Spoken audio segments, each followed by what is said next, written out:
We got spam in the chat. Spam in the chat. How's everybody doing? Right off the bat, before we even started, we've got spam. So much spam. All of the spam. Scarecrow! What up, buddy? Welcome. How's it going, bud? Look at that spam. Spam, number one. How you doing? How you doing, bud? We're gonna have some fun today. By the way, I got custom subscriber badges now, brother. So whenever you decide to give me that subscription, you get a nice little custom subscriber badge. Let me show you what they look like. You're gonna fucking love it. Check this out.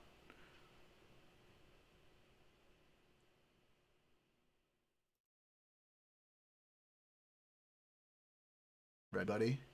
Ready, buddy?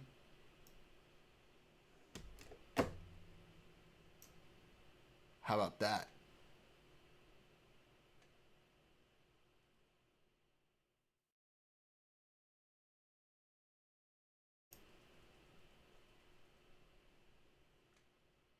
How about that?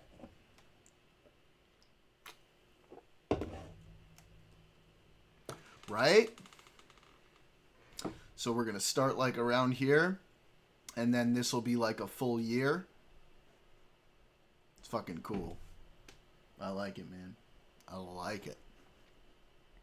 And now that you no longer have a gifted subscription, whenever you want to sub, bud, you can do it.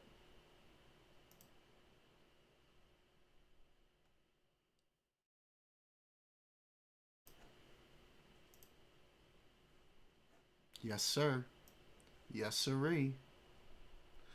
So we got that. Obviously, the full screen things are cool. Casper, hello. Waiting on people to come on in. Gonna do some stuff. Gonna watch Jordan fucking Peterson. That's Jordan.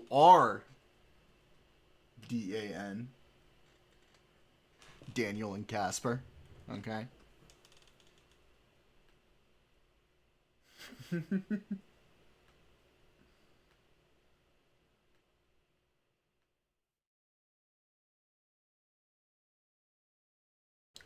Gonna be fun. And while we wait to get started on that, obviously we got a couple little things. We're gonna have some interesting news. But I'll wait a little bit till people are here before we start going over it, because it's just really, really interesting shit. Really interesting shit.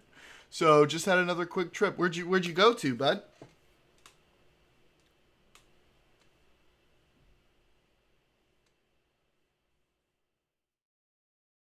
Oh, also, yeah, Scarecrow, new logo. I don't know if you noticed.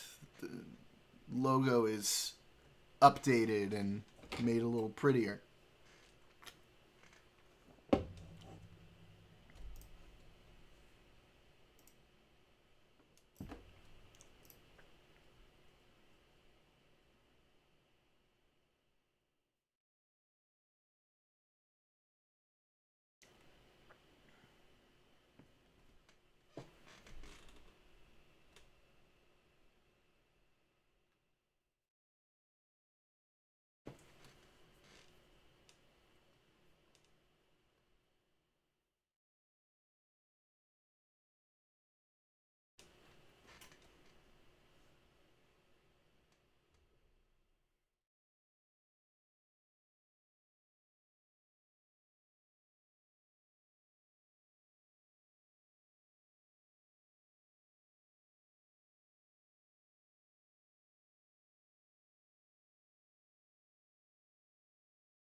Oh!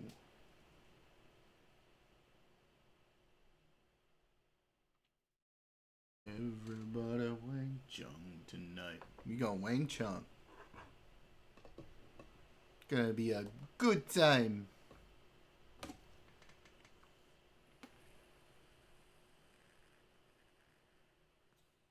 I love that my first chat of the stream was a spammeroonie. Which, like, thanks. Like, that helps me work towards verification. Spammer!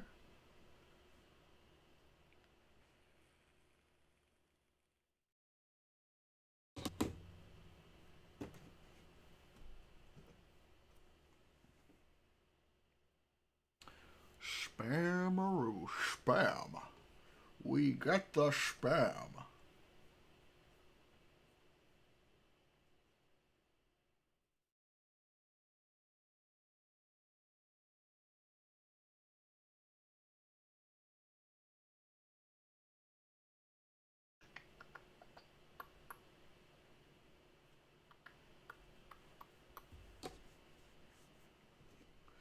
Potato PC taking its time to load a game.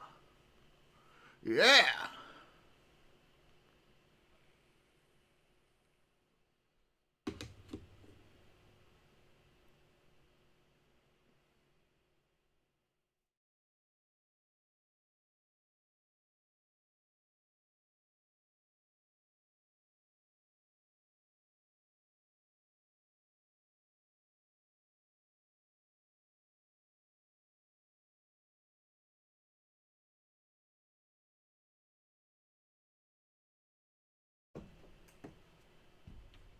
Let's go. We gonna build shit in space. Space Factorio.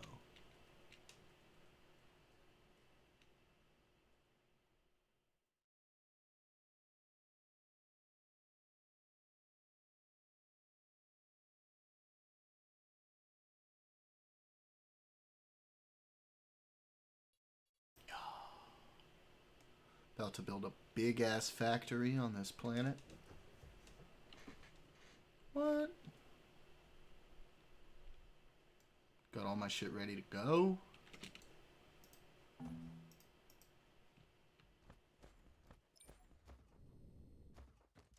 Flight mode.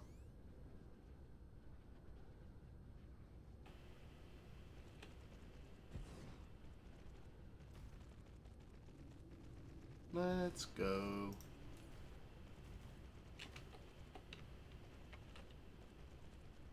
What's our inputs, though, is the real question.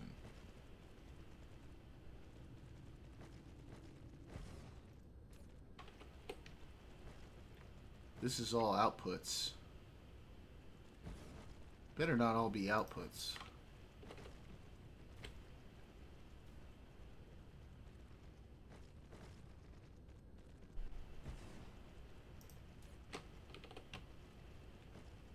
What about meow?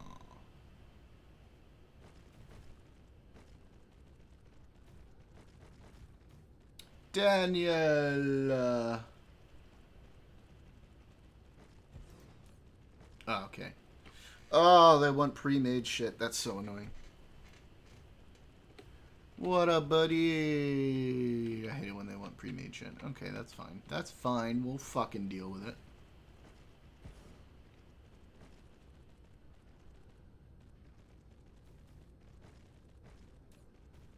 Anyway, we're gonna be watching that Jordan Peterson.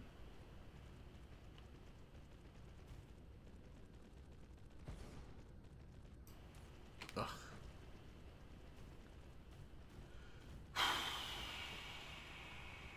Okay, okay.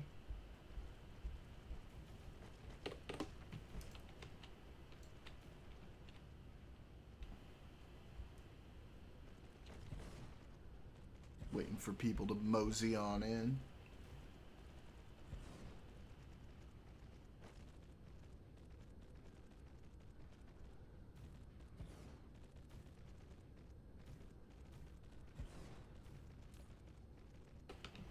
Hey Daniel, where was my backup in politics today? I saw you typing, and then you never said anything. Huh? Huh?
Okay.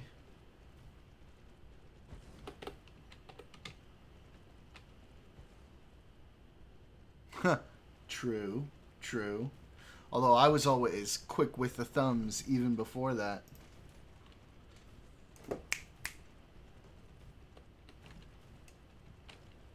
Master debater.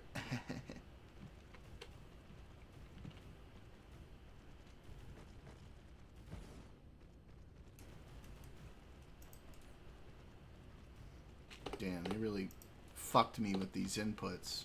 But that makes sense. I gotta do everything myself. Fuck. That's fine. That's fine. Just fine.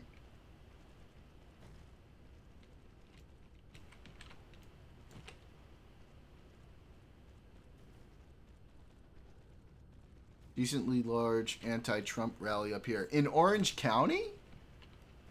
Isn't that like MAGA territory?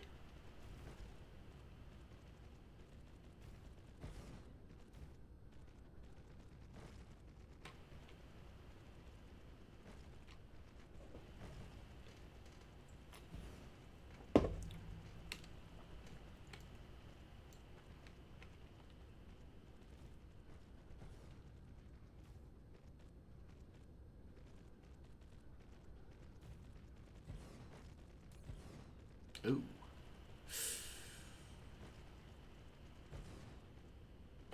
Got home from work, passed by the mall. There's about 70 people on the corners with anti-Trump signs and U.S., Canadian, and Ukrainian signs and flag. Nice. Real question is, did you see any flags for Palestine?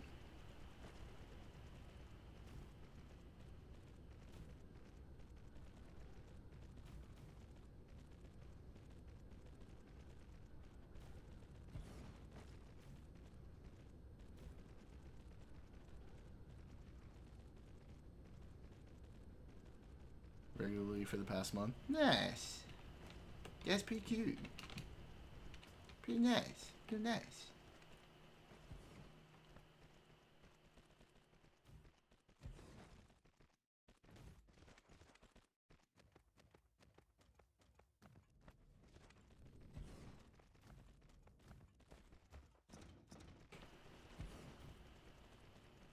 Very cool, bud. Very cool. Let's hope that continues.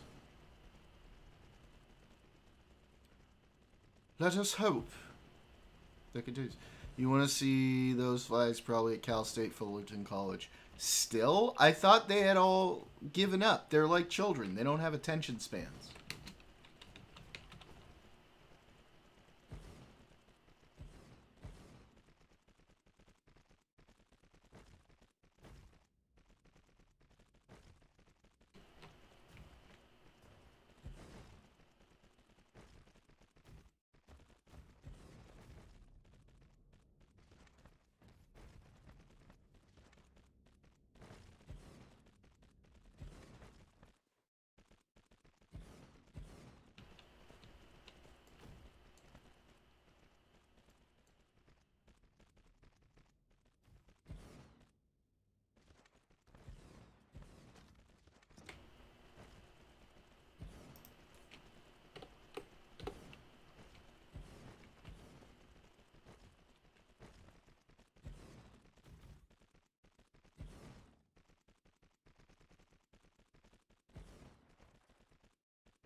What I mean, but I see those flags hung up as wall decoration in a dorm or the AliExpress Intifada solidarity clubs. Timu terrorists.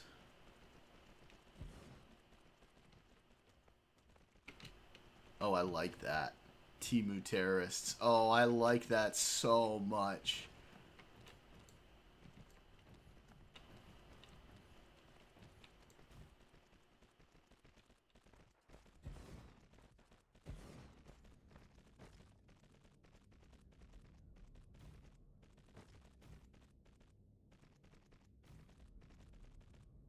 Protests are dead on colleges. It's like the high five, a drowning man meme. Listen. The high five will never die. Okay? How dare you? I request the highest of fives, sir.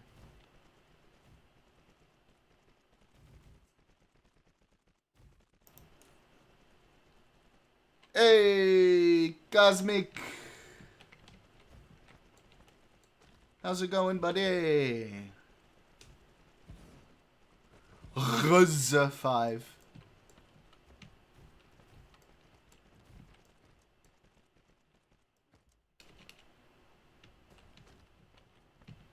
Alright, did I get everything? I got everything? Everything built? No, I gotta fucking supply this shit. The high five went bankrupt in the aughts. That's... No. I am stuck in the past, and I will remain stuck in the past on the high five.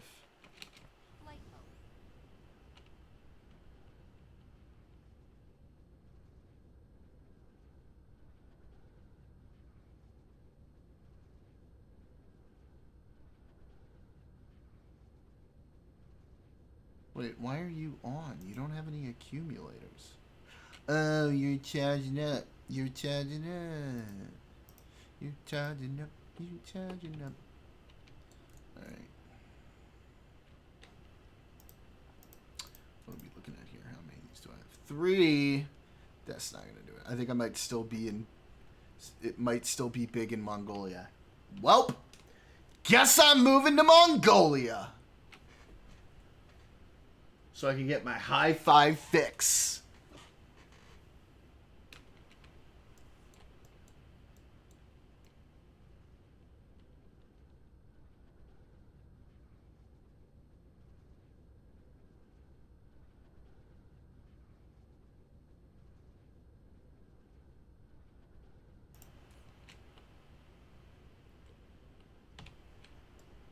Vadim? Bring up Mongolia, Vadim. Let me see Mongolia. We don't need all these other countries. Let me see Mongolia.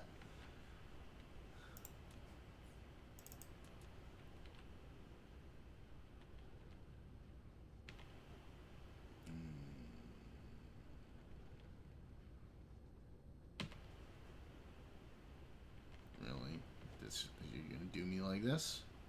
You gonna do me like this? Don't do me like that.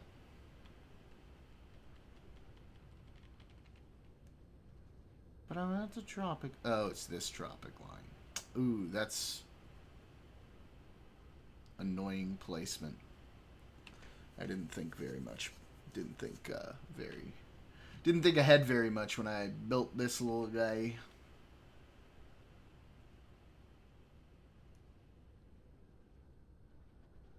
Fuck it. I'm building it anyway. We'll do it live!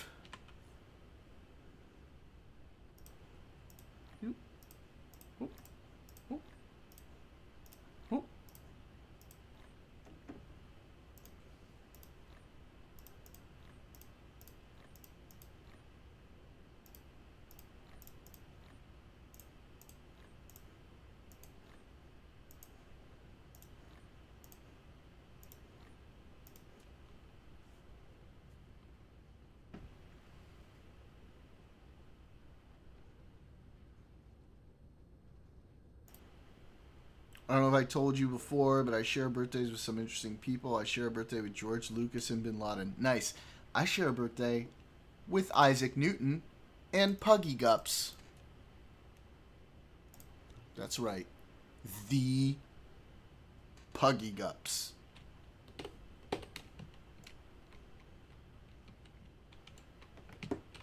Y'all are probably so jealous.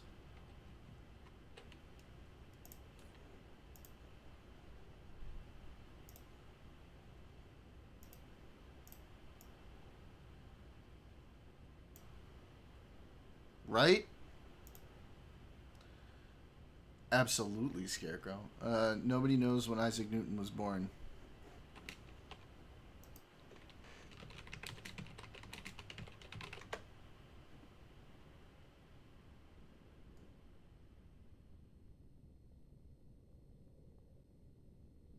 Isaac Newton was born according to the Julian calendar in use in England at the time on Christmas Day, 25th of December, 1642.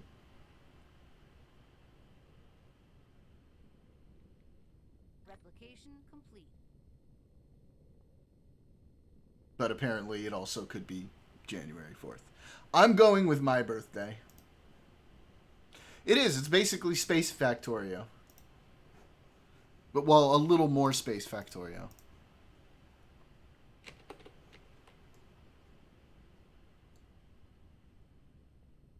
Is Puggy... Guys? Oh, no. Buddy. Daniel, so early in the stream, too.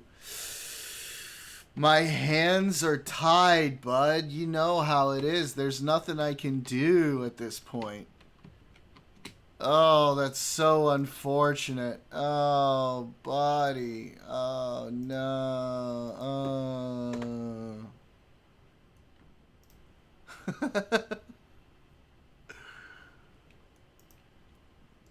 Well, there's nothing I can do. Daniel, blame the rules. I don't make the rules. Okay?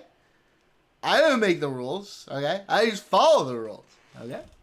Even though I made this particular rule. I don't make the rules. Exactly. See, Scarecrow completely understands. My hands are tied, bub. Tied.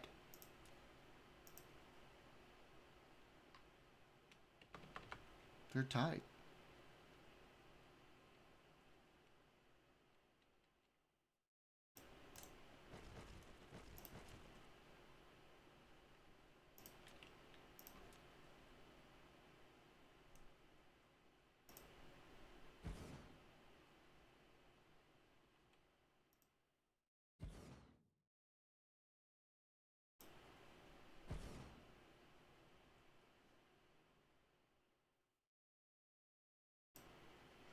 When it comes to Putin, I don't know what happened to him in my Donnie. I don't know what happened to him. He turned into an asshole. I told him to stop. He didn't stop. I don't know why.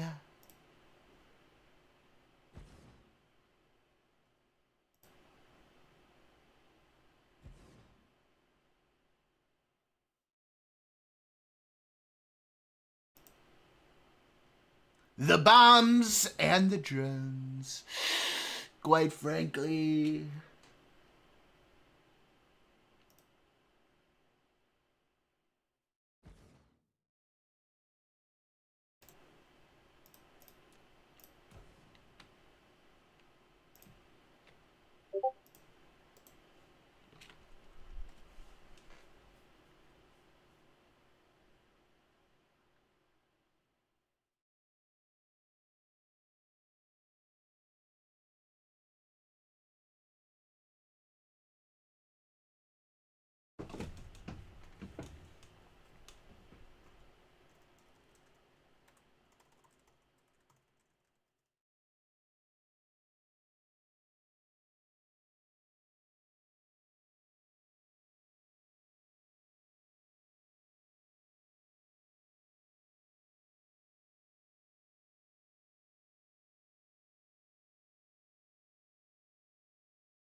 Daddy, stop.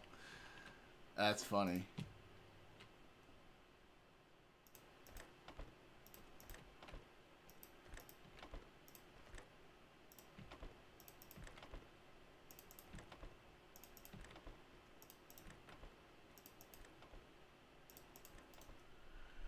It's weird to hear the ramblings of an old man on vital world matters. Are you talking about Trump or Putin or both? Not letting you sub? What happens when you try to sub? Or does it just not have the button? Because if it doesn't have the button, you need to make sure.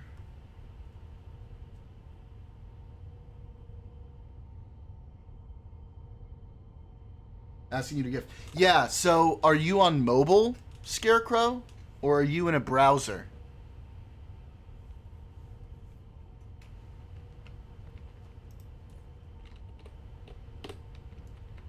Yeah, that's why. So you got to open it in a browser. So I think you might be able to do it on your phone browser. Otherwise, just open it up on your PC. Most of Trump's dealings with Putin involves knee pads, no questions asked.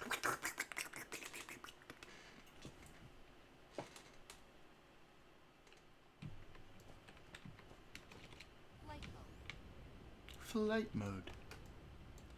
Flight mode.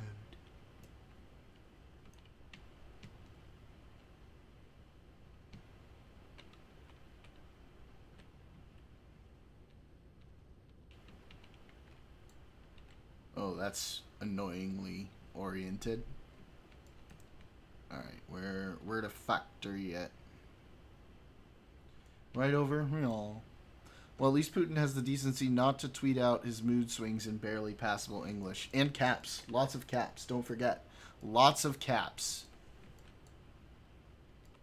Alright. Okay. That's this one here. Oh, this is gonna be so annoying. Having to set this all up here. Alright. Okay. Stone, copper, iron.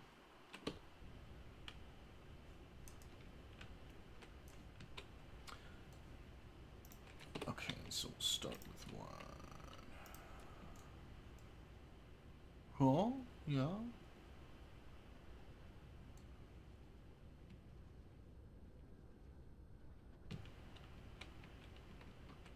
Oops. I went the wrong way.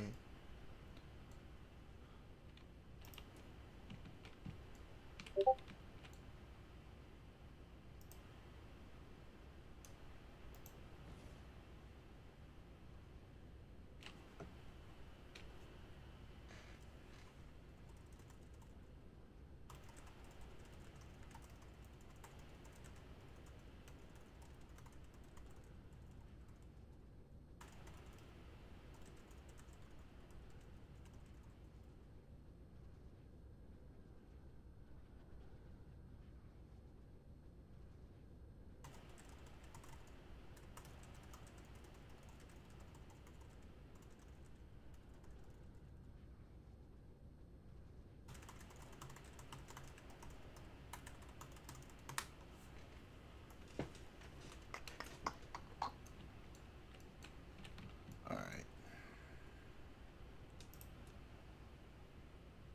Building shit. Alright, we'll probably get started soon.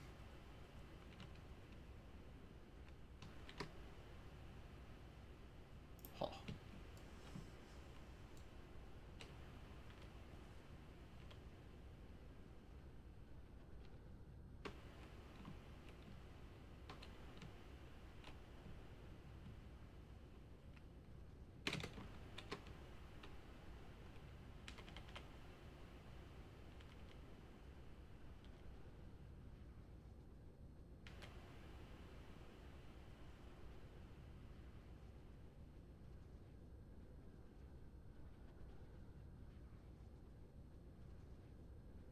There's a node that I'm missing here.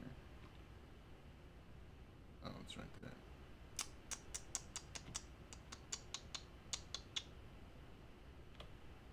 Can I get it even? Nah. Oh. Wait, maybe.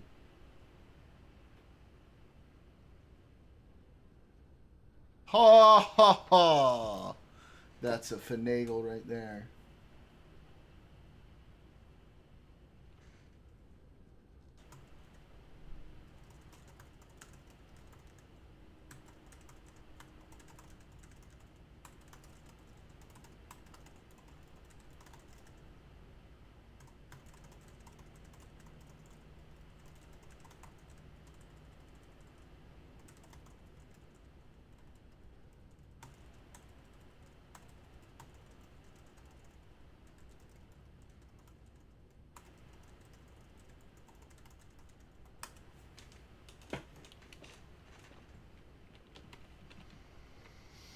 Okay. How am I doing in... Ooh, I'm gonna need more of these. Damn it. I gotta fly back.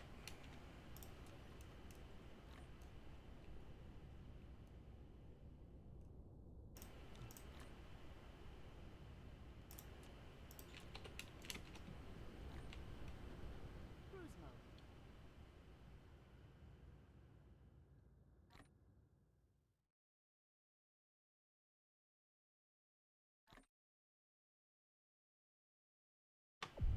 Warp engine active. Replication complete.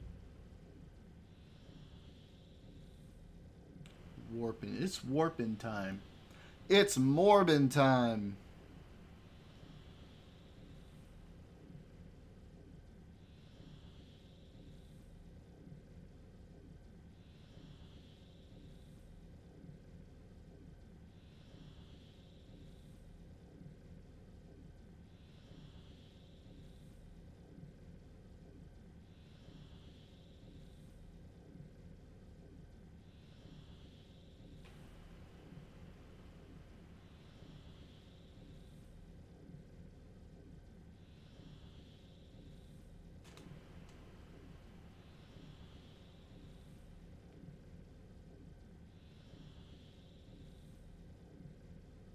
We're going fast. I want to go fast.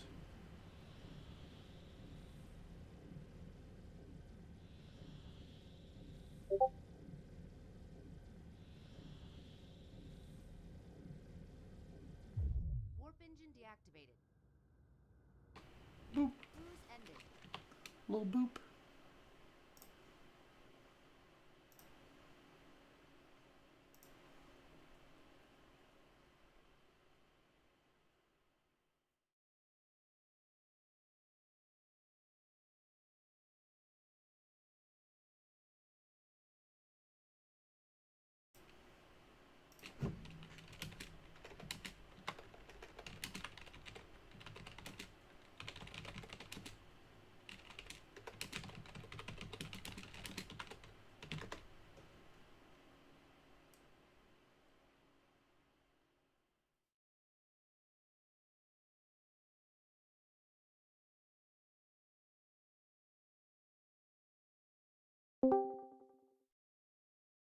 What's up, good buddy? Hey. What's up, good buddy? Mute Oh, the stream. we're echoing. Dude, I've tried like fuck. How about now? Anything better? Still I an don't know. echo? Depends on if the stream is on in the background. Fuck, dude, I'm trying to sub over and over again. It's just fucking saying no. I've checked my card like 5 times. What is it saying? It's saying an error has occurred. An error has occurred. Let's Try to see. do it right now. New captcha.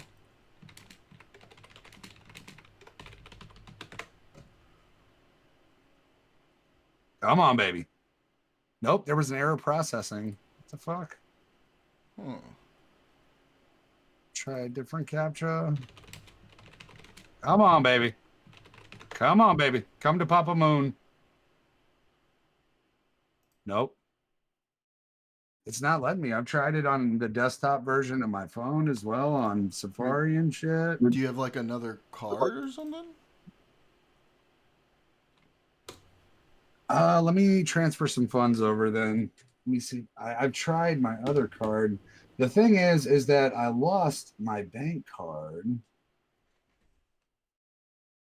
So I've canceled and got a new one sent out. I'm like working through my credit accounts right now. I really don't understand because this is my Capital One. Like, there should be no fucking issue. What's in your wallet, bro? What's in your wallet, bro? Come on now. You give it one more gopher. One more gopher.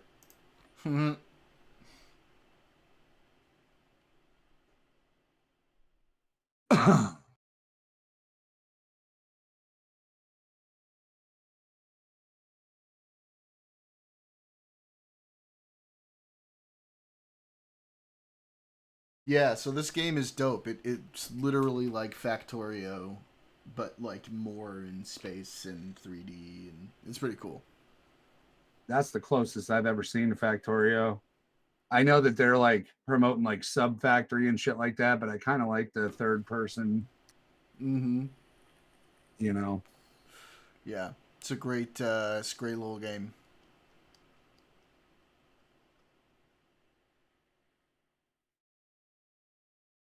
Fingers crossed, go buddy. Come on, baby.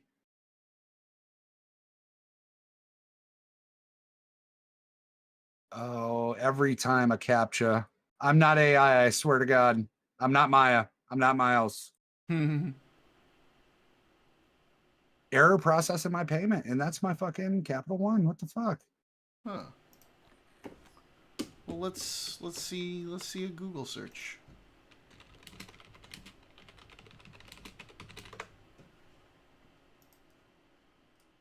Fucking A.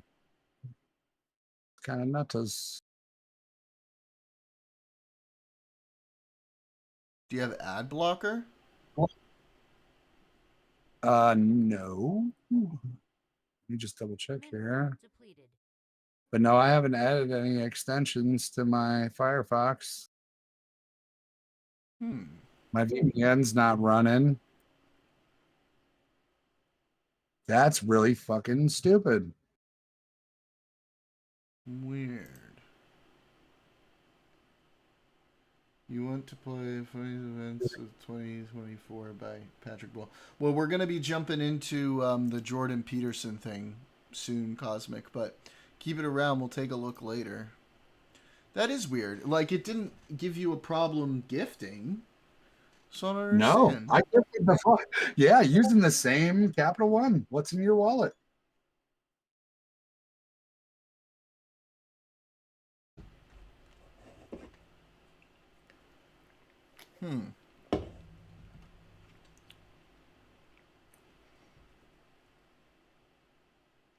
Did you put so like you enter your payment info, right? Right. So like the address and everything. On 2 separate cards now, and I know that my cards are good. Like, huh. I literally just used one of my cards at the gas station while I was like right after I jumped into the stream. I ran to the gas station real quick. What if and just fine. Let's see. And you're on your PC doing this, right? What if you try on your phone browser on cellular? Maybe it's a network thing. Keep saying it's going to send me a 6-digit code, and then it never does.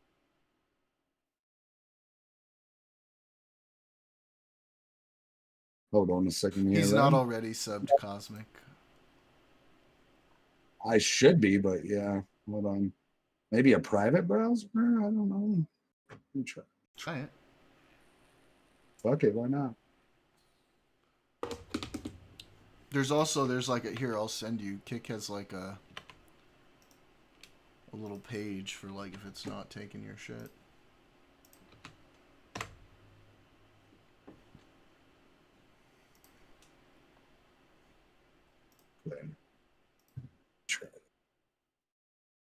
Fucking weird, dude. Yeah. Like, I've been gifting on your and Tiny stream both. Like, yeah. Do you sub to Tiny? Oh yeah.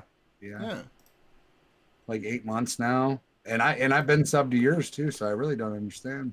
I think your sub to me was a gift though, and then you've been gifting to other people.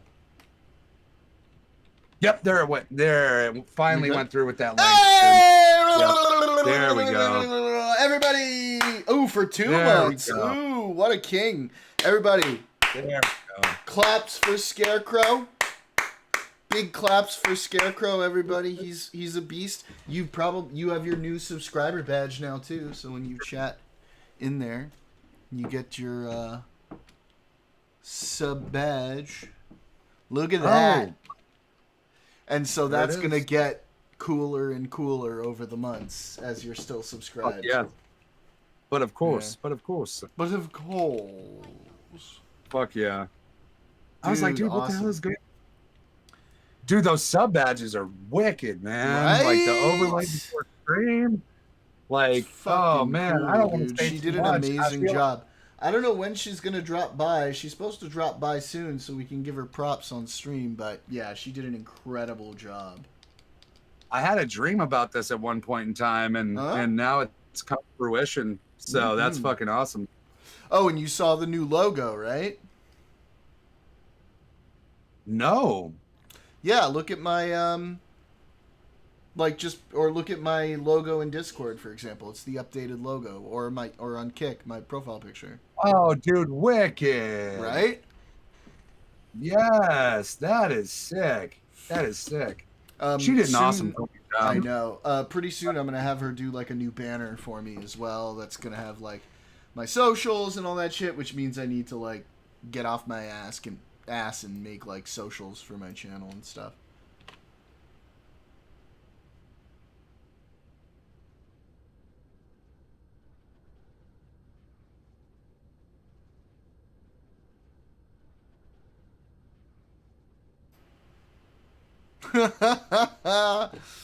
The daddy stop ooh to Putin. Yeah, that was painful. All right. He's been my friend. Long time. He's been my friend for a very long time. Such a long time. I don't know what happened to him. So let's see. Today we're gonna do the Jordan Peterson stuff. Before we get into that, though, this is such an interesting development. Trump calling Putin crazy and the Kremlin calling him emotional. I don't know what this means. I don't know if this means he's going to start being rational on this whole thing and finally start to realize that Putin is crazy. But it was a nice change of pace, you know, from the standard, oh, he's a great guy, I love him, he's so good, so good. By the way, we have new rewards now too, Scarecrow, like chat point rewards. Oh, let's check them out. I got plenty of chat points, baby. Let's do this. Okay. Eco appearance, Robotnik glass. Dude. Done. Oh! Done. Where's Neighbor Rooney? I need Neighbor Rooney to send me the clip. Hang on. Dude, fuck yes. Fuck it's good. The greatest glasses. I've never seen glasses Absolutely so good. Wonderful. So good. Incredible glasses. Possibly the most perfect glasses ever. Indeed. Yes. All right, where's the thing? Hang on.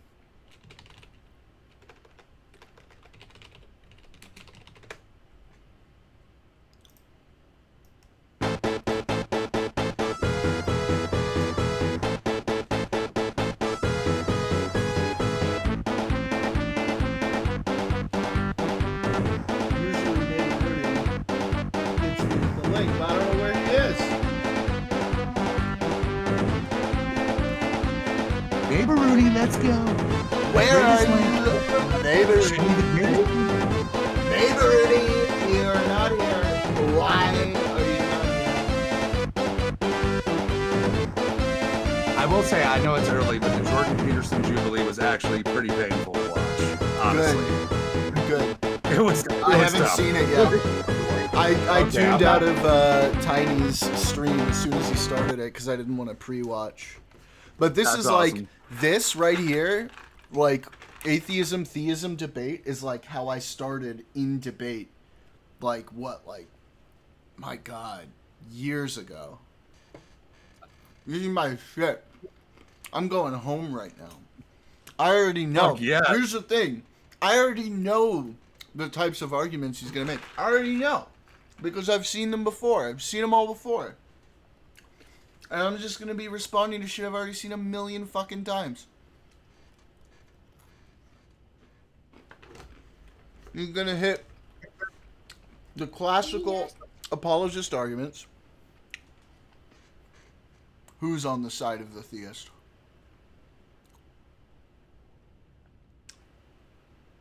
Parker, get a job. He's with the atheists. Parker's going to be on those. Yeah, Parker's an atheist. Yeah. But yeah, like, I've seen them all. And there's no fucking way Jordan Peterson is going to be able to debate these things as effectively as like one of the big apologists, like a fucking William Lane Craig or something like that, or like David Volpe. So I'm expecting some dumb arguments. Dumb arguments. So stupid. Really dumb. The dumbest arguments So ever. dumb. Very He was basic. probably asleep through half of it. He was probably sleeping, just like Joe. He was probably sleeping. It'll be fun. Oh, I wonder if Easy is around. I've been noticing a trend with Jordan too. Like he's been like slowly going on this like Christianity is like just a understanding of mind and like importance to you, and you don't have to believe in God to be Christian. And I'm like, dude, what the fuck are you talking about? He's been doing it for like 6 months now, and I'm just like, Jordan, what the fuck? You used to actually be half decent at some of these conversations, but what? Yeah, this is not going to be good. This one's not going to be good. Yeah. Like, I can't wait to see your because reaction. honestly, the best theist argument at this point is to just be like, look, we can't know for sure, and I choose to believe in theism. Because that's literally the only way you can go there without engaging in fallacious argument. I think a lot of agnostics feel like that as well. Like, fuck, dude, we're never gonna know. Come on, man. Agnosticism can be a subset of both theism and atheism. It depends on what type of agnostic you are. Exactly. Oh, no, he debated Dillahunty? Listen, Dillahunty, once you get past, like, a certain level of atheism debate, Dillahunty lacks a little bit. However, I still appreciate him for like introducing me into a lot of the arguments and stuff like that. He's he's a huge figure. But Peterson, there's no way Peterson was prepared for a debate with Dillahunty. No shot. All right. So yeah. An emotional overload of everyone involved. He's gone absolutely crazy. He's so crazy, okay? Putin, I asked you to stop and you didn't stop. You're doing too much. Alright. Let's see what you got, JP.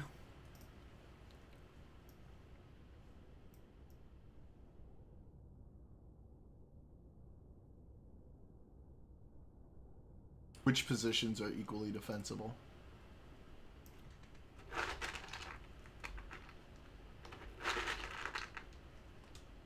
Christianity and atheism, or Peterson and Dillahunty?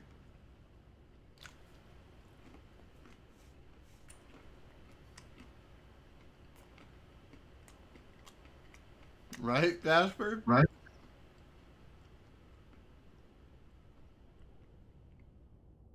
It was the greatest golden shower.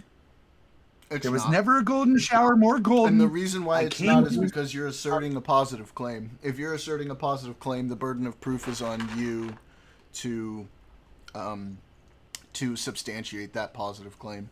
A self-sustaining mechanism, which is also asserting a claim, is not necessarily what people are saying. If you're assuming that because the universe exists, it's a, quote, self-sustaining mechanism, that's an assertion that you're making. The atheist position is simply the default position of we're not going to believe a thing until we have the answer and the evidence for what that thing is. I don't say there is no God. And there's no way to really. I might make that positive claim of anti-theism, but what I say as an atheist is that I reject any of the positive claims that have been made. I think it's probable there isn't a God, but of course we don't. No.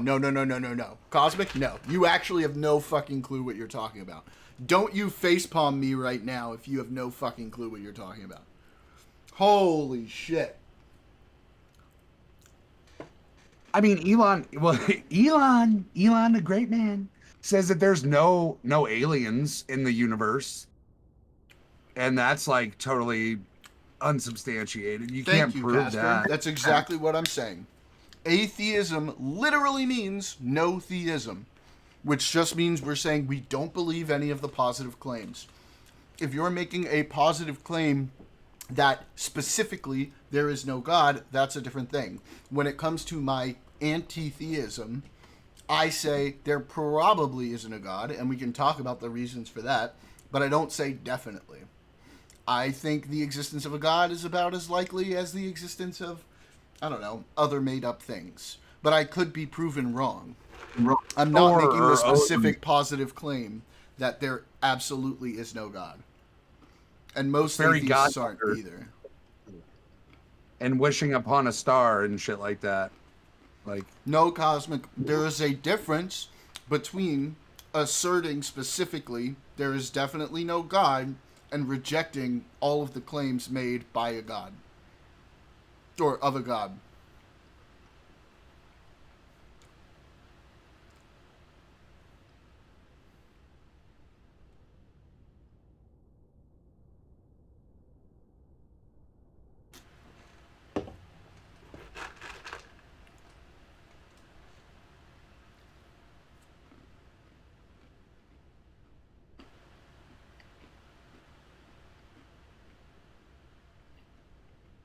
Right. It's the same thing. And the most important part of that is the fact that... No! Oh my... I'm not even going to engage in this anymore. Holy shit. To call that word games shows that you actually don't know or understand the topic well enough to have this discussion. You cannot even articulate what any of these things are in a coherent manner. So how are you going to even say that I'm playing word games when you can't even articulate what this nebulous fucking thing is? Holy shit. Oh my god. No. That's not what I'm here to do as an atheist.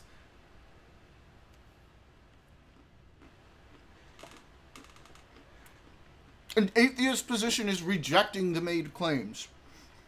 If you want me to make a claim as an anti-theist, I would say that's nonsense. That's literally nonsense, Cosmic. That's exactly why I succeed. If you don't know the answer, why make a claim?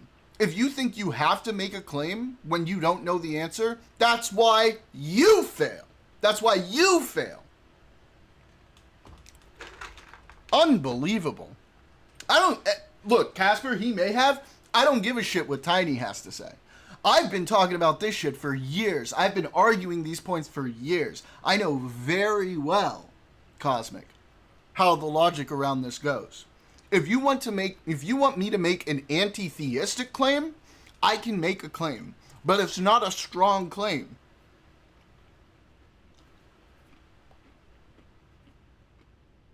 Sorry, Casper. I didn't mean to get you on that one. Everybody's getting smoked right now.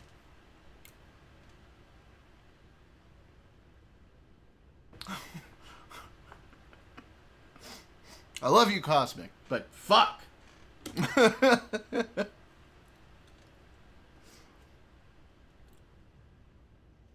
Alright.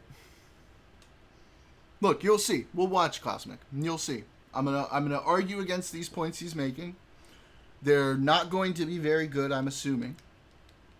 I know. I feel like he's trolling me a little bit right now, just to get me all riled up. But this is basic logic about making positive claims. I'm gonna have fun, I think. Boils down to the likelihood at this point. My mind broke on this kind of deep thought. I was brain fucked on simulation theory a few years back. If you can make a universe-sized simulation and that's a pretty big fucking if, but if you can make a universe-sized simulation, there is a very high probability that we are in a universe-sized simulation.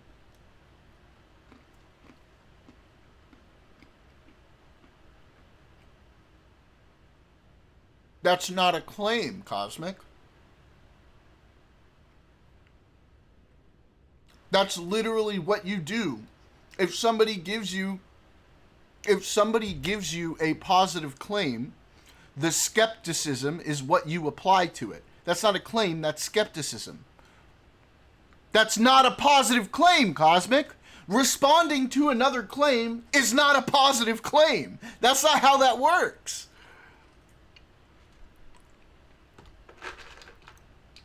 The positive claim is asserting that something exists. I'm countering that assertion. The burden of proof is on the person making the positive claim. The default position is to say, I don't have an answer. No!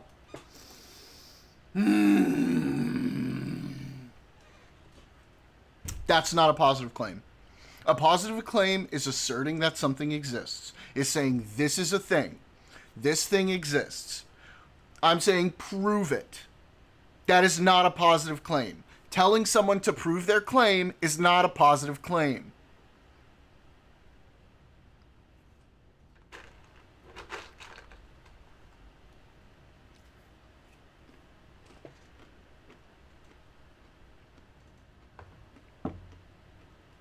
No, Cosmic. It's actually fucking logic, Cosmic.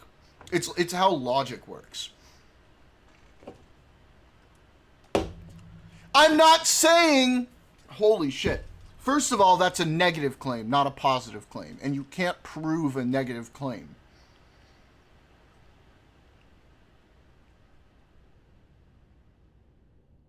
When somebody makes a positive claim, and they're saying that something exists, the burden of proof is on them to prove that it exists. If I say Elvis is in my fucking garage, okay, the onus is on me to prove that Elvis is in the fucking garage, okay? Somebody who says I don't believe you is not making a positive claim, Cosmic.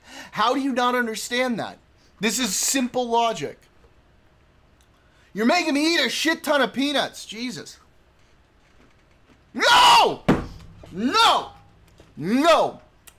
You don't get to facepalm me when you're not understanding basic logic. Yes, it is simple logic, Cosmic.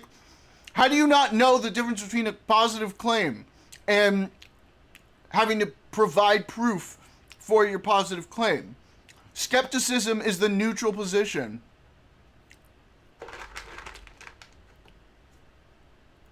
That's not true, Cosmic. I'm sorry, you're absolutely wrong about that. If someone makes a positive claim that says that something exists, they have to prove that that thing exists. The neutral position is to reject the claim until the burden of proof is met. Otherwise, anybody can just say fucking anything.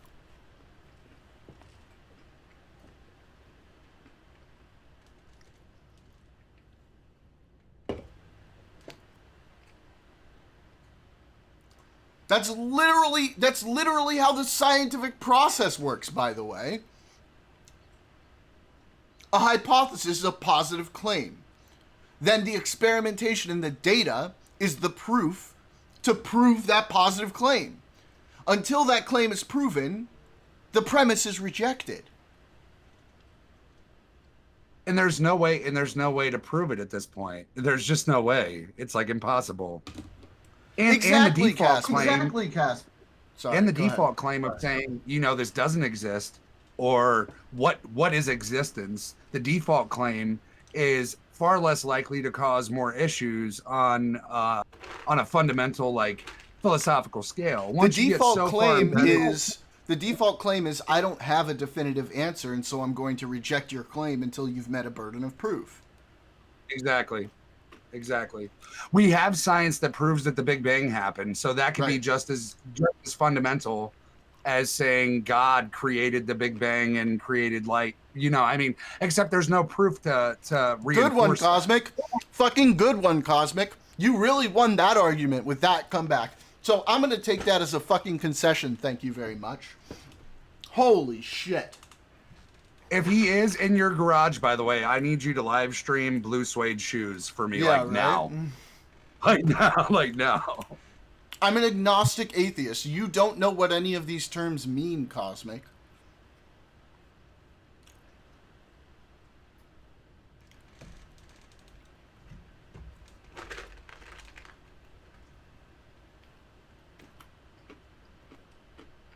I'd almost rather be skeptical, though. Most Right? atheists Like- are skeptics, Cosmic. I'd almost rather be skeptical.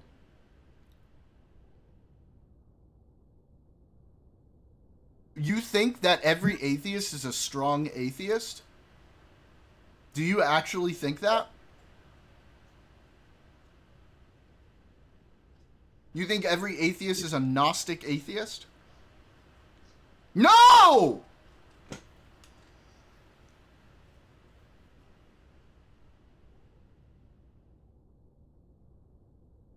Cosmic, you actually don't know what you're talking about.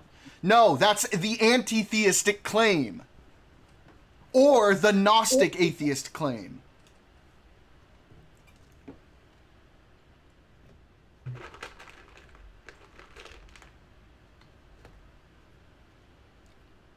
These are the crazy arguments to have, though, man. Like, This isn't even a crazy argument. This is basic shit. Cosmic, it feels like, hasn't been paying attention to this debate at all. Otherwise, he'd know these, like, some of the most basic shit in this debate sphere. This is shit we were talking about, like, 8 years, 10 years ago.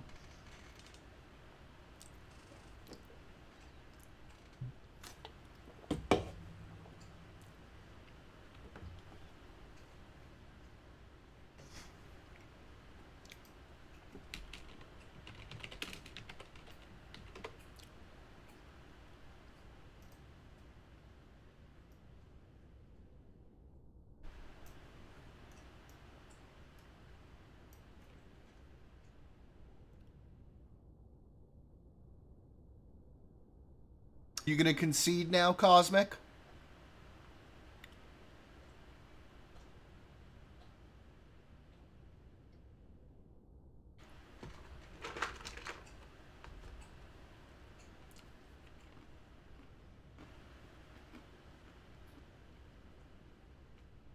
Okay, so you concede. I will take that as a concession, because that's not an argument.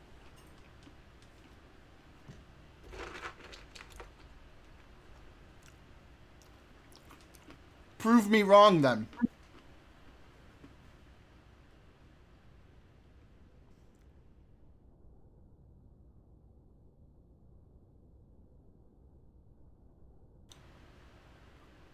It doesn't need to have a positive claim.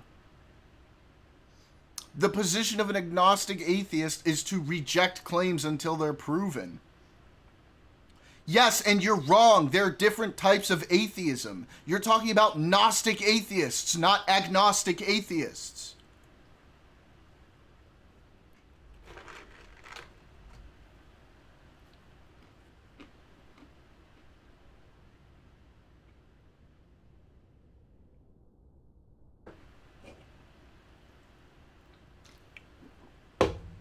All of language is a word game. It's called definitions. If you don't like the definition, then you can take it up with a fucking dictionary. That's the way it is. Fucking word game. Are you kidding me? well, and if you have a more inferior definition, I would always welcome you to bring it to the table. Philosophical yeah, position that encompasses both atheism and agnosticism. Agnostic atheists are atheistic because they do not hold a belief in the existence of any deity. There is no claim here. There is a rejection of claims. And they are agnostic because they claim that such an existence of a divine entity or entities is either unknowable in principle or currently unknown in fact. That is a positive claim, which is obviously provable.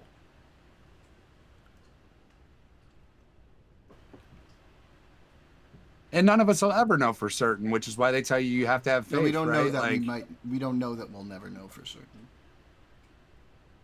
I We mean, could know for certain. We just know high that we likelihood don't know that now.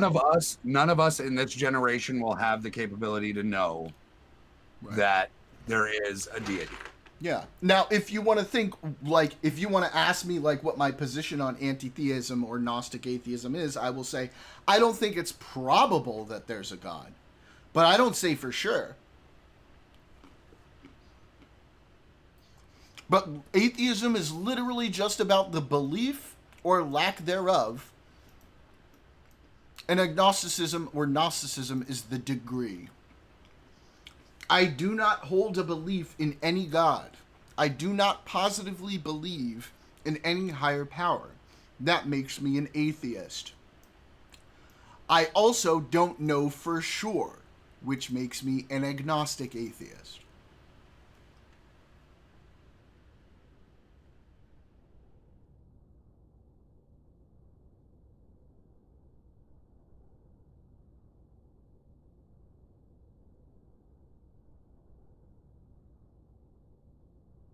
It's funny that you don't understand this topic well enough to be able to process this. I know this is blowing your fucking mind, Cosmic, but maybe if you learn a little bit more about the topic, you'll understand it better.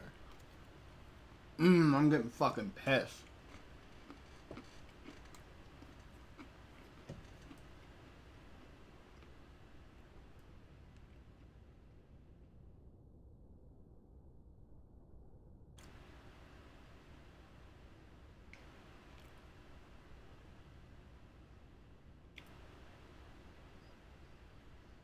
This isn't even a new concept. I'm surprised, as somebody who claims to know a lot about philosophy, that you don't know about this position. How is it merging contradicting claims? Rejecting positive claims is not merging contradicting claims. No one has presented me with a positive claim that's met a burden of proof, and so I reject them.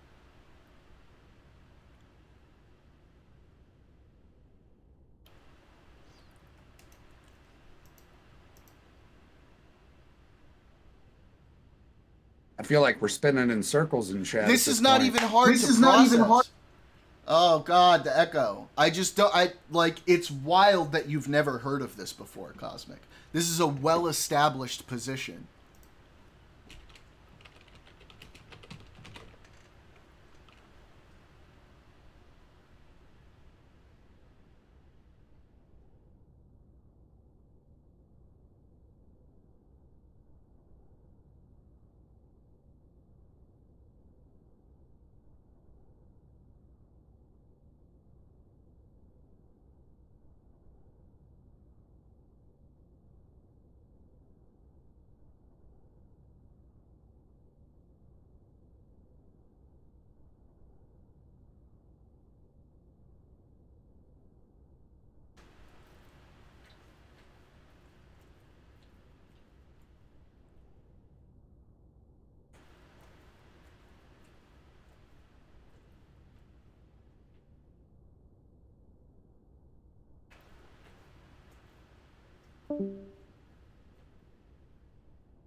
Alright, well, I'm just going to start this shit. And I'm going to tear Jordan Peterson a new one. And Cosmic is going to have to sit there and deal with it. And he's going to be so upset. He's going to be so mad that he's never heard of this before, even though it's a huge part of the zeitgeist surrounding these positions. For fuck's sake, Dillahunty describes himself as an agnostic atheist. He's not even a strong atheist. You're a Christian. You say that. I haven't claimed that. Oh, what is this? Is this Christians versus atheists? Don't be a smartass. Either you're a Christian or you're not. Which one is it? You're really quite something, you are. Aren't I? But you're really quite nothing. Right? You're not a Christian. Okay, I'm done with him. Hello there. I'm Dr. Jordan Peterson. I'm a clinical psychologist, a professor emeritus at the University of Toronto, an author, a podcaster, public speaker, and today I'm surrounded by 25 atheists. Hang on. We need one of these. Good. Okay, great. Thanks. That means whatever he says must not be true, right?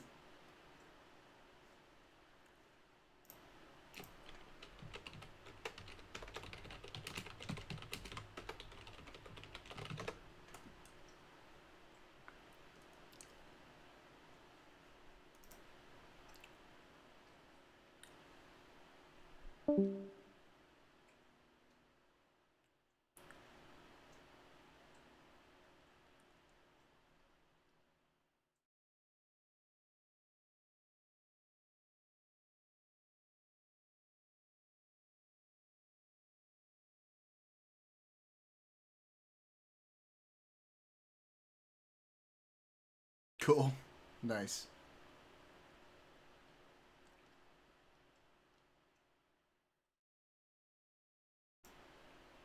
It's not a mixed position. It's a very clear position. Your inability to understand it is its own issue. My first claim, atheists reject God, but they don't understand what they're rejecting. You don't understand what they're rejecting, Jordan Peterson. You, without even watching this, I already know you don't have a coherent definition of what a God is. So you don't understand what you're rejecting.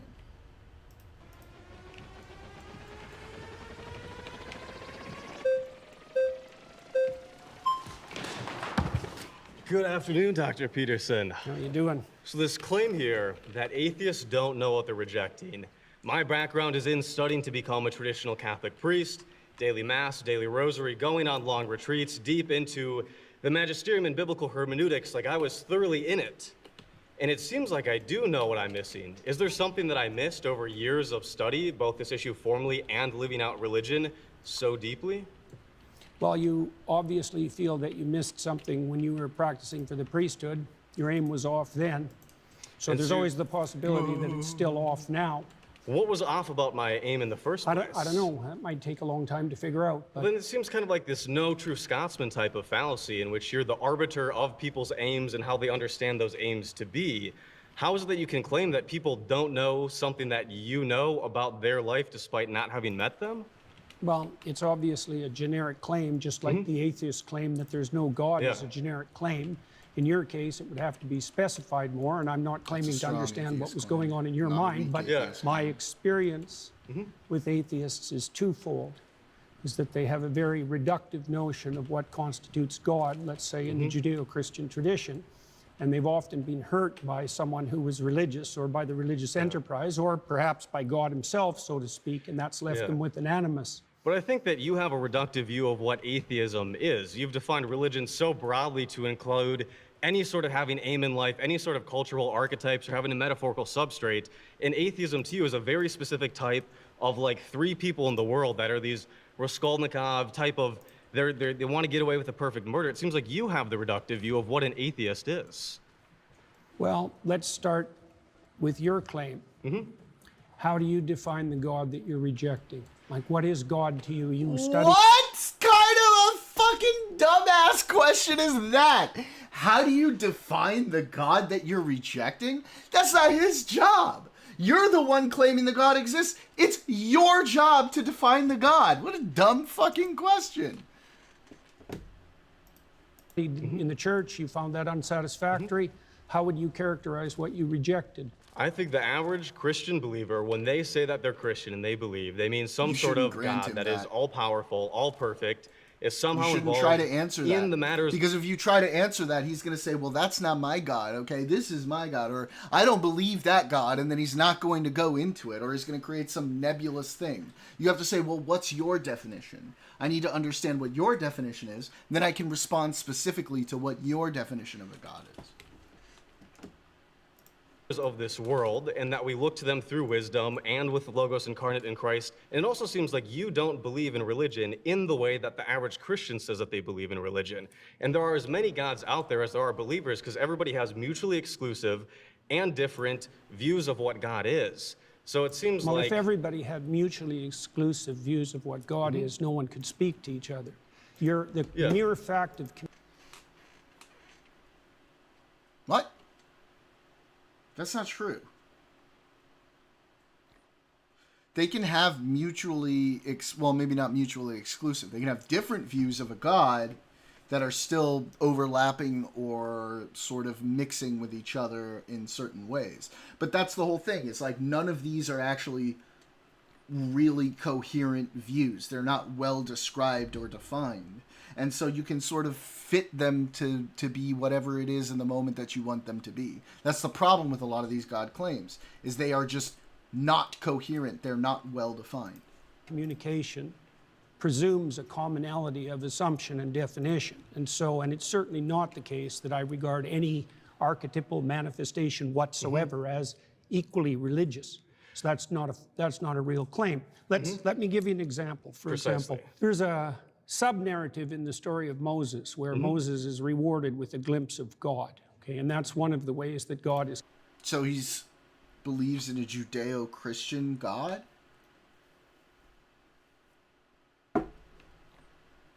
I mean, there are so many things in the Bible that are like really easily disprovable. I want more. I want a more grounded, more specific description of what he thinks God is. Because at this point, it's just like it's a nebulous understanding. He hasn't actually described what he thinks it is.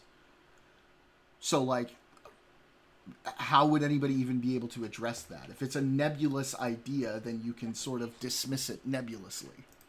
Is characterized in the Old Testament stories. Yes. Now, Moses is a faithful servant of God and a good man. At least that's the case within the confines of the story. One possible It's interpretation. the case within the confines of the story, obviously. But Well, not obviously. When we look at the Bible can't precisely say anything because there are so many. Bro, if he's going to Bible verses, he's not even going to use... I mean, we'll see. But it seems to me like he's not even going to be using like the teleological argument or the first cause argument or the ontological argument, which these are like the classical apologist arguments when it comes to this.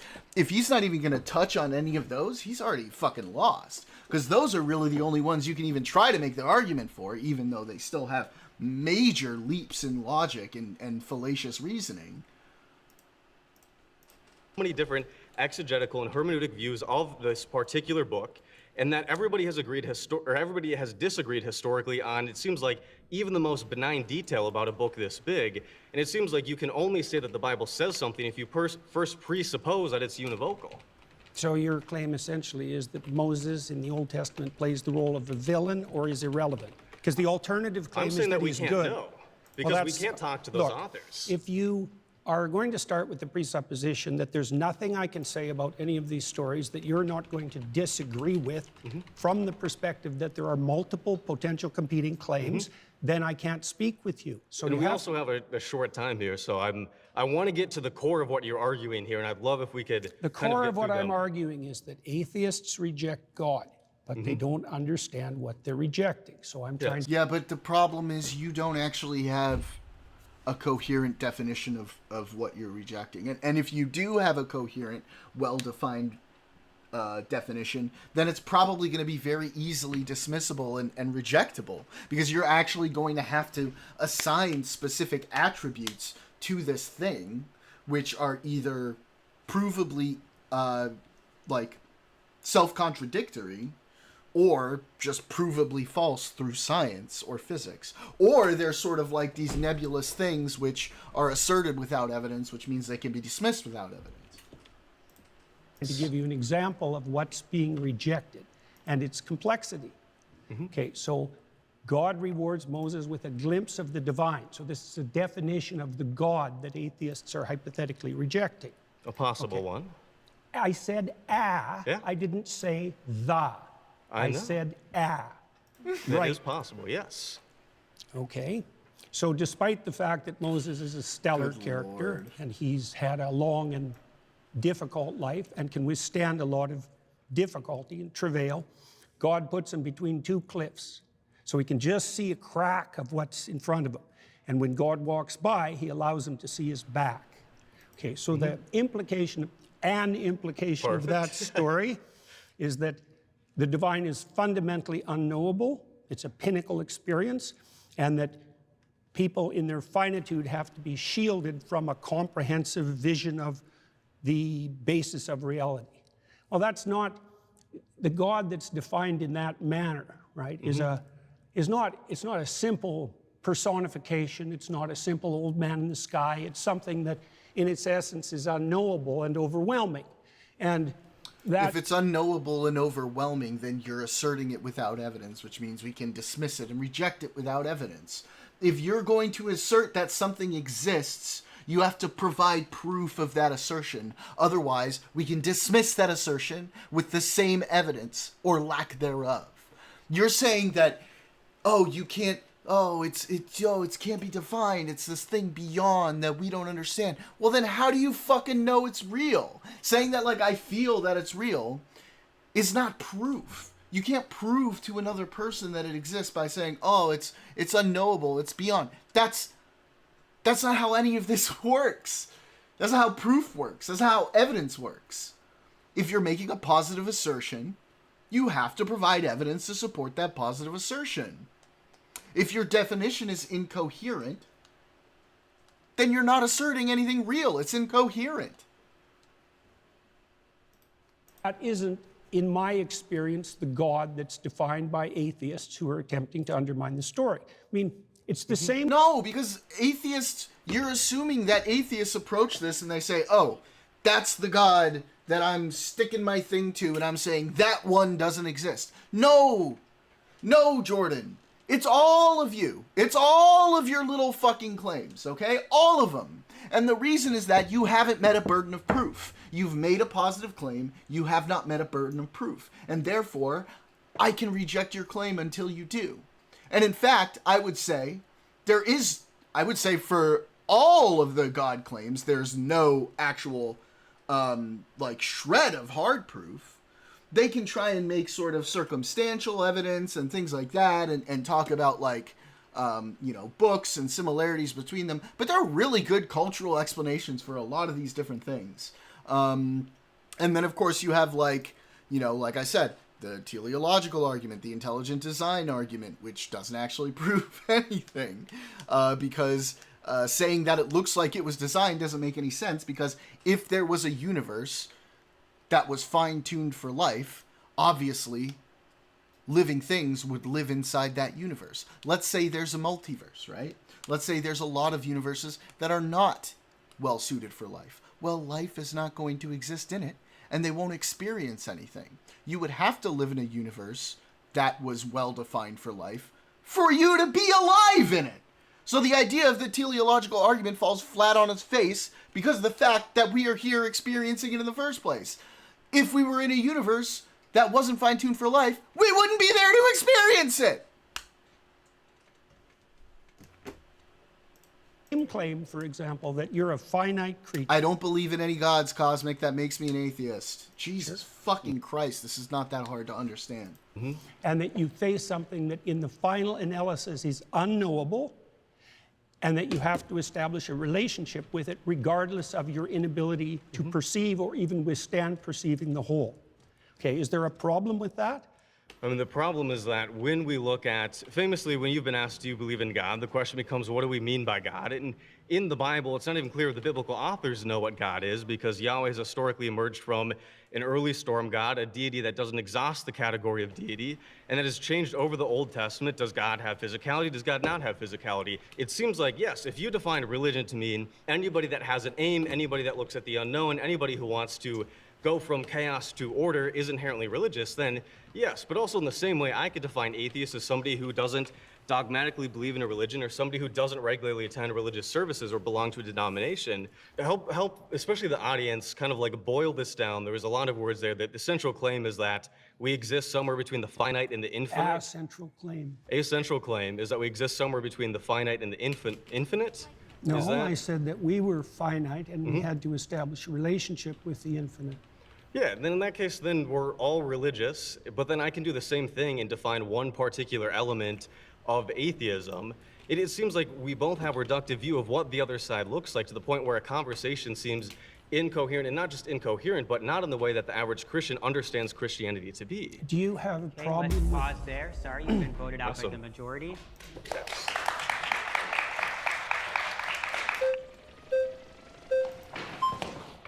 Hey, how's it going? How Nice to meet you. doing? Nice to meet you, too. David. David, good to see you. Tell me everything that you know about the Polynesian deity Lono, L-O-N-O. I don't know anything about the Polynesian deity Lono. So you're rejecting something without knowledge of what you're rejecting. I'm not rejecting it. Do No you more be- than I'm do rejecting you believe in anything that Lono? I don't know anything Do you about. believe in Lono? I Do you fail to believe see that the he is a relevance of deity that exists in the world, exists in the universe, that exists in the existence of everything? Do you believe that Cosmic. Lono I'll is answer a that being? question. Uh-oh, once you Cosmic. Answer my question, You're which about is, to hear do I this reject very everything that I'm scary ignorant of? description of atheism 'Cause again. that's your You're about to presupposition hear that it. undergirds your argument. No, Unless this you is can prove literally that what that's he's valid, then there's saying. no How do point. you not understand that he's not? Holy shit, Cosmic. He's literally telling him, you're doing what I'm doing, but for every god except for the one that you believe in. Cosmic, seriously? Seriously? My question is quite simple. Yeah, but that doesn't Do mean you it's believe- formulated accurately. Do you believe? No. What do Lo- you think? Why do you think he's asking him this question, Cosmic? Why do you think he's asking him this question? I want you to answer before I continue. Why do you think he's asking him this question?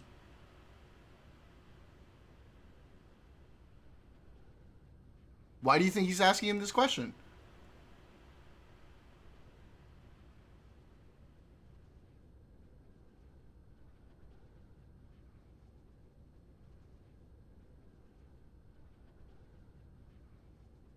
Yeah, why? Why do you think he's asking him that question?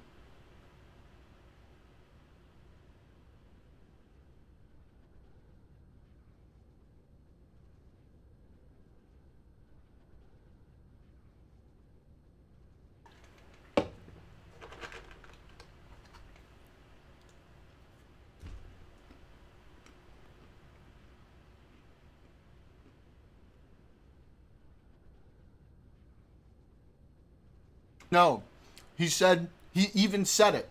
He said, so you reject that without knowing it. He's going to say, you reject all of the other gods the same way I reject yours. That's his entire point. His entire point is that he rejects gods that don't meet their burden of proof to him, just as he is rejecting his God in the same way. That's the point that he should be making. I'm assuming that's the point he's going to make, because that's the logical conclusion of the line of thought that he's following here. Lono exists. Yes or no? I'm not going to answer that question for the reasons I just described. You already insisted that if I reject He won't even answer the question. What a fucking coward. See, because he knows what he's doing. something that if I'm ignorant of something, I reject it. Do you think that everyone in the world has to know everything simultaneously for that to be valid and true? I think in order for your Answer that argument question. to be true, in order for it to be true that we atheists It is an answerable question. He said, do you believe in Lono? I don't believe in Lono. Do you believe in Lono, Cosmic? Or are you going to fucking say, I don't know if I believe in Lono? Lono is a described deity.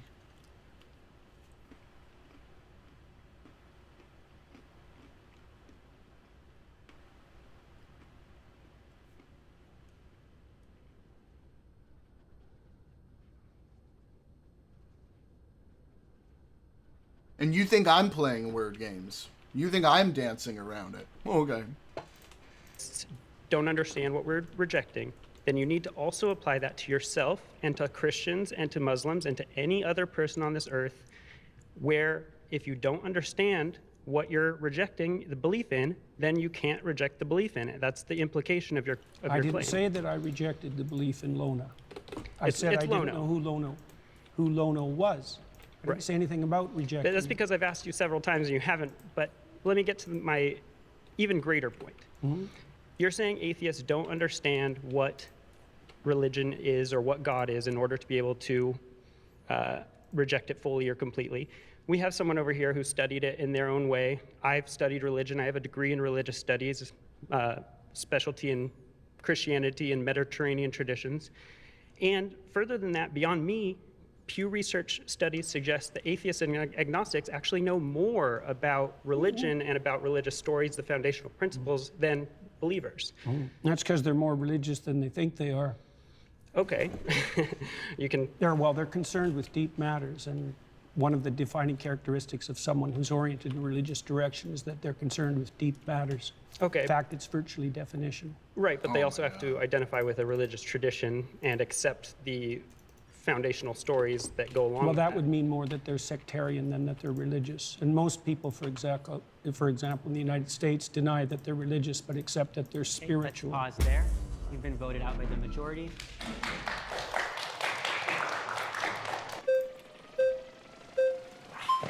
Aha! Hi, nice to meet Pretty you. spry, that guy. Good, how are What's you? your name? I'm Greg. Nice to meet you. Greg. Okay, so I feel like you're getting at this idea of polysemy, where we have multiple related meanings for a word, right? Like, for example, a famous painting can be emotionally moving in that it changes my emotional state. And when I was on the highway coming here to the studio, I was physically moving. I was changing my position. If I said, I believe the Mona Lisa is very moving, and you said, you don't really understand what you're saying, it's nailed to the wall, I would say that you're the one who doesn't understand what I'm saying, not the other way around. And the way that relates to this is there are many concepts of God, and I'll admit, I find a lot of what you say about that interesting. I'm familiar with it. The idea of this kind of Jungian hierarchical thing, or as a metaphor or a symbol, or the kind of, atheist, materialist, literalist idea of a agentic, omnipotent, omniscient being that intervenes in reality, right? So when I'm saying that I reject the concept of God, Who are you face palming? I'm aware of these other definitions of God, but I think that when we use words, we tend to only imply one meaning at a time.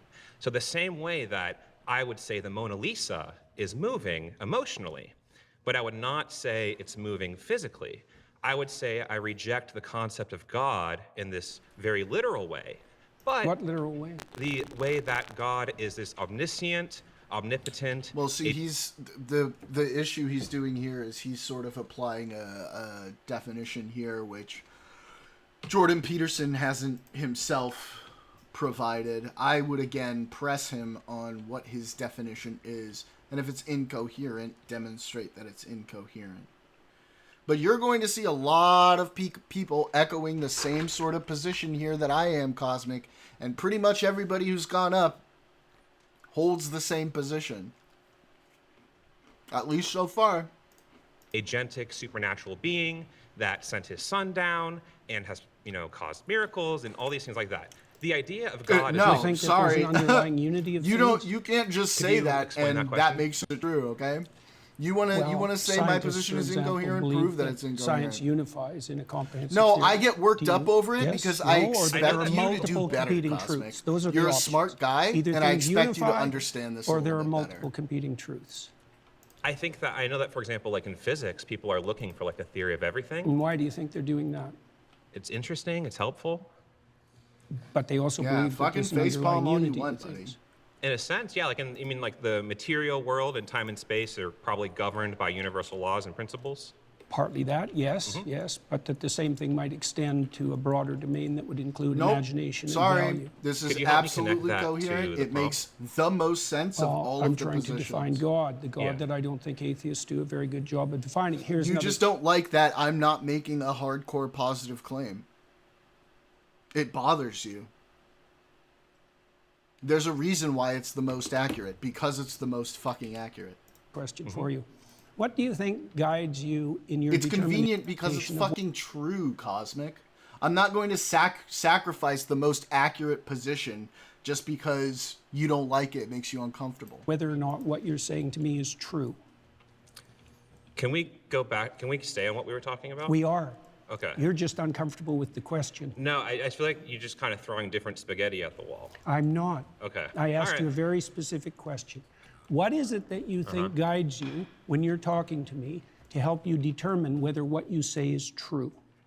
Logic, memory, reasoning. Okay, make your positive claim then, Cosmic, and then back it up and prove it. Oh my god. You actually haven't said a single thing that refutes anything I'm saying. All you've done is thrown a little tantrum. Prove that there is no God, Cosmic. Sensory information. How do you distinguish And for the that record, from I think being you're governed probably by right. something that's But false? prove it. An interesting question. How do you know the difference when you speak between what's true and what's false? So you could I imagine infer, right? I can infer. I can. from what principles? Yeah, exactly. Yep, you can't do it. What are you getting at? I'm getting at the fact that your conscience guides you. Is that Okay. reasonable? Conscious is defined by Conscience. my empathy and my reason are my foundational. Define it any way you want. Okay, so that's how I'm defining my conscience. Is my my conscience is my sense of Right and and wrong. Yeah, exactly. Yes. Yeah, Where yeah. does that come from? I would say that comes from an evolved capacity to empathize and a recognition of the benefits of engaging with and nurturing that capacity. And then that empathy is constrained and guided by reason, right? Like, for example, I am driving down the highway, there's a kitten in the road. I'm going to empathetically feel, oh my God, I want to save the kitten. But then reasonably, like, I'm going to get hit by a car, right? So that's sort of the process through which I make ethical decisions. Okay, is how do empathy you- constrained by reason? Do you think that people can differ in their response to something empathically? Yeah. Like, Is there a mediating principle that can tell you one person who's empathic and another person who's empathic that disagree who's correct? interesting. Yeah, I mean, I think that's where we'd have to, talk it out, right? We do that in real life all the time when we have, whether that's a discussion with a friend about the right thing to do in a situation, whether that's a policy discussion about law, right? That's where we can converse with each other, think about things, explain our perspectives, and then kind of reach a conclusion, right? That I think that we do that all the time.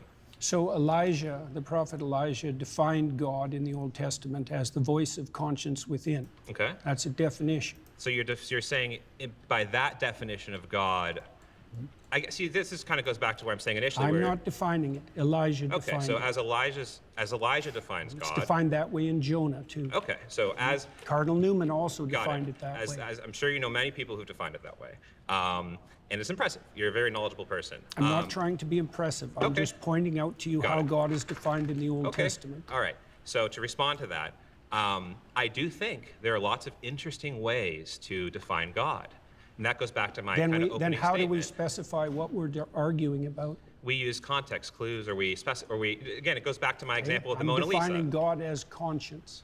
Okay, so that's interesting. What? Okay, Cosmic. At least we can agree that fucking Jordan Peterson is being a retard. Yes? Conscience? What the fuck are you talking about, bro? But then you're kind of expanding the meaning of No, God. I'm not. That's how it's defined in the Old Testament. Okay, in so- Elijah and in Jonah. Sure. So whoever. So It's some. not whoever. Okay. Then it's conscience. It's not God. That doesn't make any sense. Elijah is one of the Okay, major all right, Old Testament all right, prophets. all Right? right. He's equal in stature to Can- Moses. okay, Right. So, it's so- not arbitrary. all right. Yeah, I don't know. It's still incoherent, Scarecrow. I don't even know what he means by that. That's a fucking wacky ass thing to say. Yeah, I don't know what the fuck he's talking about. That's like some poetic metaphorical bullshit. So that is interesting, but it's not relevant to the context with which I am using the term God. It's directly relevant. Atheists reject God, but they don't Right, but understand you- what they're rejecting. you're You being- Okay, atheists reject God because you haven't provided a burden of proof for the God that you describe. If we don't know what we're rejecting, maybe it's because you haven't done a very good job of explaining it. Once you explain it, then we can very easily reject it based on your definition. You're on purpose trying to make these nebulous definitions so it's easy for you to fool yourself and other people you're trying to rope into your religion into believing it by creating something nebulously unfalsifiable. But once again, asserting something without evidence means you can dismiss it without evidence. Accept conscience as a guide, and conscience is one of the defining characteristics of God in the Old Testament. I think you're being intellectually disingenuous. Yes! In what way? Because again, I asked you if you believe that conscience guided you. You just asked me a question and then you stopped me from answering it. In this setting, I understand the way I am using the term God and belief. Not and in then the least. I don't understand how that's you're so using funny, it in the Scarecrow. least. That's why I'm trying to define it. My definition of God as conscience is a lot more precise and oriented than your definition.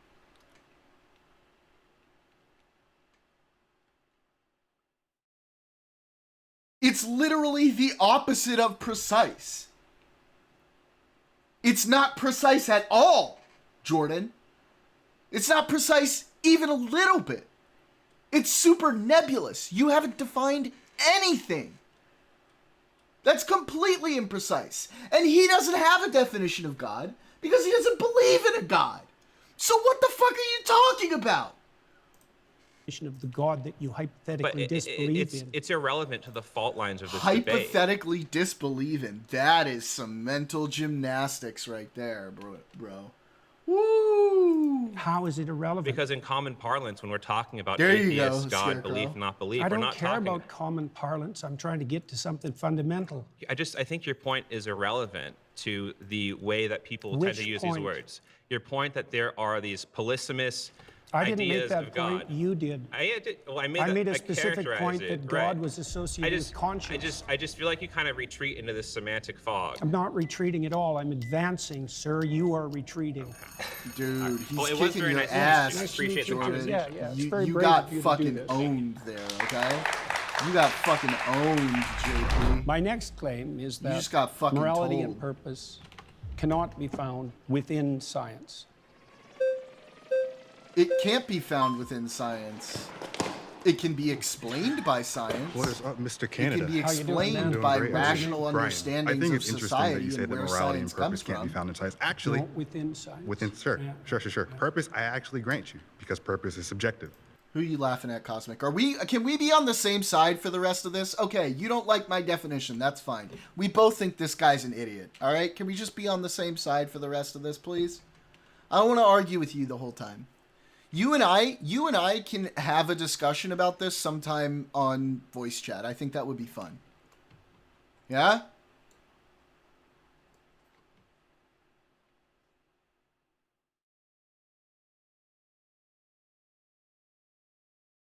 Awesome. Beautiful. I love you, buddy. All right, let's get back to it. Right? Unless you want to boil it down to the purpose of life is just to procreate, right? Sure, whatever. Morality is actually something that we do see.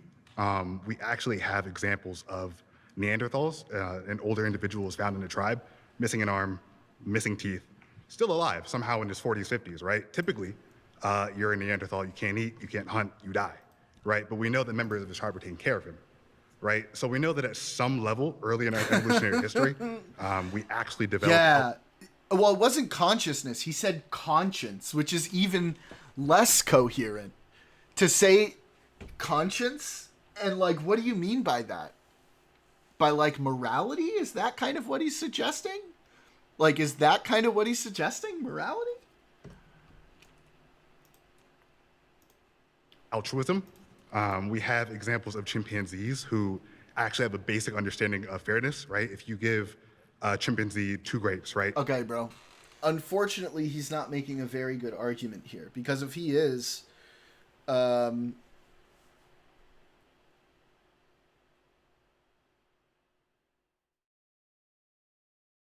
okay, that's how is that true?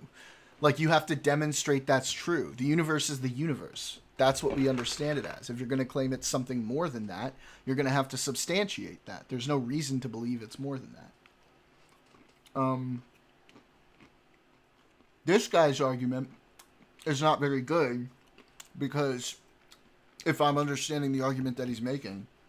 Because Jordan Peterson can say, oh yeah, see, that's evidence of the God, right? That's the conscience that I'm talking about. It would be really easy for him to just incorporate that right into his argument. And his buddy gets 3, right? He actually freaks out, right? But you give both chimps 3 grapes and they're good. We have examples.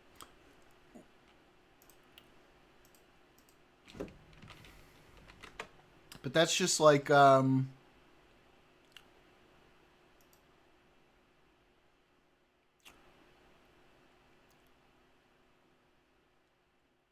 that's not really like, but Cosmic, that's not really a Christian position. I guess he's not a Christian. He's just like a general theist. Yeah. Because that's not a Christian position. And that actually is a position that I think is more fun to engage with. But still, the problem is like, you know, was it like pantheism, right? He's a pantheist, I guess. But still, there's no reason to like accept that that is the case without any evidence. Like, it could also be, as far as we know, with the evidence that we've seen so far, that the universe just exists the way that it does, and it was always going to exist that way because of the way the laws of physics work, right? And so he would have to demonstrate that that's not the case, and that there's something more beyond that, some sort of higher power that's enabling it, right?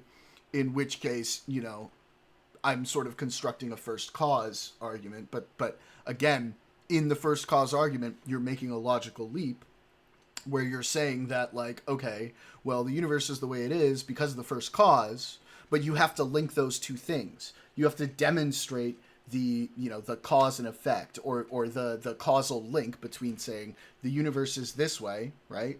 And it's because of this thing. And there's a logical disconnect there in the first cause argument. But we're already going beyond what they're saying right here. But we'll see if he says that later. Now we already know why it's logically fallacious. Examples of parrots. Except for the greedy chimps. Except for the greedy chimps. They want 4 grapes. They want 4 grapes. You know, those do exist, right? But we have similar examples where we do end with this, right? And so morality is intrinsic. I think. So it precedes science. See? You there! I knew it! I knew this was gonna happen. I said it's a bad argument. He's just gonna incorporate that right into his position. Which current claim?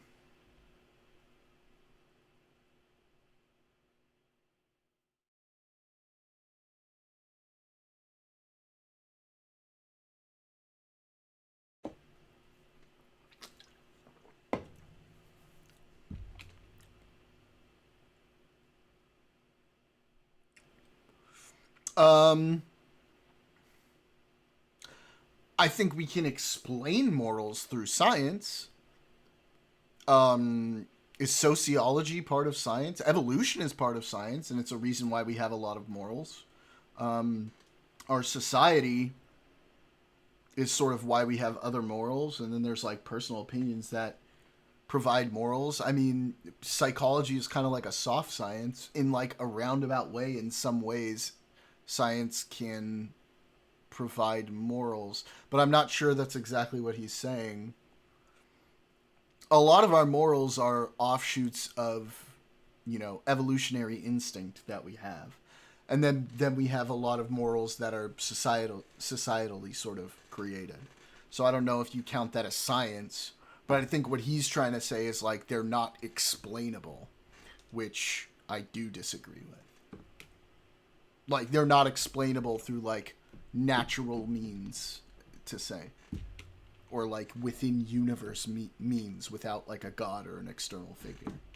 Which, yes, I do disagree with that. I think that actually a better way to define it would be that social animals, which we are, right, require some level of morality or... Into what?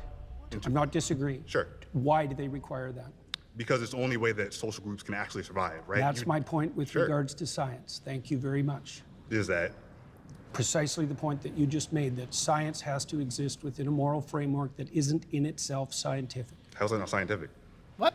Well, because it's not derived from the scientific process, as you just indicated. It doesn't need to derive from the scientific process. Well, It's hang the on, fact that No, but we can we are social explain animals it. and we need that to exist as a group. We can explain I it agree, through but you natural pointed to the we can moral- explain its emergence through natural means. That's you're trying to say that because we can't apply necessarily the scientific method to like how morals emerged, that therefore it's not explainable essentially through science, but we can explain it through like scientific means, through naturalists, through an evolution or an emergence from nature and from things that happen in nature which are explainable by science. So no, you can't like do an experiment necessarily about morals. You could do studies from like the soft sciences, but if you're going to explain where morals come from, you have to, you know, from a scientific perspective, what you're doing is you're looking at the certain things that led to morality, not the morality itself. Like I said, like evolution, evolutionary instinct, sociology, things like that. Those are the sciences, I guess some of them are soft sciences, from which morals emerge. Morality of Neanderthals to the morality of chimpanzees. They didn't derive that from science. They don't need to. That's not how That's that my works. point. Also, Science they got explains from it. evolution No, and in some cases very basic sociology is how we explain those morals. Science doesn't explain morality. It doesn't explain how social animals would need to be. Well, that's altruistic. a complicated question. Is it? But we see it though. Yeah, but explaining the evolution of morality and explaining morality itself aren't the same thing. Okay, so you're asking why does this happen? No, why? Why do you need to separate them? There's no need to separate them. You are just inserting the idea that you have to separate them, and there's no reason to do that. You haven't provided a reason as to why they need to be separated. Yes, that's more accurate. Because we're social animals and we Yeah, need but there's to be. more to it than that. Is there? Sure. For example, so we're moral animals that have a sense of the future. Sure. Okay, that makes us unique, and that structures our morality. No, actually, there are other animals that can predict the future, or not, Not predict really. the future. No, tigers. Actually, there was a tiger at the They can SF that killed somebody. Anticipation, I guess, is kind of what they're saying, or like plan or like organize to do things. I think chimpanzees can like organize in groups as well. I'm not 100% on that. Dolphins, I'm pretty sure, definitely do that, right? They like do shit as packs. Wolves, kind of, I think, right? Like, there's definitely animals that are able to anticipate or like come up with plans and shit like that. I think there's even a type of spider, right? Let me double check this. Mineral depleted.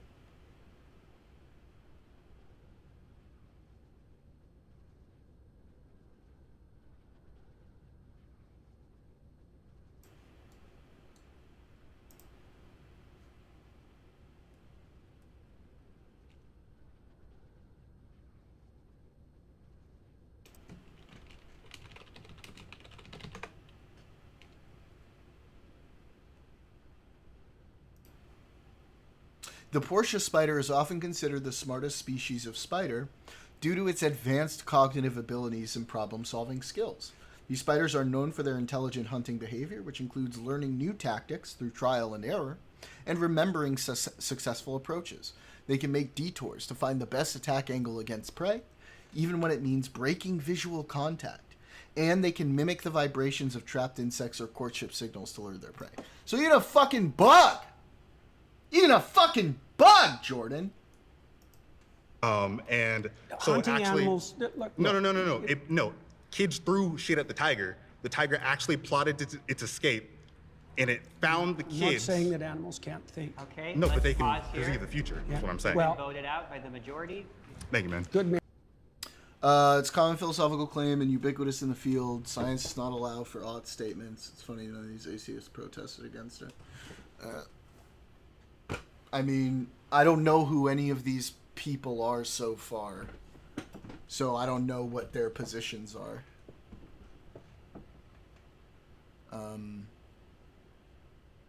But yeah, like, science can't provide morals, but it can explain where they come from. No, but I'm familiar with it loosely.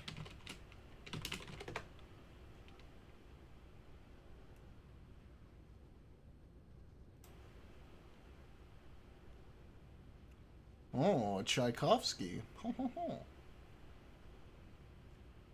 Novel has 2 plots. One follows evolution of civilization, genetically modified Portia labiata. Oh, hey! Awesome. I'll have to check this out. Have we talked about this, Cosmic? Have you read the 3 Body Problem series?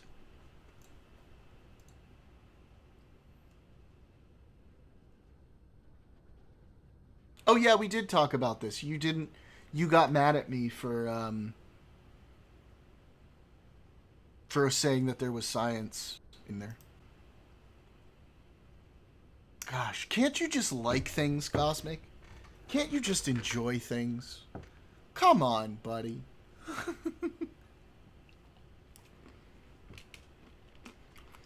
Did you read all 3? I don't really count the 4th one.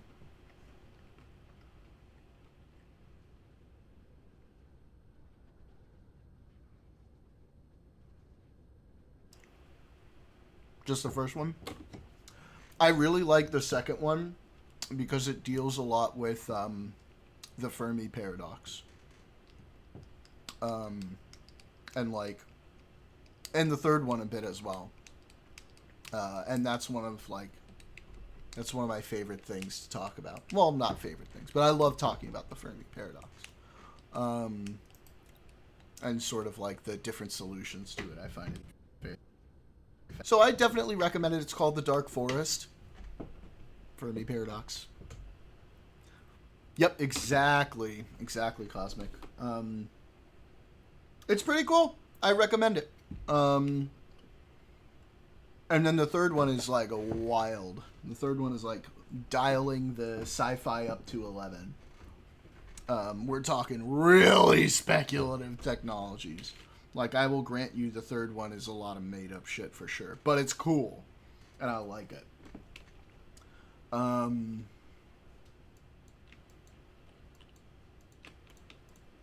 But yeah. I highly recommend you finish the series. I think you'll enjoy them. Man. Yep.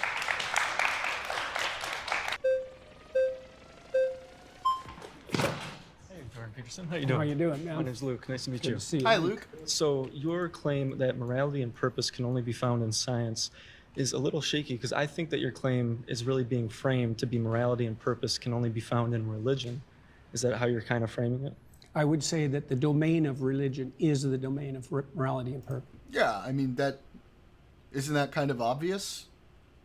Was that not kind of obvious that he was trying to say that? I think it was. Yes, exactly. And also that science is actually structured, at least in part technically, to eliminate such considerations from its purview a priori. Okay. Right? That's why we define science boy, as he's value bringing in the free. Latin. But that has to be wrong. He's bringing in the Latin. It's Latin time. Their attention towards something before they can even engage in observation. Okay. And that act of prioritization of attention is a value predicated act. And so I can continue. There's all sorts of things we have to assume about science before it can take place. Okay, so what I'm specifically pointing out here is about religion in particular, since you yourself are a Christian, right? People debate about that, and I generally don't discuss it publicly. Yeah, I mean, Okay, he definitely doesn't sound like a traditional Christian. Me, myself, I am a former young earth creationist fundamentalist. Oh, yeah. But he does this weird thing where, like, he doesn't seem like a Christian, but he also seems to really like the Bible. I really can't get a peg on what he actually believes, which is part of the fucking problem here, is he won't define what it is that he actually believes in. So I have experience in this. I used to run a TikTok channel directed about apologetics about the Bible, specifically in this type of facet with morality, evolution and such, and going back and forth with that. So in the Bible, it talks a lot about slavery, right? Yes. Yes. So in that, it teaches you how to take care of a slave. Rather than saying slavery's wrong, He's going to make a morality-based argument. These are weak. These are weak to me. Because because God could have bad morality. God could be shitty morality-wise by our standards and still exist. So to me, this just isn't a very convincing argument. I mean, like, it's fun, right, to see the Christians squirm when you do it, but technically, it's not an actual argument against the existence of a God. It's just an argument against him being a nice guy. I think No, it it should says say that in the story of Moses. It says slavery is incorrect. It says Well, it's immoral. that's why Moses leads his people away from slavery. But why does the Bible predicate and tell people exactly how to take care of a slave? Isn't Well, that immoral? Wouldn't you say that culturally we've evolved as a species, as he said earlier about empathy? Yeah, I would say that the reason we evolved, so to speak, away from slavery was because the West was founded on Judeo-Christian morality and the presumption that every person was made in the image of God. Wouldn't you And so say slavery God, itself in the image became of God. immoral. Hang on, I need to do one of these real quick.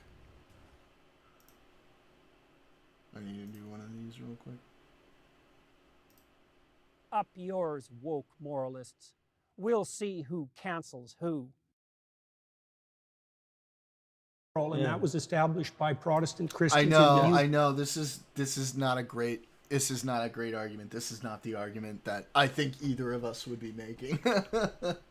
UK, who then convinced the UK government for 200 years to go to I war. think And I why would you heard say that Parker this is is in this one. I want to see what Parker does. Let's see if he actually knows his shit, or if he's just if all he is gotcha moments.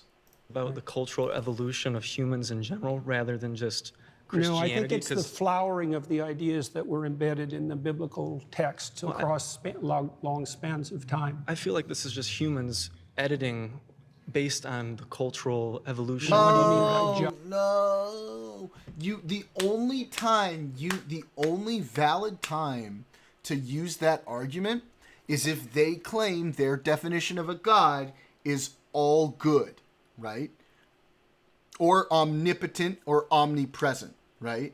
Because then you can make then you can point out the contradictions with that, where you can say, okay, so then he's either omnipresent and omnipotent, or he's all good. He can't be one or the other. Because by your own morality, you reject that this certain thing that he was okay with is good. That's the only time you can use that argument. Just?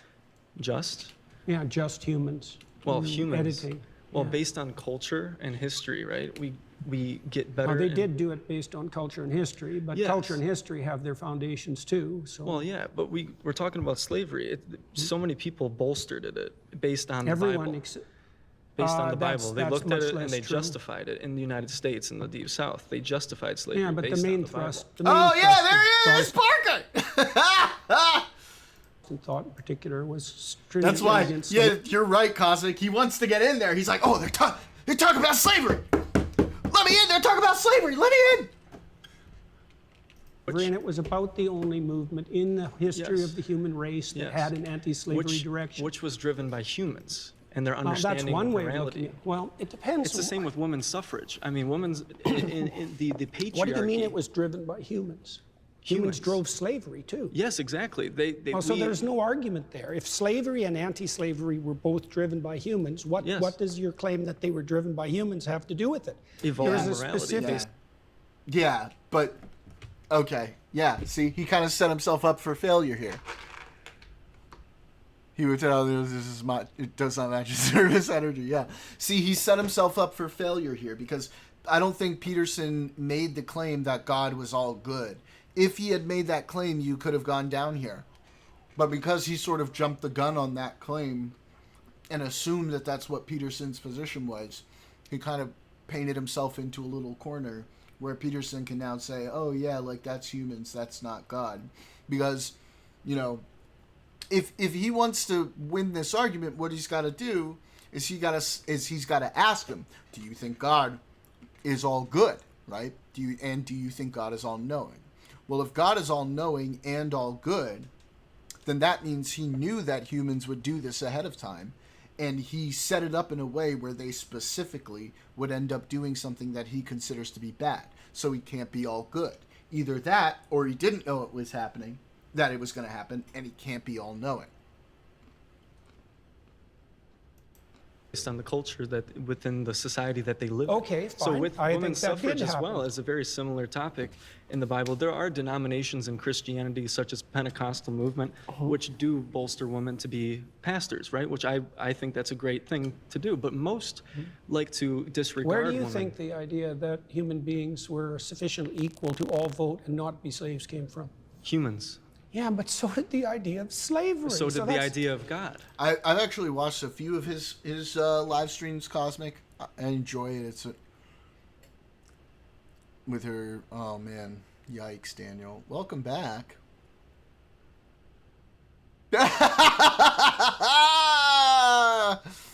No, it's a red flag because it's Native Americans, Daniel. He's microaggressing against Native Americans. Yeah, I've caught a couple of his live streams, Cosmic. I didn't get to see any of like the atheism arguments that he made, but like I don't know. I feel like I would be disappointed in them, but we'll see. We'll see when he comes up. We'll see how he does. So far, a couple of the first people were setting themselves up for good arguments, but these last couple have not been very good. And they're actually playing right into Jordan Peterson's arguments, which is a shame because he has a dog shit position that's easily disputable, like, or easily rejectable, but they're just not doing a good job of it here.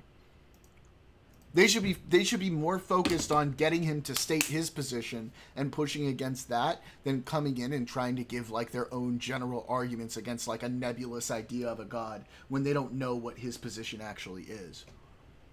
Because I don't fucking know what his position actually is still at this point.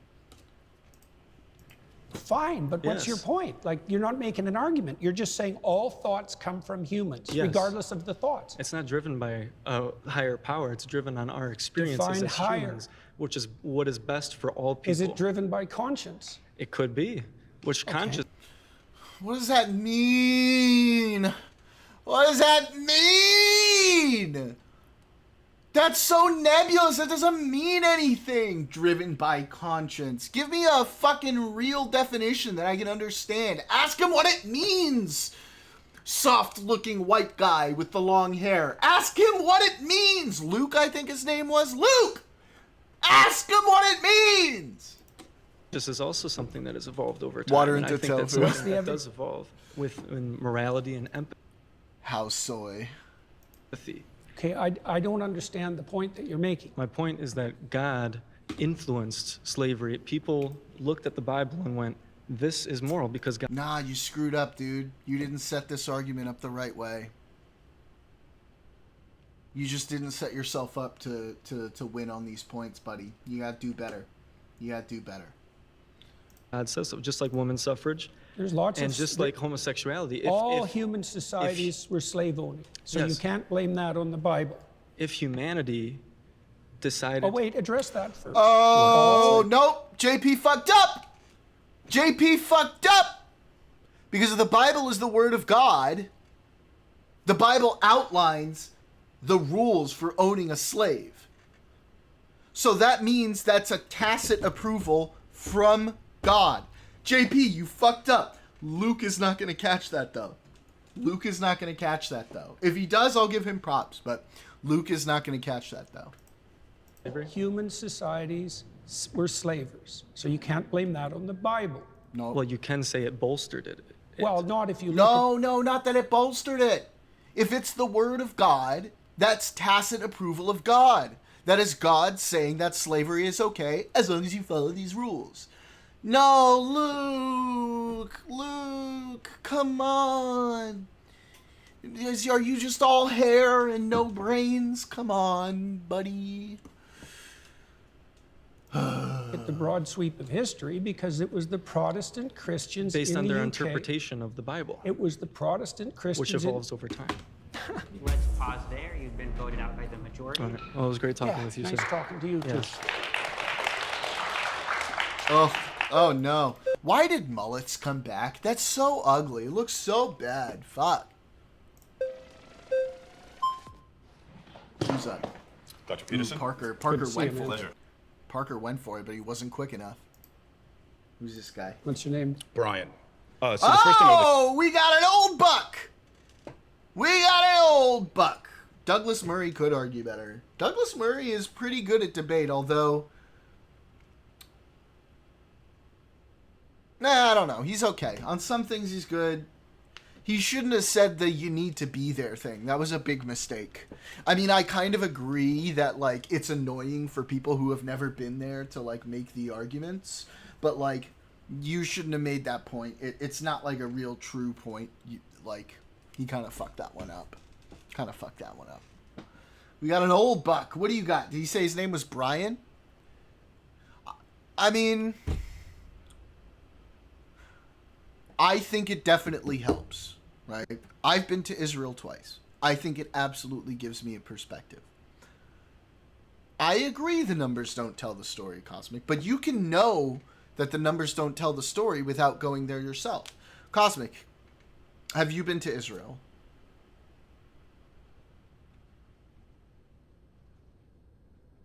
Do you feel like you have a decent understanding of the conflict?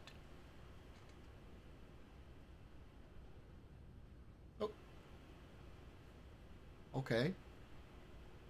I've been to Earth, but I haven't been to the moon, but I've been to Earth, right? It's not the same. You haven't been to Israel. That doesn't mean, I guess you're saying to the Middle East. Okay. I mean, like, that's something. But I think you can understand a conflict pretty well without actually having been there, right? However, I do think... Okay. Did it look like they were having fun?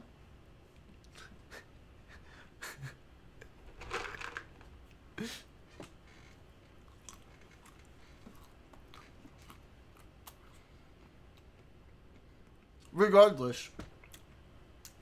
Oh, no way! I didn't want to...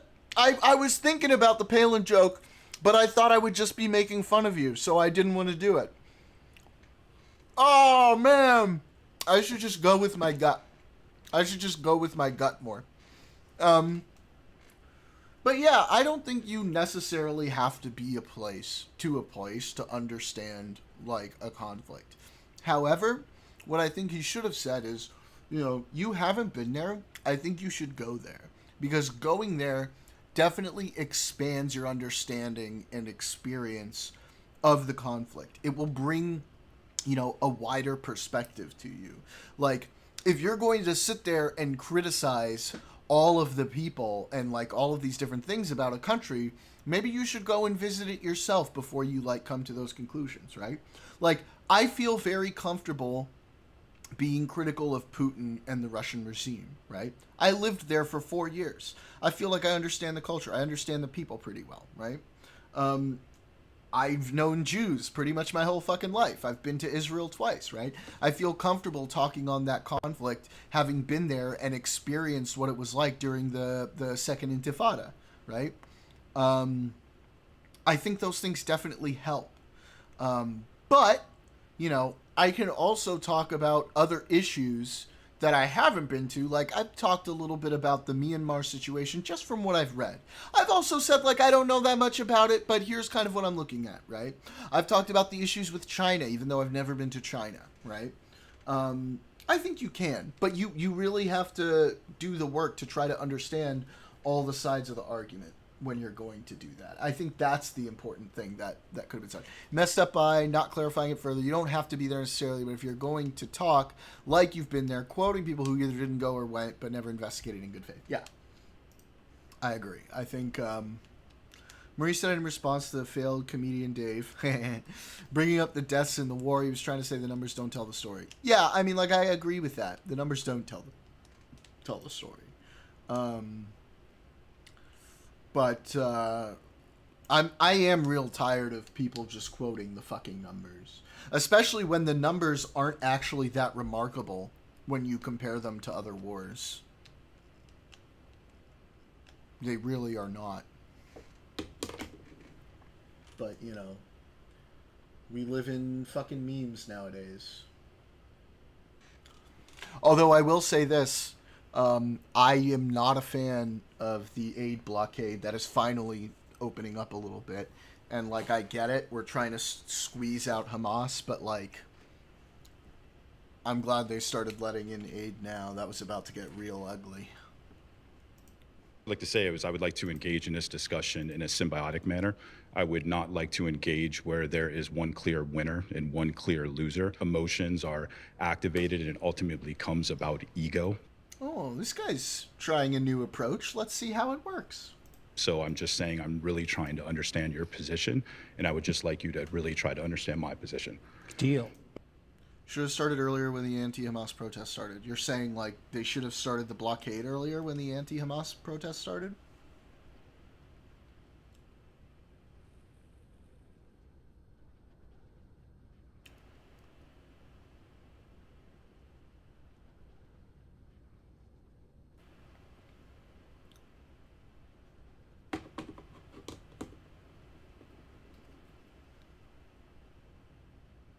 They should have eased the blockade then.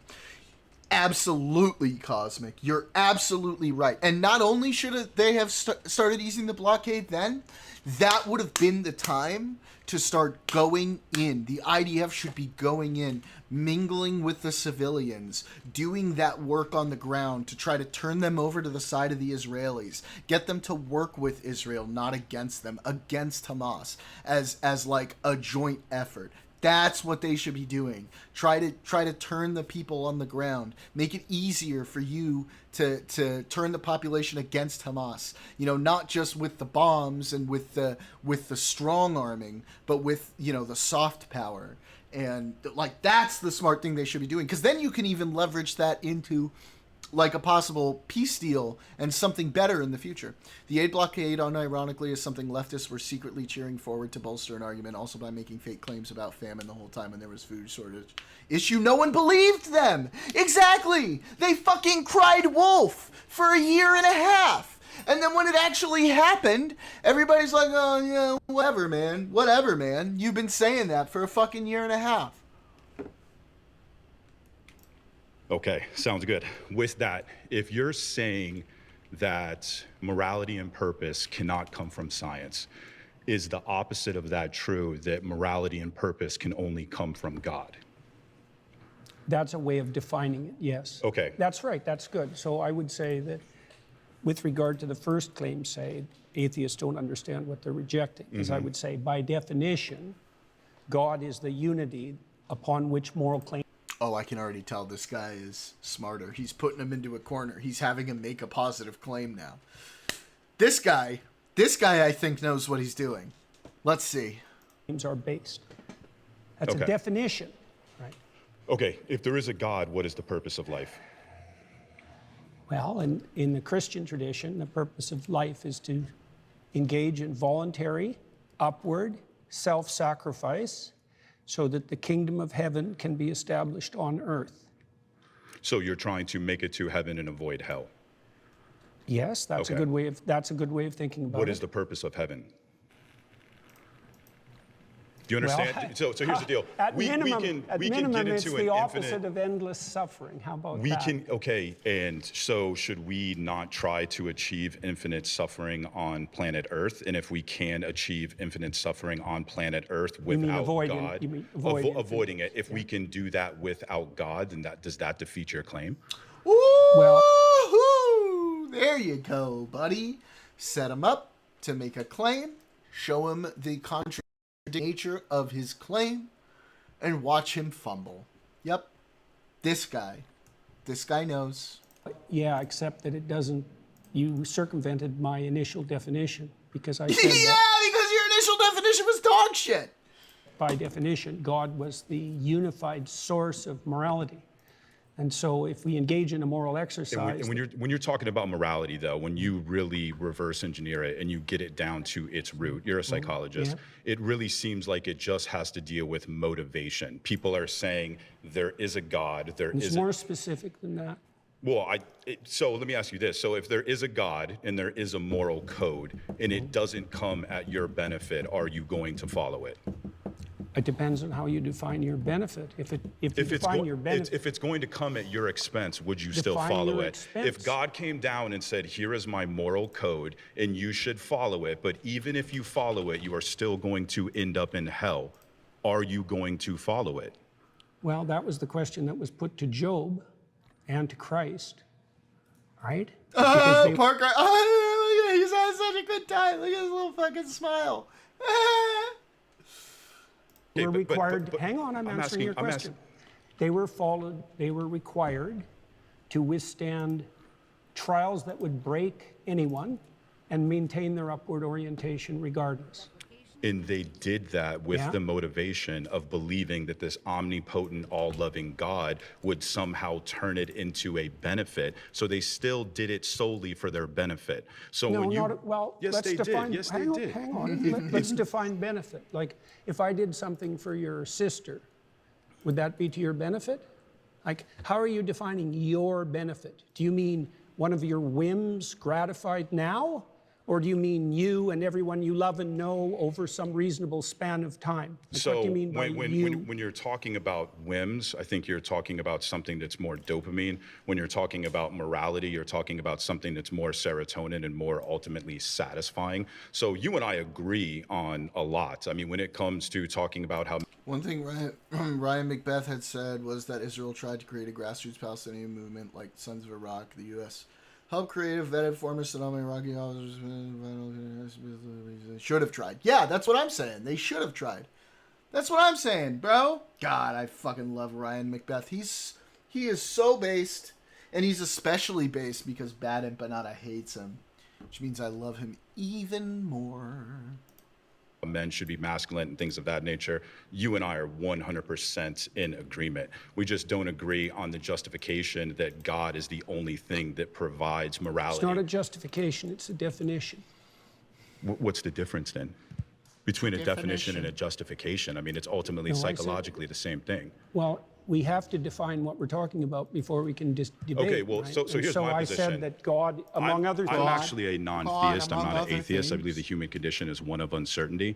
And what that means is that I don't believe that you can conclude there is a God with certainty, and I don't believe that you can conclude that there is a God without in the same position. Now, with that, I don't care. I still wake up every day, and I have motivation to be a moral person. Define moral.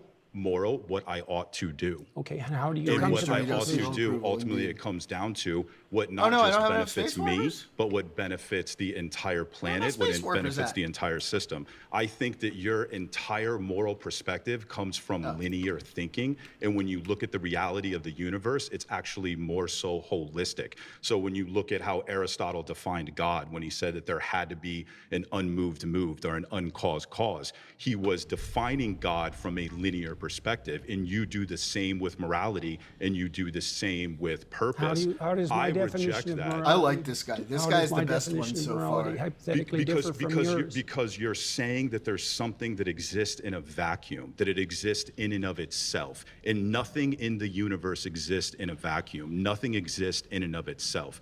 It's a whole systems-based morality. It's a systems-based reality. Is there a and hierarchy? that is This what guy they want. actually knows his shit. Are some things more important than others? Are some things, I think some things lead to more benefits than others. Then, by your own definition, some things are more important than others. Yes. Okay. No, well, no, don't let him get away on that, because you need to make him define what he means by more important. Because you two could have different definitions of what they mean by more important. Don't let him get away with that, guy. Oh no, they voted him out? Are you all fucking retarded? Why would you vote him out? He's the best one of all of you so far. You fucking idiots. Oh my god. What is... Pause there. You've been voted out by the majority. So dumb.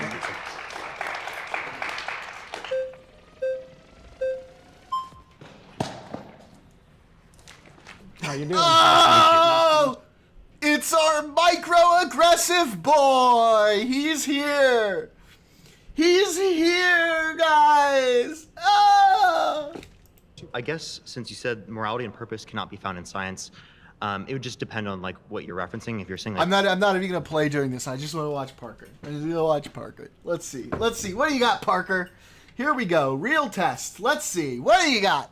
Description of your psychological preferences would be considered within science, sure, but I don't think that you have to say that it comes from science in order to be like an atheist. As an agnostic atheist, I don't know if God exists, and I don't believe that a God exists. Even Parker knows what it is, Cosmic. Even fucking Parker knows what it is, Cosmic. Come on, dude! And the only ones that I would really reject would be like the all-knowing, all-powerful, all-good, perfect notion of God that plenty of Christians like prescribe themselves. So I guess how is that relevant to this claim? You're basing a position of morality and purpose in some like notion of God that isn't the same type of notion of God that typical Christians would prescribe. Your notion of God is what typical Christian? Right, so get him to define it. Get him to define it, Parker. Make him define it. Christians. Yeah, typically when I talk to Christians, they say that they believe in an all-knowing. How about Cardinal Newman, who defined God as conscience? He's a major influence on all. That's nebulous. That's not a real definition. You need to define what that means. Make him define it, Parker. Make him define what that is. He's slipping away by using a definition that's very open and interpretable. You need to be specific. Otherwise, you're purposefully using a definition that you can sort of slide around in to fit whatever need you have. It's not real things aren't defined nebulously. Real things are defined specifically. And if you're going to claim that something is real, you need to be able to define it specifically, or you can't claim that it exists. All of Catholic social theory. How about that, Christian? Sure. So do you believe in the all-knowing, all-powerful, all-good notion of God? What do you mean by believe? Do you think it to be true? That's the circular definition. What do you mean?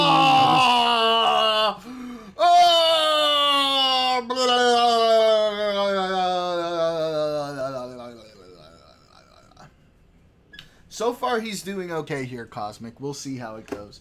JP is really trying to weasel. He can see what Parker's doing, and that's why he's trying to weasel around. Because he knows that he's in a fucking trap here. And there's no way for him to actually give a hard definition without it getting torn apart. That's his whole fucking thing here, is he won't give any clear definition because he knows if he does, it's gonna get torn apart. That's why these nebulous fucking definitions of God never work. Is because there's nothing for you to like actually describe. But Parker needs to hammer home on that. He needs to say, look, if you can't describe specifically what it is, then I don't have to consider it as real. Because you're not actually giving me like a hard definition of what it is you believe. If you're going to give me some metaphorical, nebulous, sort of cloudy fucking thing, then I can say, why should I believe in any of that? You're not going to give me like a real reason to believe in any of it. You're just kind of fucking saying woo-woo shit and being like, doesn't that sound nice and poetic? But it's not real. It's not definable. Circular? You believe. How is that circular? Because you added no content to the answer by substituting the word true and believe. I said you.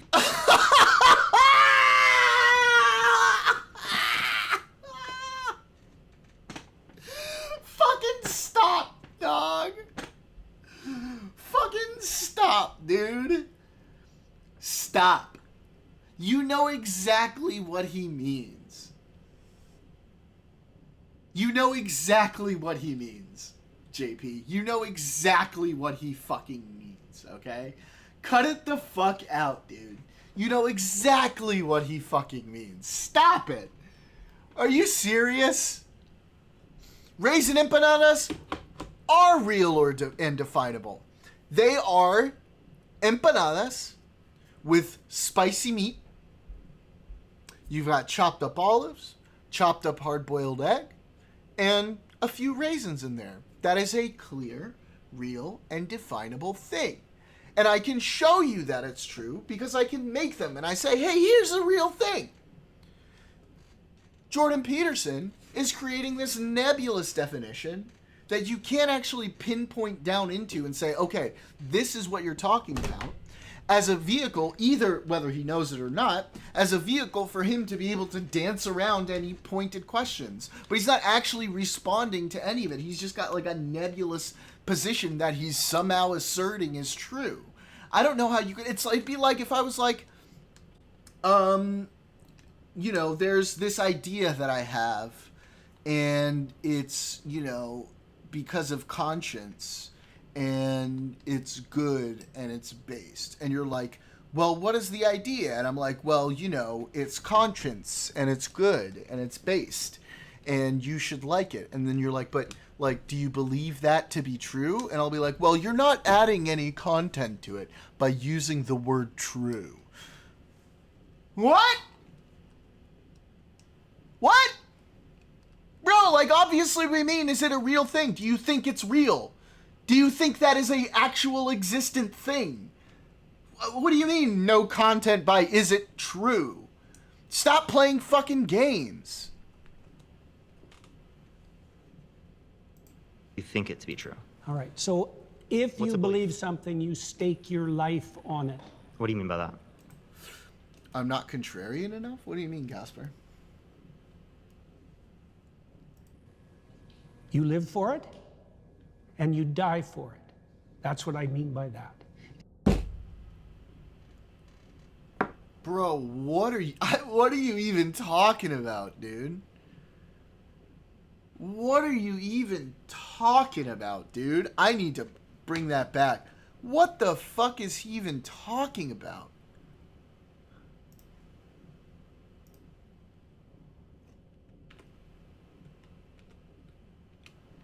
Believe something, you stake your life on it. What do you mean by that? The word true. I mean by believe. So do you believe in the all-knowing, all-powerful, all-good notion of God? That Christian. Sure. So do you think it to be true? That's the circular definition. What do you mean How when is you that say circular? you believe? That's not circular. How is that circular? That's not circular at all. He's asking, do you accept that as a thing that exists? The way that I described it. The thing that I just said, do you accept that as something that exists? This is very obvious and simple what he's asking you, Jordan Peterson. This is not like some deep logical philosophy definition of true. Because you added no content to the answer by substituting the word true and believe. I said you think it to be true. All right. So if you believe something, you stake your life on it. What do you mean by that? You live for it, and you die for it.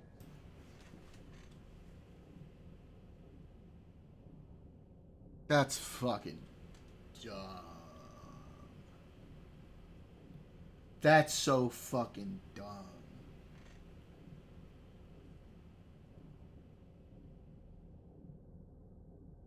That's so fucking stupid.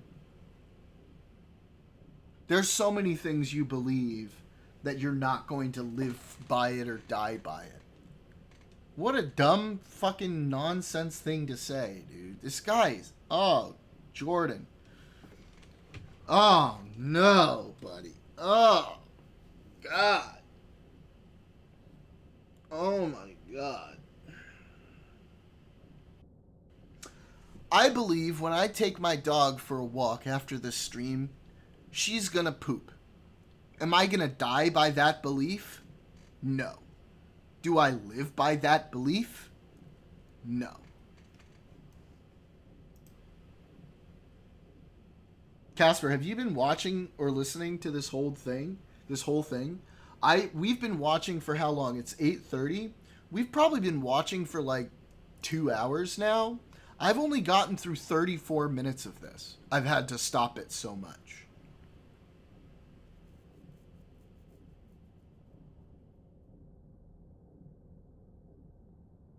Like every couple sentences, I'm stopping it and fucking ranting.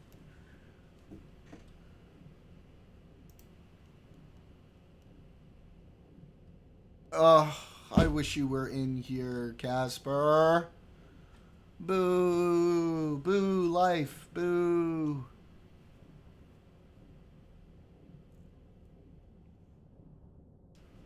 Yeah, but Cosmic, you could try and do that work without necessarily arming them right away, or at all even, right? You can find ways to like work with the population, try to help, you know, build relations with the population and not necessarily arm them, I guess. Maybe eventually down the line a little bit, but you could probably do that. That's what I mean by that. It isn't something that you say. It isn't something that's associated with logical consistency. It's not declarative. It's not proposition. It's not did he just literally say it's not logically consistent? Doesn't have to be logically consistent? Okay, so you've just conceded everything. Ooh, look at this frame. Look at this fucking mug right here. Look at this punim. But he literally just said logical consistent. Doesn't need logical consistency? What? I want to hear that again. Because he basically just conceded his whole thing. For it. That's what I mean by that. It isn't something that you say. It isn't something that's associated with logical consistency. Ah! It isn't something that's associated with logical consistency. Oh, God. This guy is supposed to be like one of the great thinkers of the right wing.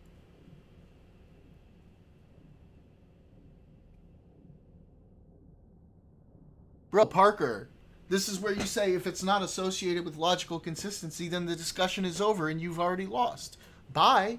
I'll go sit myself back down. Thank you very much for conceding. Thanks.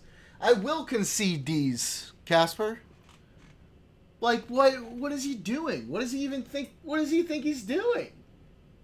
It isn't associated with logical consistency? Then why are you arguing for it?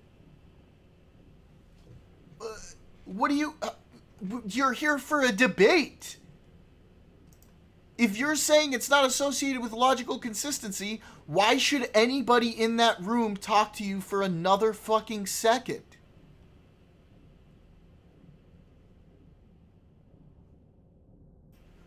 It's not declarative. It's not propositional.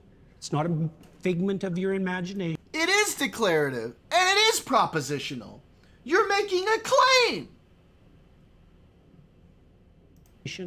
It's the presupposition of your attention and your... Well, there it is. You're presupping. You're done. You're finished. You're finished. You're presupping. You're done. You've lost. Why would you say that? Why would you admit that? Does he not know? He must not know. He must not know. He really doesn't know, right?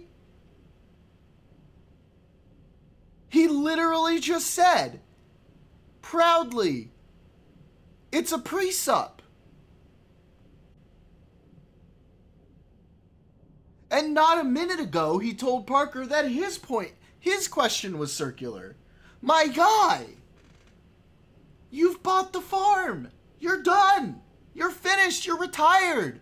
You've lost. Why would you say that? Why would you say that? Action. And you're either fragmented, in which case you worship multiple gods, or there's some unity at the bottom of it that makes you an unstoppable force. Okay, so you're saying that you don't believe something if you wouldn't die for it? There you go, Parker. Don't let the gish gallop that he just spewed at you distract you.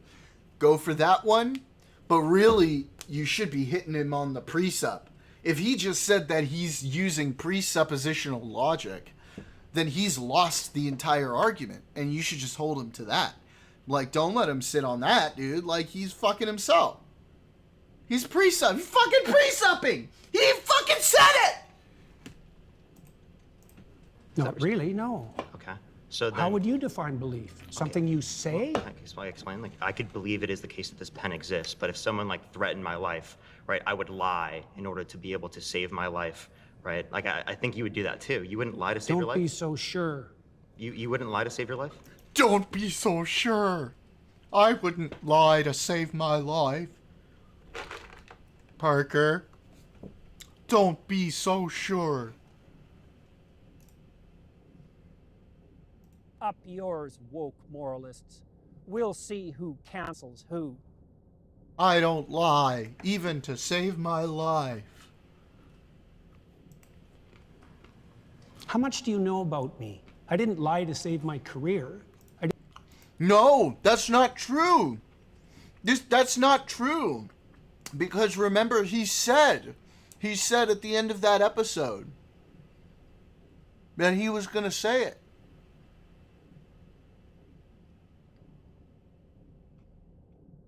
And it also depends on the lie in the situation, right?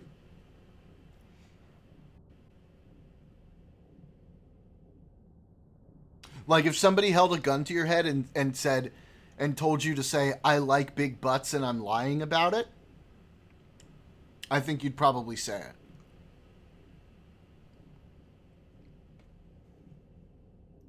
I didn't lie to save my clinical practice. Would you lie to like save your children, your mom, your dad? I don't think lying would save them. No, can there ever be a circumstance logically? Dude, every question, he's just gonna like wiggle around it, bro. This is like watching those Trump people when they're in like a congressional hearing, like Kristi Noem or that dude from the IRS when Elizabeth Warren was like asking him questions. It's like, it's a simple yes or no answer. And they're like, well, I'm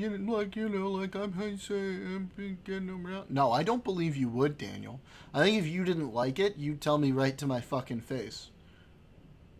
As I stand there, waiting with bated breath and a bowl of chimichurri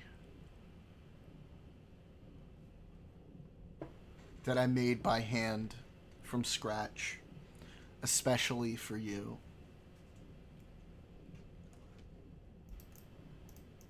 That lying could save someone. Yeah, and if you're steeped in sin, you're likely to live in circumstances like that. I'll give you an example. If you're like in like Nazi Germany, dude, and I hate this.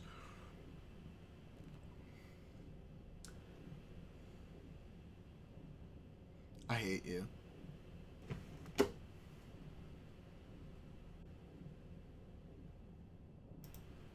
Beta! and it is the case that there's like Jewish people in your attic and you're trying to protect them, would you lie to like the Nazis? I would have done everything I bloody well could so I wouldn't be in that situation to begin with. Oh my god, dude, what a Weasley little liar, dude. He's being dishonest right now. I would have done every darn thing to be sure that I wouldn't be in that situation. Oh. It's a hypothetical, and it's not answerable. Answer hypotheticals? No, I can't answer a hypothetical like that because it's... Why does he seem so offended? Oh, I can't answer that hypothetical. Oh, my feelings. How dare you? Ask me if I would lie to save somebody's life. How dare you? Stop trying to poke holes in my argument. Stop it. How dare you? Look, Did you don't play games. I'm not playing games. I'm just asking if you ate it. You are the one playing games, sir. If you present me with an intractable moral choice that's stripped of context and you back me into a corner, you're playing game. I just told you I would do everything that I could. It's hypothetical, bro. To make sure that I'm never in that situation. Okay, By but the if time you we were got there, you've made so many mistakes that there's nothing you can do that isn't a sin. Being born in Nazi Germany and trying to protect people that you care about, like there could be a Jewish friend that you have and you want to protect them. I think you should have just them in give your up on attic. that line of questioning. Give up. Oh my god, what a fucking pussy! I think you should just give up on that line of questioning. Why? Because you're too much of a puss to answer it? Fucking answer it! If you believe in your shit so strongly, grow a pair of fucking pelotas and answer the fucking question! Yes! This is like not even that crazy of a hypothetical. And he's getting all offended and up his little butthole about it, dude. You look so weak right now. You think you're being strong, but you look like you won't. You just refuse to engage with the hypothetical because you know it puts a hole in your argument. Holy shit, dude. Holy shit. On just like trying to clarify your position? Because you don't like, are you like uncomfortable with me asking this question? It's just a basic hypothetical. Like I could ask you. It's just a basic hypothetical where you put Jews' lives at stake in Nazi Germany. That's just a basic hypothetical. It's a pretty basic type of hypothetical question. He's not saying there are actual Jews in Nazi Germany right now. He's saying if you were there in a situation that really happened, would you lie to save their lives? And you're squirming around like a fucking worm on a hook right now, dude. You can't sit still. You're like all over the place, bro. You're all over the place. You're discombobulated. Obviously, you would lie in that scenario to save their life, but you're like not trying to answer this question. Oh, Daniel. No, I've actually engaged with some of those tough answers with tough hypotheticals with Leo. And some of the answers he's given, I've actually like been... So this is an interesting question. If you could end human suffering forever, for the rest of infinity, but to do so, you would make one child suffer infinitely for the rest of time, would you do it?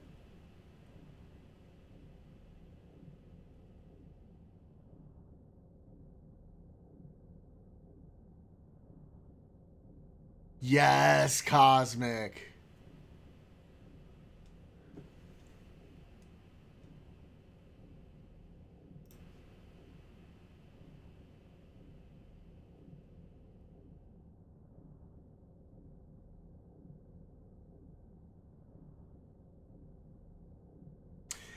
If you could end all of human suffering forever, for the rest of time, but in order to do so, you would be dooming a single child to suffering for the rest of time, would you do it?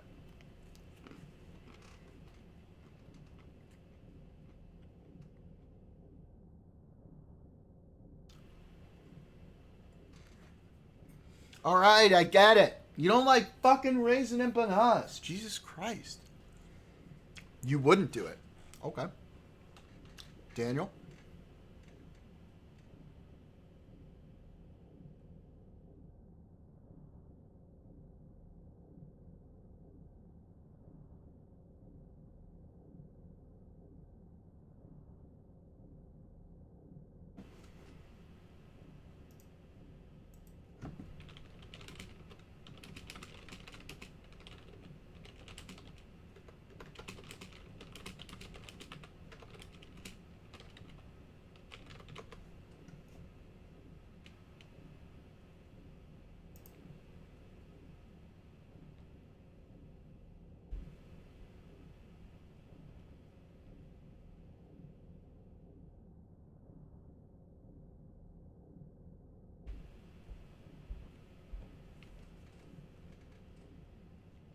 Oh, it looked like you were saying before that you wouldn't try them because you don't fuck around with food.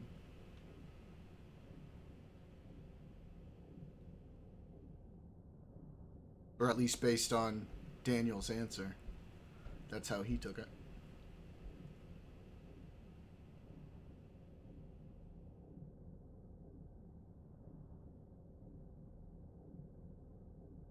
Okay, interesting.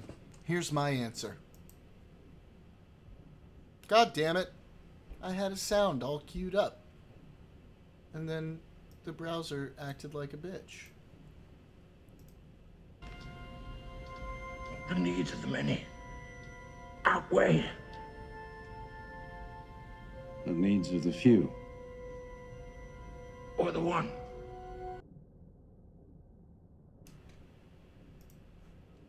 That's my answer. No. Don't you dare use a Picard facepalm there. Don't you dare. How disrespectful. It is a personal choice. But that's the way I look at it. The needs of the many outweigh the needs of the few of the one. And so I would, and I'd have to live with that. But, you know, you say, right, because you aren't eliminating suffering, you're just reducing it. But now you've had the choice, which means you've made the active choice to not reduce suffering for the rest of humanity, to save one person. Nobody chose to be born and go through suffering in the world that they go through right now either, Cosmic.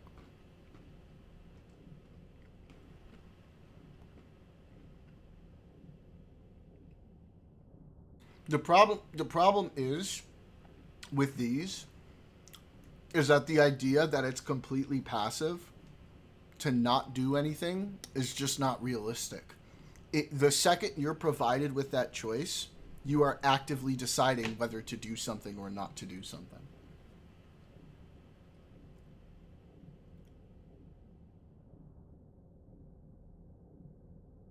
I mean, we're kind of assuming that, Cosmic. Let's say we add that that's the only way to eliminate suffering for humanity forever. If we knew that, like, in the future we'd be able to eliminate suffering without doing this, then obviously we wouldn't do it.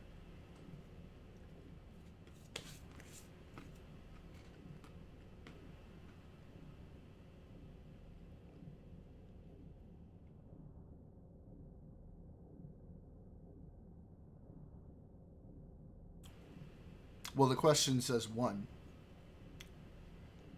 I don't know if I've thought about, like, an arbitrary number.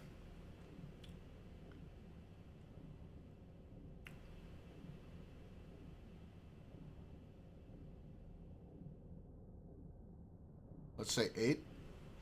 8 for 8 billion? I think I could probably do that.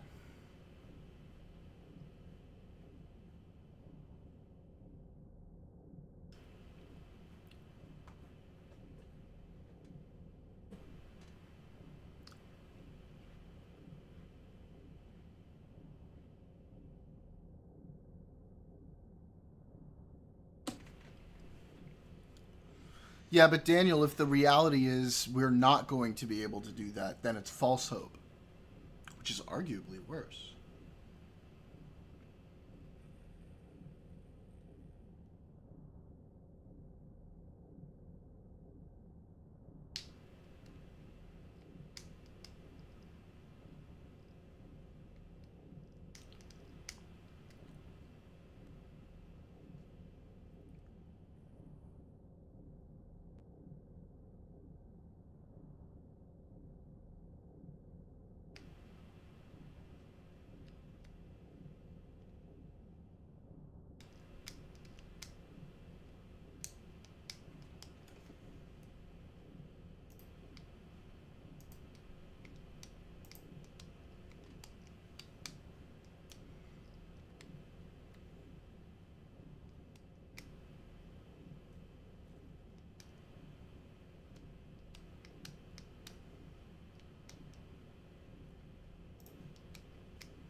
I mean, that's very poetic, but I'm looking at this pragmatically.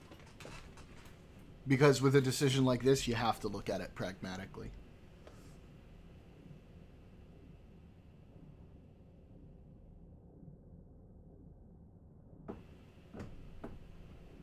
Because if you look at it emotionally, you're gonna end up fucking killing yourself.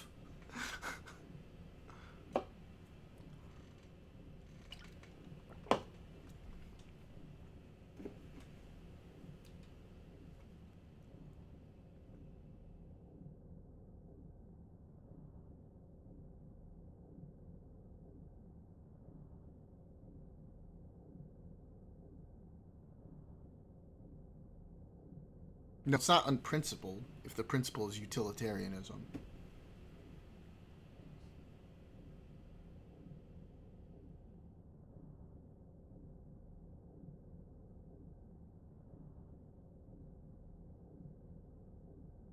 I get it.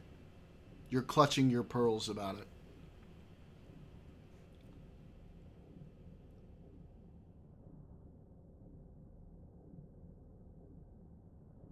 I think in most decisions it can be that way, Daniel, but when you're offered an extreme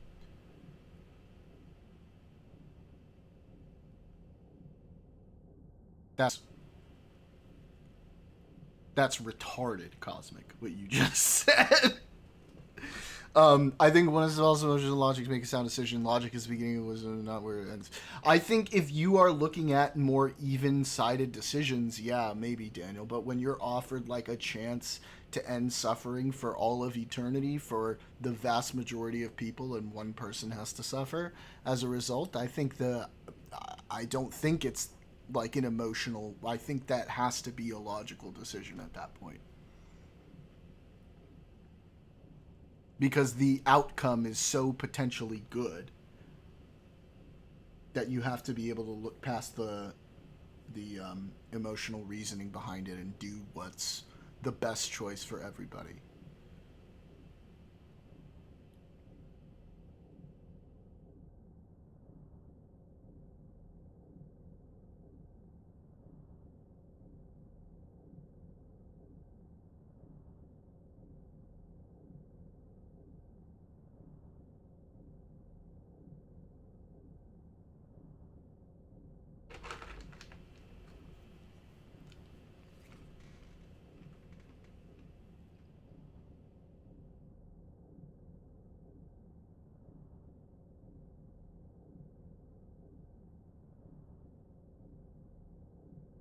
Give me an example.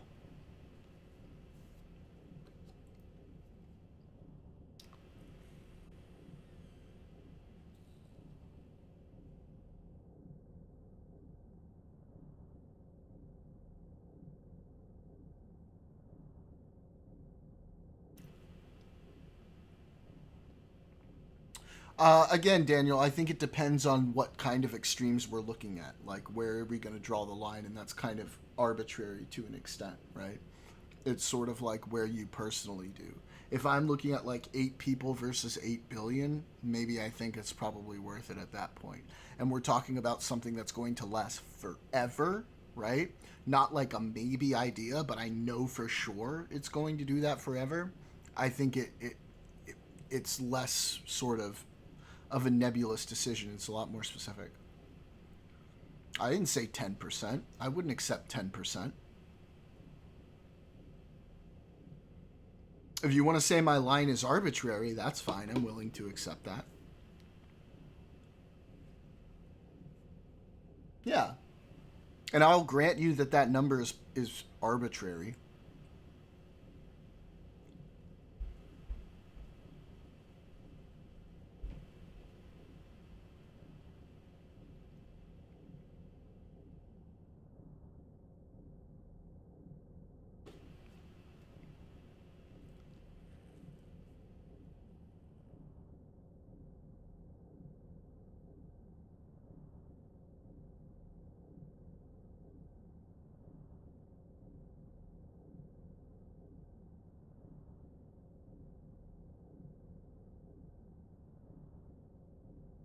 Well, Daniel,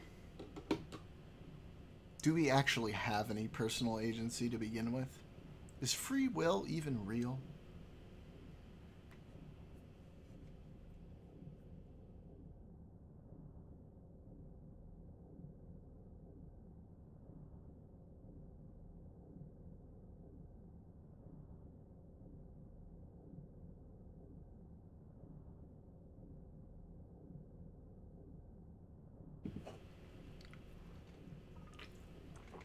Maybe I was always going to make that decision to begin with, and I had no real choice in the matter.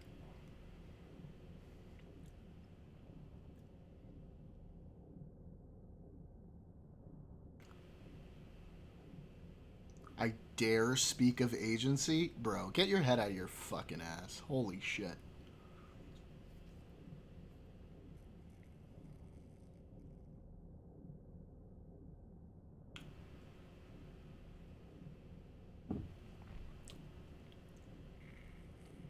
Uh-oh! That was a bad one. That was a bad one.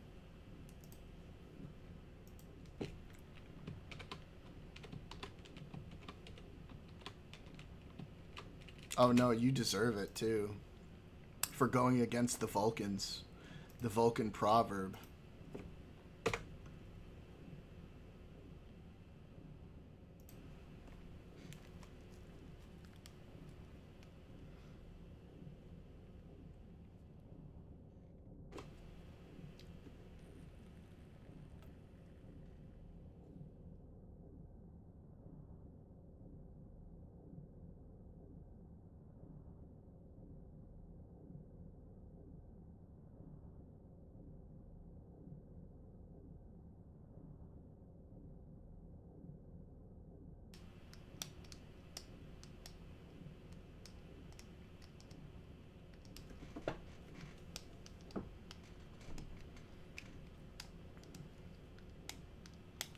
See, this is why not everybody is cut out to be Thanos.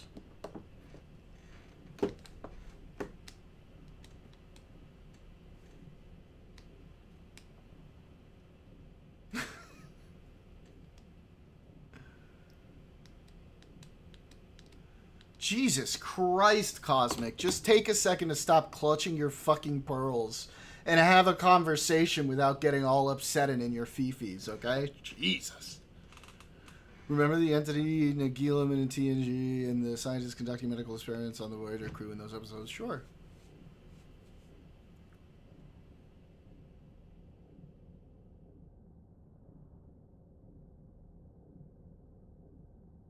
I mean, if I had the glove, obviously I would just say, well, I'm just going to make everybody good, right? If I could do something like that. If that was the choice I was presented with, obviously that's the choice I would make.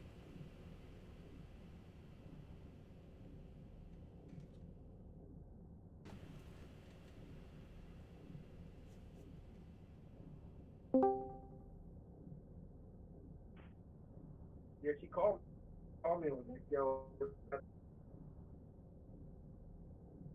Vasectomy half the population. We should probably do that anyway. I know which half. Hey, real quick, can you hear me, Jordan? Yeah, Jordan. He was like, really, I just did this Kanye thing. We want to Bro, are you talking to me? I can barely hear you, dude. Okay. Right, hold on. Not really. When they did the thing going around. Can you hear me right now? Yeah, what's up? My bad. I got you on a speaker. I'm chilling with Q and Dante.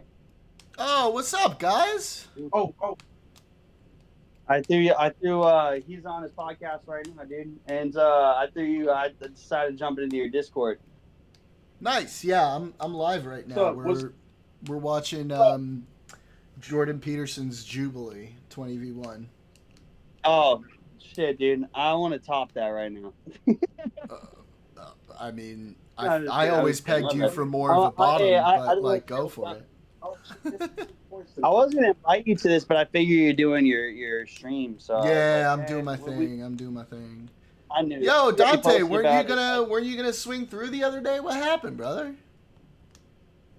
There we go. Bro, I had to go to work. I had to get a bullshit ass gig. All right. You gotta no come joke. by soon. Hey, ask him what gig you had to go to. Hold on, Jordan. There's a reason I hopped on the phone. Ask him what gig you had to go to. All right. What gig did you have to go to? The guy you don't like. Wait, which one? Kanye. Oh no! Listen. I don't really give a shit about him at this point. He doesn't like me. He's weird as fuck, bro. I'm not surprised, dog. I am not surprised. He just told me he had to do that. He's like, I was supposed to go to Jordan's podcast, and then Jay Tosh hit me real quick for this fucking Kanye video. And I go, hey, we should hop on Jordan's podcast right now. Yeah, we're live right now. Everybody in chat, say what's up. Give waves. Say hey. Maybe a little fuck Kanye in chat. We could go with that. Sadly, Dante didn't know what he was jumping on. I already knew, bro. I already knew all this shit. Wait, you gotta give me a little story, bro. Tell me some weird shit that happened. Bro, you don't even want to know. Look, at the end of the day, this is the song you'll probably hate that more than any song has ever been made by. Well, I'm not gonna listen to it anyway, so it doesn't matter. That's good because the song's called Heil Hitler. Oh, I already know about that one. Yeah, they reshot it. I haven't listened to it. I'm telling you right now, I've no interest in ever listening to a Kanye song ever. Here's what I will say, dude. Jordan, I know you hate it. But bro, the fucking drums are fire. Well, I'll never find out. So, bro, that guy is never going to get another fucking view, sent, anything from me for as long as I live. Okay, man. I mean, that's you're right. That's you're right. As a human as being. An American. Well, as a Jew. As a And Jew. I mean, it says. Is this your one? Where's mine? This one mine? I already killed it. Yeah. I mean, shit, dude. Q's Jewish. Why you put that shit right there? Because I want to fucking get rid of the empty one. You got no trash can. I got a trash can right there. My bad. Whoa. Yeah, no, brother. Sorry to interrupt your Jordan Peterson Jubilee. Brother. No worries, brother. Yo, so Dante, when you gonna swing through and come on, brother? Man, I need to swing through one day soon. Can I pull up with Dante? I'll actually get him there. Yeah, I mean that'd be dope. I don't have a lot of room in my little space. I'll have to like make some extra room. I'd love to have you guys here. Would you be ready to invite 3 Republicans onto your podcast? I mean, if they're all ready to that is a Republican. He's lying. If they're all ready to lose in a debate with me, sure. You are American. I'm American. American. I'm American. Yeah, you're a black American, dude. It's all good. So, and Q's straight. Fucking Q is an anomaly. Q is a born and raised in Flint, Michigan, Republican, veteran, black American. Okay. That part though, veteran. I mean, just get ready, guys. Happy Memorial Day. I do this all the time. I spend a lot of my time on this. Y'all better come prepared. Well, give us like couple topics to actually talk about, but the rest of it could all be feelings, and then we'll tell you exactly how we feel. Cosmic in chat says about Kanye to tell the Twisted Man to put down his drums and take his medicine. Man, that's the problem. Is if he does his medicine, are the drums good anymore? I think that's his whole. What a fucking shame, bro. Well, hear me out, Jordan. If we put him in a cage and we just tell him, hey, dude, just keep making your beats and say your craziness, but we won't give it any media attention, is it still not fun to have good music, or should we just eliminate the music altogether? I mean, there's a lot of people who make music that's very good. I really don't care about him. Nah, he's one of the elites. Yeah. Yeah, he's one of the number one, bro. He's the best. Are you kidding me? I'll show you. What you mean no more? What are you talking about, bro? His last couple albums are still. Cosmic says he's fallen off a cliff. I don't like the new shit, but like you're lying, bull. Cosmic agrees. He says he's fallen off a cliff. Nah, it's a lie though, dude. He's washed, bro. He's washed. He's not though. He's just hated, and it's different than being washed. The music quality is still very unique. Honestly, I wouldn't know. I literally have not. As soon as he started getting all anti-Jew, I won't listen to anything. So I won't know. And that's right, dude. That's right. I support that. I'm very upset by all that. You know, I'm pro fucking Israel all day, dude. Hell yeah, baby. Motherfuckers all the time. Look, at the end of the day, man, I've been to Israel, and technically I've been to Palestine. I've seen both sides, not into the extreme that my friends have seen who fucking fight in the war, but like it's literally like night and day, dude. The way people are allowed to be treated. Like, how am I going to support the fucking terrorist nation over the fucking democracy nation? It's ridiculous. Cosmic just FYI. It's absurd. Cosmic says Jesus is king was utter trash, and it has been garbage ever since. Dude, Cosmic is lonely, and he needs to chill out. Right. Cosmic, well, first of all, Cosmic is the homie, and he laughed. Cosmic is atheist. So his whole goals. How do you know that? Hey man. No, not a trip. Stop. Listen. That's funny. Listen, not everybody in my audience is an atheist, them. though. By the way, just FYI. Everyone, that's my point. And as Q said, when was the last time Cosmic went out with an actual girl, not a trans? That's what Q just said. Not a trans. Not a trans, like an actual girl. You know what I mean? Come on, Jordan. He wants to know what you think the best Kanye album is.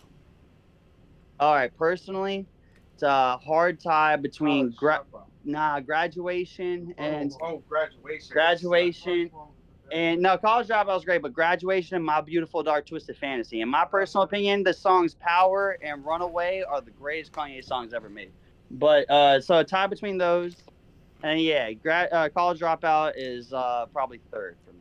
But graduation, My Beautiful Dark Twisted Fantasy, they're tied, and then There's a beer right here. Uh-oh. damn, that's the one I was looking for. Oops. What was Cosmic like? Does he even like rap? Yes. No, I mean, what would his favorites be? He said Jesus. Oh, I love Yeezus, dude. I remember a lot of people hating that, and it took years for people to even like that, and I loved Yeezus. Send It Up was one of my favorite songs. I used to listen to that at the gym all the time. Who was that? Kanye? Kanye, Yeezus. Yeah, Dante only listens to West Coast rap. That's Dude, it. He doesn't. Dante and I have had some dope ass rides back from set listening to music. Hey, Actually, I think about that shit all the time. that's He showed me so much some fun, dude. He showed me the rock and roll shit that I never. Yeah. That's funny. You guys would make a good reaction video then. Yeah, Like dude, I think we would. And not a only straight that, West Coast. you guys will like this. At the end of a lot of my streams, one thing I do for like the last half hour to hour or so, if there's time, is I'll turn off my YouTube stream for copyright and we'll just listen to like a bunch of music before we end out the stream. So, you know, when you guys come over, we'll definitely make sure that that's part of that stream. Yeah, that'd be fun, man. Yeah. We should make that happen soon before I hop on another job. Yeah, but I'm not going to listen to fucking Kanye, okay? I go to Africa in July. Cosmic also says Bound 2. Oh, Bound 2, one of the greatest. Hey, ask Cosmic if he knows about the Seth Rogen, James Franco remake of the Cosmic music video. He can hear you, by the way. Oh, does he know about it? Because that was He just did the praying emote, which is generally a sign of approval. He says it was way better. That was better than the original video. Yeah, he said it was way better. He literally said it. Yeah. Yeah, that was when pop culture was fun to be a part of. Like everything's died since then. You remember like when memes on the internet were just like fun shit that we did, and it wasn't always just like fucking politics this and politics that. Pop culture. They were a part of pop culture the same way we used to run around and yell fucking old Waterboy sayings or the other guy. Yes, you know what I mean? That's some high quality H2O. Some high. You got what do we always say? It's like get it done. Or, not Larry that. the Cable Larry. Guy. Yeah. Yeah, I'm calling Larry. He's like, you can do it. That's you can do it, Rob Schneider. Yeah, bro, all that. Fucking Step Brother, everything. We used to quote that shit all the time. Bigelow, bro. Fucking Deuce Bigelow. Because she said she got some people moving in on the 1st. So she want me to see the whole house. I'm gonna get her something. A vacuum. How about Cosmic asks? How about 30 hours? What you mean? Yeah, Life of Pablo. That entire album is phenomenal. It was like the last great Kanye album. There hasn't been a great Kanye album since, except Jesus is King. Jesus is King is a phenomenal Kanye album. Cosmic is about to do a facepalm to you saying that. I can feel it. Yep, there it! I called it. No, that was it. And then Kanye I fell off knew after that. Oh man, I know my buddy. I know my buddy very well. That's cool. I'm just kidding. I like Cosmic. I know he's atheist liberal, but you know he's always cool. Yeah, well, no, you should see how much he disagrees with me. Actually, you would love it. You'd be surprised. You'd be surprised, dude. Disagreeing with you to me. Well, you know what? You know what he does agree with us Disagreeing on, with your though. friends is like fucking toxic. No, I know, but he knows just how to rile me up. Disagreeing with you, I feel like He I learned knows something. just how to rile me up. That's why I love having him around, because he gets me fucking yelling, and oh my god, he gets me going crazy. But one of the things he definitely agrees with us on is Israel, 100%. Disagrees? No, agrees. Oh yeah, because it's the only people. You know what? I almost thought about sending it to your chat. Almost thought about sending it to Harry, but I was gonna I knew at the bottom of my heart, I knew I was just gonna ruin your day, so I didn't. But there was a bunch of posters up, and the posters were fucked up, bro. I started tearing the posters down. I didn't like it. And then there's a bunch of spray paint all over the park over in Santa Monica. and it said like kill the vampire, the Jewish vampire, and I was like, what the this just says kill the fuck, Jew in dude? my eyes. Did you take It a just says picture? kill the Jew in my eyes. And I was Did you like, take a yeah, it's picture? over up. Yeah, I have pictures. I want you to send that shit to me, please. Please send that shit to me. But I was just like, this is gonna ruin your day. No, I hear you, but I need to like share this shit. Please send And it to it me. was just so like I want to go back to the spot. I didn't have a marker or anything, but I want to go back to. We gotta go tag it up, bro. We gotta go tag it up with like Stars of David and bro, shit. can I tell you something? The posters they put up, Jordan, had like military level adhesive over the entire poster. So I had to tear that shit off centimeter by centimeter. I pulled my knife out. I was like cutting it to try to get proper like air bubbles to see if I could pull it. It was crazy glued on. Like I was like, oh, and it's such vile fucking posters. Like Israelis are children murderers, like that level. And I was like, oh, like I don't want that in my neighborhood. I'm so tired of that, bro. Fuck. Well, it's shitty. It's shitty because at the end of the day, here's my mom. I said it a million times. I'll say it 1,000,001. Like in my personal like experience and knowing the people that are there, if there wasn't a crazy terrorist government running Palestine, then none of this violence even exists. And personally, I feel like if Israel didn't exist at all the crazy violence still does exist because this is fucking common amongst these extremists. Look at the Syrian civil war. Look at ISIS. Look at what they did to other Muslims. Like, all of it. Look at the issues between Iran and Saudi Arabia. Like, it would still be going on. Yeah. I mean, I'll send you the. Should I send the pictures in the political chat, or should I just personally? No, just send them to me directly for now. Yeah, I'll just send it to you directly. Yeah. But hey, brother, I love you. I hope you have a fun chat for the rest of the night. Boys, you gotta come over soon. I would love to have y'all on. It's a ton of fun. I miss all three of you dudes. All right, so you gotta come through for real. All right, we'll link. We'll do something. Yeah, for sure. All right, guys. You can hop on the chat or on the podcast, you. Okay. Shit. Yeah, it'll be fun. All right, boys. You take care. I'll talk to y'all soon, man. All right, bro. Have a good one. You too. Peace. Love you, Jordan. Peace out. Love you too, bud. Bye. All right, let's get back to it. For some reason? I just told you why. Are you anti-fascist? Like, so you're why anti-fascist? Why are you asking that? I was just asking. Yeah, that was kind of random. What is he asking that for? But like, okay, again, you're not answering this hypothetical because you know it shows that you clearly would lie to save someone's life. He's microaggressing against fascists. In obviously, a manner you don't find acceptable. Obviously, because I care about truth. I wouldn't be in that scenario. Obviously, right? Logically, because God, he just will not engage with the hypothetical. He just won't do it. He refuses. He fucking refuses 100% to engage with the hypothetical. He just can't do it. No, already happened. Like that's in the past. You don't have a time travel device. We're bringing this logical hypothetical up to show you that in some circumstances that do happen within the real world, you would lie to save people's lives. So your definition of truth isn't actually how we're typically using it. So what you're trying to do is you're trying to muddy the waters when I ask you, like, do you believe this? Do you think this to be true? So you don't actually have to answer the questions. And okay, Parker's actually doing okay here. Parker's actually doing not so bad. He's trying to set up his gotchas, but of course, like, Peterson is seeing it from a mile away, and he's squiggling around like a little worm and won't engage with his hypotheticals. But Parker is actually arguing pretty well here because he's saying, all right, fuck you, I'm not going to keep trying to get you to engage with the hypothetical. I'm just going to tell you what I'm actually trying to demonstrate here, and that's what he's doing.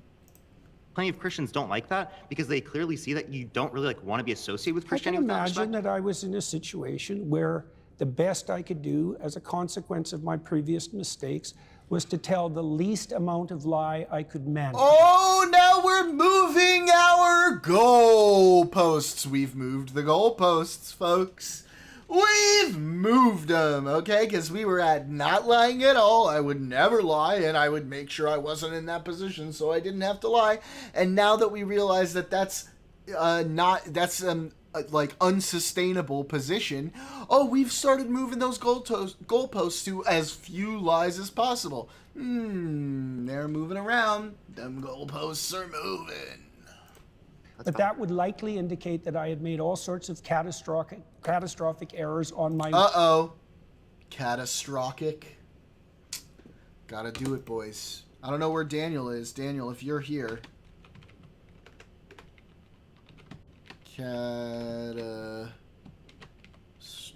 Straw kick. I think that's what we're going for. Not even Jordan Peterson can escape the smoke. Way there. So Right. you would lie to save someone's life. So again, you do believe it to be true in that circumstance, even though you lied in that scenario. Boom! So Not clearly that's without not what the you see to be true. context that Good I job, put it in. Parker. You were not willing to I die for it. said- You were not willing to let other people die for it. So that's not what you see to be true then, seemingly. You're doing exactly what I said you were doing at the beginning of the conversation. Oh, You're generating. he's pouting now. He's pouting now. He doesn't like it. He doesn't like it. He's very upset. Very upset. An impossible, restricted, hypothetical, with no precursors to back me into a How's corner. it possible? Is there something contradictory about it? Nice to meet you. Yeah, nice to meet you. We ran out of time. That was good. My next Okay, claim Parker is did that a good job. everybody worships something, including atheists. Oh, even though they fuck might not know off. Here we go. This is going to be a whole lot of bullshit. Hi. Good work. Warships. Thank you. Hi there. How do you, I'm first Zena. of all, So I wanna how start do off you with- define worship? Okay, we need to get a definition out here because he has not provided a single coherent and clear definition this entire discussion. Not a one. So do me a favor, JP. Describe what you mean by worship, please. And then we can move on to what you think atheists worship. Like defining terms. Yep. How do you define worship? Prioritize. She's smart. She's smart. She's a smarty. Prioritize. So almost like having a preference over something rather than the It's a other. hierarchy of preferences. Yeah. And you use it. Okay, having a preference is not that's not a problem. So then I agree. If that's what it means, then I agree with your premise. Atheists have preferences. Good one, bro. To direct your attention. Right. So whatever you're attending to, you're worshiping. Right. So I've kind of become a little bit familiar with your idea of like this value-laden hierarchy. Yeah.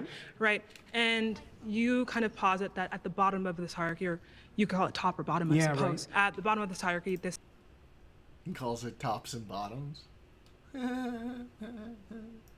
this foundational priority in your life is going to be considered God. That's is that right. correct? Yes. Right. I'm trying to imagine a situation in which could there be that someone has a priority at their foundation that is different from someone else's? Oh, definitely. Right. So we can have different conceptions of God. That's why we fight. Right. So essentially, there's not one God, but there are multiple gods, and these gods exist in some realm of truth. It's true that this person has one God and it exists. Yeah, probably better to think about it as multiple values, but that there's a hierarchy of values with something at the bottom. Right, but at the Or bottom is top. God, and there That's are a definition, yeah. Yeah, so at the bottom is God, Yeah. and there can be multiple people with different conceptions of God, and they're each valid in being called God. So there are multiple gods that exist. It depends on what you mean by valid. So far, so good, but it depends on what you mean by valid. She's pretty good. I like this one. So far, she's doing a pretty good job. She's setting them up nicely. Because I would say that some foundational conceptions. And she's not like cluing him in into what she's trying to do here. Don't play out when they're implemented. So if you put the wrong thing at the foundation, you end up in hell, for example. He's trying to get ahead of it because he can't tell what she's trying to do exactly. So he's trying to find ways to get ahead of it here, but he's not going to. That's what happens in totalitarian states. Okay. Yeah. So you're saying So they're not all equal. Like all foundational principles are not equal, even though they might be equally foundational. Right. So what makes one kind of foundational tenet like better than another one? That's an excellent question. That is a great question. Iterability. Establish those criteria, and you can either say, okay, there's an inconsistency with your criteria based on your beliefs if you're going to establish what those beliefs are, or you can say that where do you derive those criteria? How do you know those criteria are true? You just say God, blah, blah, blah, blah, blah. But let's see. Maybe she's got another way to go about it. Imagine that you play a game with someone and you're a kid, and it's fun. So then you play again and again and again. So Well, then repetition. it's playability across multiple iterations. So then you have a friend, and a friend is better than having a game, right? So that's one. Breadth of application is another. So if it's just for me now, it's not as good as something that would be benefit to both of us across time. Right. So we're explaining like characteristics that can be applied to like these types of like foundational values. But why is it that this iterability makes it better, and what does better mean? Well, one hallmark of better is likely to be. She's really trying to push him down into like an actual definition here, because I'm pretty sure it seems like she's recognized that he's been sort of wiggling around different definitions and not really giving a clear definition of something. So she's really trying to press him down on that, and then once he does, then she can sort of kind of go from there and explore those definitions and see what he actually believes in. And once she pulls that out, then we can go to town. Once we have like an actual definition of something, then we're moving, right? Then we have something to really drill down into and like hold them to. Selected voluntarily. Right. So it's invitational. Another descriptive kind of quality. So we're talking about characteristics that in some type of system with a goal, an output being like, we could maybe say happiness, right? Or some type of harmony. Harmony, yeah, right? that's better. Not happiness precisely, because it's too short term. Exactly. So as someone who is an atheist, right, I can explain that within a system, there are things that we can see as better or worse to meet this goal or meet this output. But what we're interested in, though, is what could make these things, regardless of any system, right? Well, imagine that you set up a system and you implement it, and it produces the opposite results to which you intend. Oh yeah, that's not a good system. Exactly. Right, so the foundational principles are lacking, because when you implement them, the game degenerates instead of moving towards the aim. Right, so we're talking about within a system. When we talk about something being moral, right, just absolutely moral, it means that without a system, right, this thing is simply moral with no reason. Like, stance independent, this thing is good. So I'm trying to figure out if such thing can exist. And if so, do you believe that these things are moral in of themselves, like self-evidently moral, or are they moral in accordance with the system? I can't define them any more accurately than I already did, really. Okay. In regards to morality, when we talk about the divine, when we talk about God and religion, these moral tenets and religion, right, and God exists as good because it is God, right? So it's self-evident, right? Without any kind of goal or output, this thing is good. So I want to figure out how. There's an element of that that's true.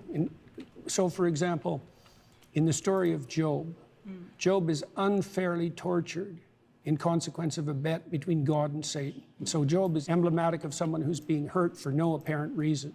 Okay, so Job's response to that is that he refuses to lose faith in himself, and he refuses to lose faith in the ultimate goodness of being. Okay, and those are axiomatic decisions. They're not exactly evidence dependent, because he is suffering. There's an arbitrariness in that that's reminiscent of what you claim. So I'm essentially trying to figure out, do you believe that something can be good, like stance independently, something that can be good? I don't know what you mean by stance independent. Okay, so you mean independent of people? Independent of people. We can use that, or more so, I want to be more specific. Like something that can be good, right, regardless of any end goal. It's just good. Okay.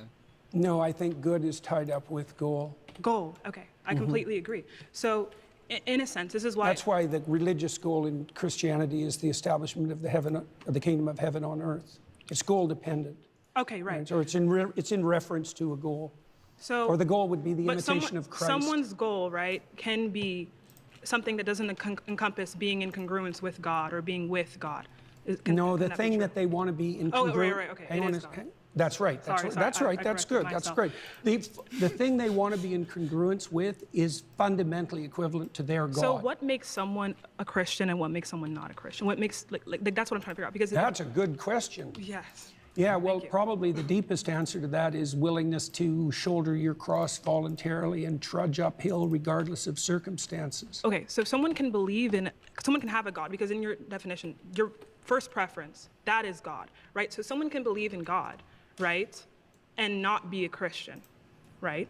Yeah, well, there's a statement that Christ makes in the Gospels. He says, not everyone who says, Lord, Lord, will enter the kingdom of heaven. So not that they're even saying that they believe in God, but they just... No, but that's why I'm saying this to you, is that Christ himself points out that there's a difference between people who say they believe and people who act it out. And the fundamental issue is the action rather than the stated belief. But he also says that, you know, to be saved, right, you must believe God has died for your sins, or that God has resurrected in some way. So it's like, I don't necessarily think that we can take from the Bible and say that, like, acting in accordance with God necessarily means, or acting in accordance with, you know, the principles of God, like, for example, sacrifice, like you talk about, means that you are Christian. I don't see how you can get that from that interpretation and then, you know, kind of justify it as the truth. I don't think that the fact that you sacrifice is sufficient to make you Christian. So can we repeat once again what you believe makes someone Christian?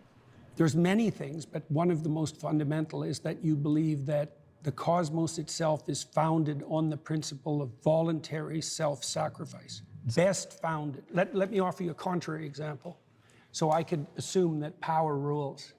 And so that my assumption would be, if I can make you do it, I win. Right, and I can found a whole society on that, and that happens a lot, by the way. And that's also how societies tend to degenerate. And so that would be a society that was founded on the principle that you get to sacrifice and I don't have to. Right, now the contrary to that would be something like, you give up voluntarily and with courage all the things you need to situate yourself properly in relationship to the future and other people. Right. So then there's a harmony. That's why I talked about harmony earlier. So you navigate your life, right, in accordance kind of to this principle of self-sacrifice. Can I say it in that way?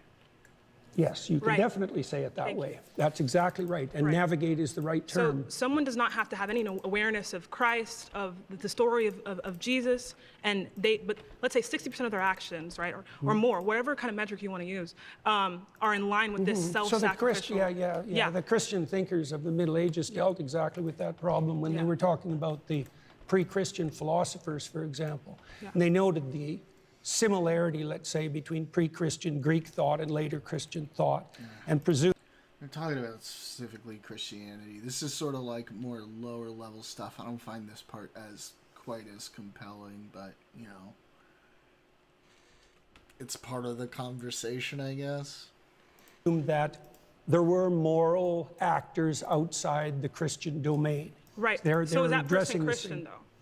Is that person Christian? To some degree, again, that's a matter of definition, because they wouldn't be proclaiming Christian propositions, but they're acting out the pattern, right? So, so you imagine that full Christianity would involve a dozen things, and you can imagine someone who knows nothing of Christianity, say, acting out 8 of them. Right.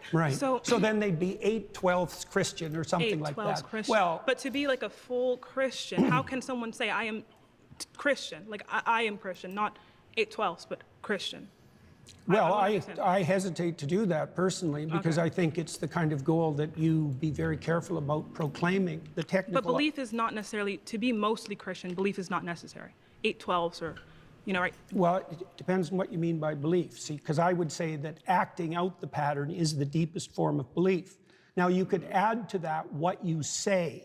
So, you know, maybe in the optimal situation, how you act and what you imagine and what you say, they're the same, right? But you can imagine a hypocrite who says all sorts of wonderful things and does nothing, and you could imagine another person who acts in a very positive manner but proclaims nothing. So what I'm kind of seeing is like a descriptive, a really comprehensive but descriptive analysis of human action, human thought, and by which we can characterize people and put people in boxes. But I don't see... Why in boxes? Like, when I say in boxes, I mean like I can categorize you based on your actions, not based on necessarily what you say, but based on your actions that you are more so or less so Christian, right? Things like that, right? So we can categorize people as Christian. Well, I would say more or less voluntarily self-sacrificing. But that's also what we came to, though, is that someone can be like 60% or 70% Christian based on simply just acting in that way. Yeah, Richard Dawkins is like that. I watched that debate. Let's pause there. He's been voted out by the majority. Very good. Thank you so much. Really, very thoughtful. It was pretty good, but we didn't really go much of anywhere with that. Hey, Dr. Peterson. How you doing? Danny, nice to meet you. What's your name? Danny. Danny. You're saying atheists worship things or people or places, whatever. Can you be very clear about your definition of worship again? Attend to, prioritize, and sacrifice for. Okay, that's it. That's your understanding of worship. well, I could flesh it out, but that'll do for the time we have. Okay. Do Catholics attend to Mary? Yes. Okay. So do they fit that description of worship? Yes. So you would say Catholics and other people that revere Mary, like the Eastern Orthodox tradition, worship Mary. Well, they might not put her in the highest But place. you would put it that way. No. You just said it. Now you're taking it back. There's now? still a hierarchy. Okay, there's a hierarchy, no. but within the There's something Yeah, at the exactly. All right, you Cosmic. can It was worship so Mary. Quite a promising ways too. up the hierarchy, but not at the top. This Let's go over your this definition guy's of gonna worship turn again. him What's right your off. definition He's of not gonna worship? get anywhere with him. He's gonna close Attend right to? up. Attend to. Do Prioritize. do And Catholics sacrifice for. what do Catholics attend to? Do they prioritize Mary over all other human beings? No, I didn't say overall, did I? I didn't Well, add that to my you definition. understand- I said there was a hierarchy as well. You attend to So you Catholic. can attend to something trivially, or you can attend to it deeply. Okay, now there's you're a- adding stuff to the definition, but your original I definition. added the hierarchy part at the beginning. Are you just familiar? didn't understand it. Are you familiar with the Immaculate Conception? Why is that relevant? Because you go to a Catholic church, don't you? Or you've attended recently. You're interested in Catholicism, aren't you? Sure. All right. Are you familiar with their doctrines? Somewhat. Okay, you're Their familiar. doctrines are How very do they deep. regard Mary? Why are you asking me that? Because you're a Christian. You say that. I haven't claimed that. Oh, what is this? Is this Christians versus atheists? I don't know. You don't know where you are right now. Don't be a smartass. Well, and I mean, either you're a I Christian won't or you're talk not. to you if you're a smartass. Oh, either you're a Christian or you're not. Which one is it? I could be either of them, but I don't have to tell you. You don't have to tell me. don't have I to was tell under the impression. you. I was invited to talk to a Christian. Am I not talking to a Christian? No, you were invited to. I think everyone You're should not look at gonna the get title of the anywhere YouTube with channel. this, You're probably dog. in the wrong YouTube video, You're really quite something. You are. aren't I? But you're really This quite guy's nothing. kind of an Right? You're not a Christian. Okay, I'm done with him. Like, what did you think was gonna happen there, dude? You just came up being like a little shit. Where did you think you were gonna go with that? Gerard. Hello, Gerard. Nice to meet you, sir. So you said that worship is when you prioritize and sacrifice for something, right? Yeah. Okay. But there's a hierarchy in there. Sure. So I prioritize and sacrifice for my wife more than I would prioritize and sacrifice for a random person on the street, right? Probably, yeah. Presumably. Do I worship I don't know. my I've wife? seen some pretty bad marriages. Assuming a good marriage, are you saying I worship my wife? I'm trying to define worship.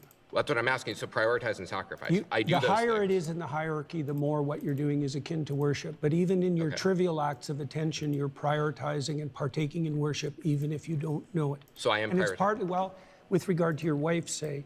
So why do you value your wife? You do value your Yes, wife. I love okay. her. So I Right, prioritize and I okay. sacrifice for her. Right, right. So that's within the confines of Yeah, love, I let's know. say. Like, Sure. he What was else does it actually serve? like a fucking What else little does what shit. serve? Your love in your marriage? I mean, I He's am probably married not to my wife getting because I called love back her. to That's also jail. why I prioritize and sacrifice for her. I certainly wouldn't think I worship her, and I don't think anyone else would make that. I'm Are you trying to making make that a claim? definition. Okay.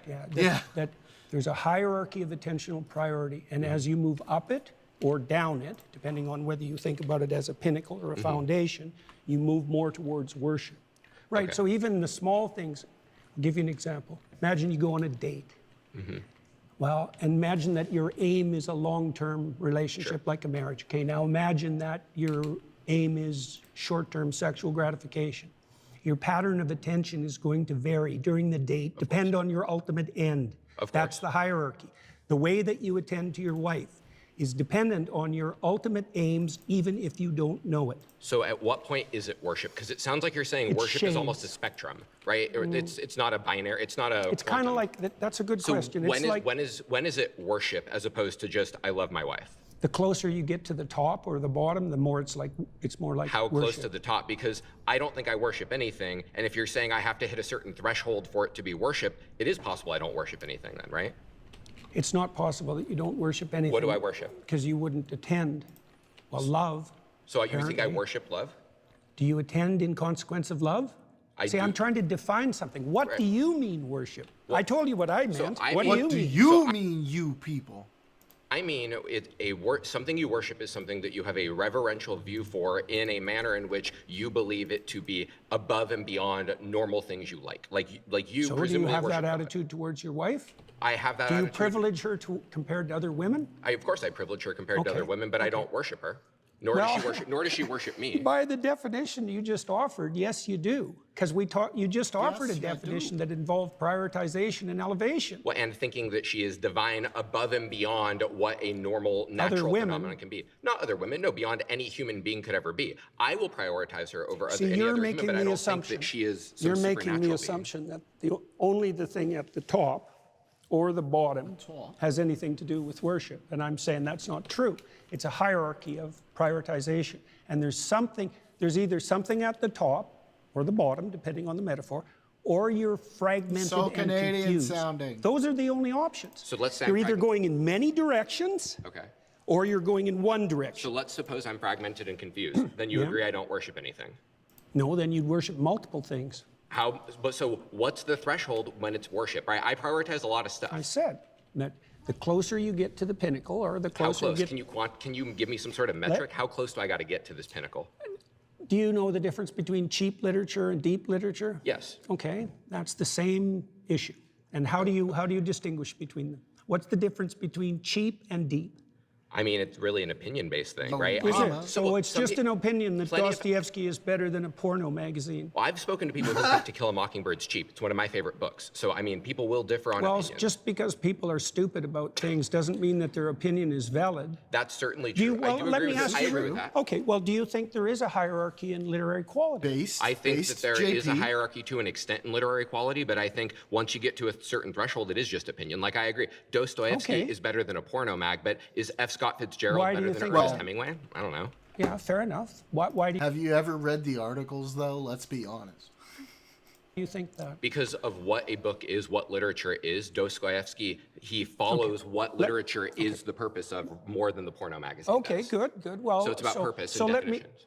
Yeah, sure. Let me give you an analog then. Okay. The depth of worship is analogous to depth of literary significance. And the closer you get to what's deep, the more religious and worshipful your practice. So and maybe you don't know what's at the bottom, but something needs to be, or you're confused. Well, so to use your analogy then, how deep do I have to go for it to be worship? Do I have to be Catcher in the Rye? Do I have to be War and Peace? Or it depends on what you're seeking for. Depends on I'm seeking to know whether I worship something. You've claimed I worship something, and I want to know. If you want to have a deep and meaningful life, then you have to go all the way to the bottom or the top. And insofar as you're capable of doing that. Why is he so angry? Because otherwise you'll be fragmented and miserable and anxiety. Why is he so mad about it? So I have to worship something to have a meaningful life. And if I There's worship no difference between those two things. There's no difference. Okay. They're the same thing. So if I don't worship anything, my life will not be meaningful, correct? Well, that's the definition of nihilism. Okay, so if I'm a nihilist, I don't worship anything. That's true, and then you... Okay. You just said everybody worships something. I think you just agreed there is a class of people that doesn't. Well, they're incoherent in their worship, and hand gestures like that aren't going to help. All right. Yeah. Well, okay. If you're incoherent and fragmented and aimless, which is what happens if your objects of worship are unstructured and chaotic, then you're going to be anxiety-ridden and without hope. That happens. That's a technical argument. But there's happy nihilists. Oh, How do you explain that there are happy nihilists then? Because Well, you just said they the can't mere be. fact that you state that there are happy nihilists doesn't make it true. Like, what's your evidence? How do you measure nihilism, and how have you associated it with happiness? And what's your definition of happiness? And have you compared them to religious people? Because if you do, by the way, it's clearly the case that religious people, over the long run, have better mental health. It's a well-documented fact in psychological literature. Sure. So Is that your claim is just...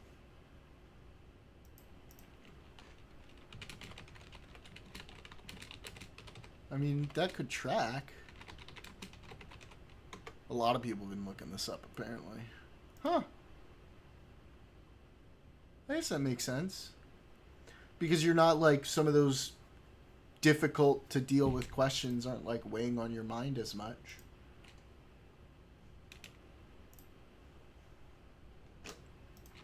Just a claim. It doesn't stand on anything. So you disagree with the claim that there exists even one happy nihilist? I didn't say that. Okay, would you agree there exists at least one happy nihilist in the universe? It's not a question that has any meaning as far as I'm concerned, because it Okay. depends on what you mean by happy, and it depends on the duration that you're trying to calculate over. Now and then there's probably some deluded soul who thinks he's a nihilist who's momentarily pleased with himself. But as a long-term strategy to deal with the future, to get along with yourself and with others, it's sadly lacking. That's why Nietzsche warned that when God died, as he announced in 1850, that people would be flooded with pointless, anxiety-ridden, hopeless nihilism. And that was what would attract them to, for example, to the false gods of totalitarianism, which is exactly what happened, because everybody worships something, even atheists who think they don't. Aren't there unhappy Christians or devoted believers? So worshiping something is neither sufficient nor necessary for happiness then? Well, terrible things can come your way regardless, and that does happen, but it's the case that even when circumstances become deeply troublesome, that how you're oriented makes a big difference. So I'll give you an example. So the book of Job deals with the issue of unfair suffering. So Job is a good man who has everything taken away from him in the most painful possible way. To settle a bet, right? With Satan, yes. And so he makes the axiomatic presumption that he won't lose faith in himself or in the spirit of being itself. And that helps him remain calm and forward-looking through his time of trial. Doesn't he absolutely curse God? No. His wife tells him to do that. Thank you. Yeah, good. My final claim is that atheists accept Christian morality, but deny the religion's foundational stories. That's dumb, bro. Your Christian morality is built upon earlier moralities that came from a lot of other reasons that have nothing to do with religion, but then religion outlined them in order to sort of give like a code rather than just have it be lawlessness. Your entire premise is flawed.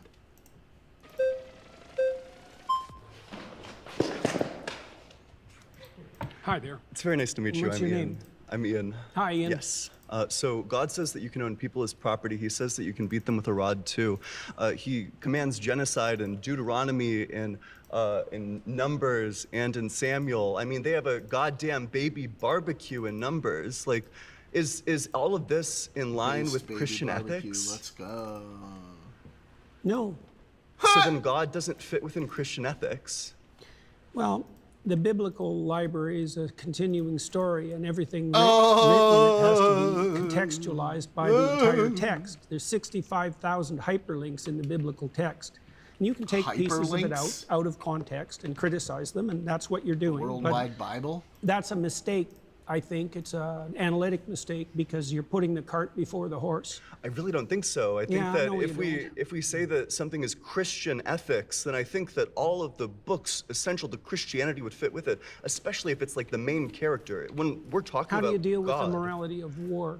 So how do you think you should deal with the morality of war? Sure. Because I feel like the morality, like I feel like Christian ethics, like this is kind of, I guess I just think it's like kind of an absurdity to say that God doesn't fit within Christian ethics, but sure, well, we can go on my ethics. That's totally fine. I don't know what you mean by an absurdity. What game are you playing with that Well, I just think that it's an absurdity to say that the Christian God doesn't fit within Christian ethics, that like the Christian God isn't like Christian ethical. I said that the specific statements that you made don't take the context of the stories into account, and so that your analytical approach is faulty. Sure. Don't put words in my mouth. Sure, then let's go through the example. Yeah, so, and I apologize. So let's go through the example. So in 1 Samuel 15:3, God says, go and slaughter the Amalekites, slaughter the men, the women, the children, the infants. What's the justification for that? Is that in line with Christian ethics? That's a good question. I don't really know what to do with the terrible, blood-soaked, saturated history of the human past. I don't know, and I don't think anybody knows. I mean, what you try to do in your own life, as far as I can tell, is to conduct yourself in a manner that makes such things much more unlikely. Believes Israel's I totally agree. We're all saddled with the problem of the catastrophes that got us here, aren't we? Yeah, but this one was commanded by God. That's the problem. Yeah, That's what differentiates it from anything else, is that this one, it's God saying, go and do this atrocity. Do you think that there's ever such a thing as a righteous war? I'm skeptical. I'm not sure. It would probably be situational. Well, right, fair enough. Yeah, but this one certainly wasn't a just war. The context for the Amalekite slaughter is that 400 years earlier, they fought one battle, which they lost, and God says, that's it, I'm gonna wipe them off the face of the goddamn earth. And then 400 years later, he commands the Israelites to genocide their great-great-great-great-great-great-grandchildren. That's not a just war at all. And also, a genocide is not a war. Parker! Well, a genocide can be a war, but... Absolutely not. Look. The genociding of the Amalekites, the men, the women, and the infants, that's not a war. The infants aren't combatants. Look, I already said that this it's very guy, difficult to look. This guy definitely thinks Israel's committing a genocide. Definitely. There's no question this guy thinks Israel is committing a genocide. He's got all the hallmarks. Super soy looking. Always talking about genocide. Focus on the Amalek section of the fucking Torah. Dude definitely thinks Israel's committing a genocide. Look at the blood-soaked past and to know exactly what to do about it. The answer I gave to the gentleman who is sitting here before you is that it's necessary to read a text like the Bible at all of its levels of analysis simultaneously. And there's a directional morality that emerges across time that has its roots in the Old Testament, for example, with its restrictions against murder specifically, that makes itself manifest in the Christian texts as the insistence on voluntary self-sacrifice as the foundational belief. That's a profoundly anti-violence He probably has I Heart the Do you have Resistance the beliefs. belief in your theology? He's got watermelon stickers all over his loft. Well, what do you think of that? Wait a sec. Now, redress what I just said. So I'm about to address it, but I'm addressing it with a question. Do you think that God is, by his very essence, perfect? You'll have to provide more. Sure, just like maximally great and all, like the great making qualities. Sure.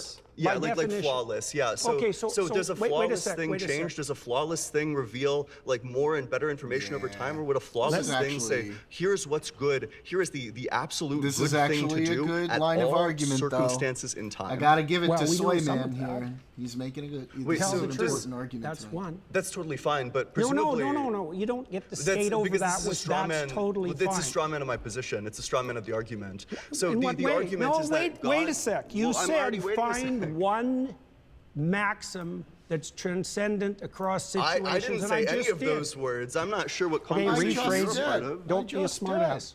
I'm sorry. Don't be a Seriously. smartass. He loves to I call mean it. people smartasses. If we're gonna have a serious He conversation. loves to call people smartasses when he gets backed into a corner. Don't be a smartass. Man, Tiny really did a number on him, didn't he? Conduct yourself properly. Okay. Okay. Rephrase your question so that, because I must have missed it. I tried to answer it. So in my mind, I guess by my lights, a perfect being doesn't change. A perfect being, if they're maximally good, maximally moral. Does our understanding of the perfect being change? Our understanding might, but Okay, how presumably do we what the perfect being is distinguish? revealing. Well, I agree. How do we distinguish between that, though, at the human level?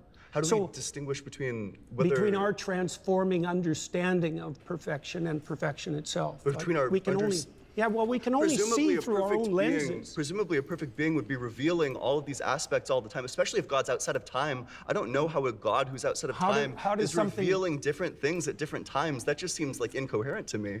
Imagine something that's perfect. Sure. And complete. Sure. Okay, and it's trying to communicate with creatures who are anything but that. Sure. Well, they're going to get it wrong. Sure. Okay, but now wait a sec. Do you blame that on the interpreters or the phenomena itself? So in like, this for case, example, are you well, yeah, perfect I in blame attending this- to your conscience? Hold on. At the point in time when God is literally the one who created us, he could have created us in a way where we would always be receptive to these principles, where we don't have to go across like a learning curve where, you know, maybe we'll understand maintain like free will. thousands of years in the future, maybe we'll do it. Oh, also, if you believe in an all-knowing God, then free will is impossible because Wait if a sec. Let's well, not go wait, to that because yet. you threw free will into the mix. Well, that was the answer to your question. Yeah, and you I'm said saying why that's We wouldn't believe God... in an all-knowing Well, God. There's no such thing as free will. Which, like, I'm okay with there not being free will, but their whole structure of reality focuses on the idea that you have free will. Otherwise, it all falls apart. You know, It's 1,000 contradictory. years of deep-thinking philosophers would disagree with you, Yeah, but have and it your way. 1,000 years of, or at least like the last 50 years of philosophers would disagree with you. These analytic philosophers, people like Graham Oppie make arguments about the incompatibility of omniscience and free will, that if God created this world, if he chose this world instead of that world, then he makes it causally inevitable every single action that you are going to make. If he made a world where we were just electrons in love, then none of this would have happened. But by making us in this world, knowing exactly what's going to happen in the future, it makes all of those events inevitable, which means that they're all Yes. causally determined, which means that we have Okay. no free will. If you believe in an all-good God or an all-knowing God that made everything. Genocide believers have it actually your way. kind of Okay, cool. big. So then the I free will don't- of the Odyssey fails. Well, it fails for you. That doesn't mean you've disproved it. I mean, Do you want to tried respond to to make the argument? Yes, you tried to make a case for a causally deterministic universe. I don't think there's any evidence for that at all. Do you think that God could have created a different universe than the one that he created? I have no idea. Okay, so then there's going to be a double bind, right? So either he couldn't have done it, in which case he lacks a power, or he could have done it, in which case we don't have free will, because he chose this world instead of that world, making the events of this world instead of that world inevitable with his infallible knowledge. I don't understand where you're headed. Well, it just means that the free will defense fails. Like all this, under your view, if you want to have it fail, no problem. I don't know why it's relevant to the issue we're discussing. Do you acknowledge that under your view, free will doesn't exist? No. Oh, then do you want to respond to the argument? You'll have to phrase it more clearly so that someone like me can understand it. Yeah, gotcha. So God already knows in advance everything that's going to happen, which means that by making this world instead of that world, everything is inevitable, which means that God's act of causing this world instead of that world... Inevitable doesn't mean determined. It's causally inevitable if God chooses this world instead of that world. Doesn't make it determined. Causally inevitable means determined. No, it doesn't. Absolutely, yes, it does. Well, have it your way. Okay. That's not the case.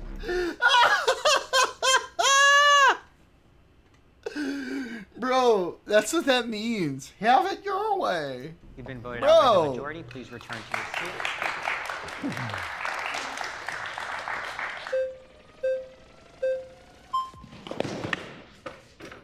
Jordan, nice to meet you. Very zippy. What's your name? I'm Liam. Hi, Liam. How are you doing? I'm doing well. How are you? Not too bad. I'm Good. surrounded by atheists. My question to you, let me scoot in, would be, what does it mean to accept Christian values precisely, or Christian morality? It means to aim up as hard as you can, no matter what happens to you. Okay. Okay. So I think that that's a very broad definition of what Christian morality is. Yeah, but it'll come in handy at some point in your life. Right. But I think that many different disciplines and theologies. Well, you asked for a truncated answer. Eh? Right. I mean, there's other ways of representing the situation, but I wanted to give you something that was kind of foundational briefly. Yeah, that makes sense. It doesn't mean it's, exhaustive. Yeah. I could say that you would have to believe that Christ is God and he died for your sins, right? But that's in a very difficult way to understand. That's the same claim. Yeah. If there are other theologies and disciplines that have similar types of values, how then is that definition mean? Wouldn't those also be Christian values under your definition? That's a good question. I spent a lot of time studying different religious systems from all over the world and found multiple interesting layers of concordance. Right. So, for example, in ancient Egypt, their god Horus, who was the reviving god of the totalitarian state, the corrupt he was the god of attention. Right, and the Jews hypothetically came out of Egypt, and there was crosstalk between Egyptian and Jewish foundational morality, and then that bled into Christianity. I mean, human beings all over the world have come up with moral systems that fit roughly into a pattern, and they're very usefully studied. Now, I learned a lot about Christianity by studying Taoism, for example, a lot.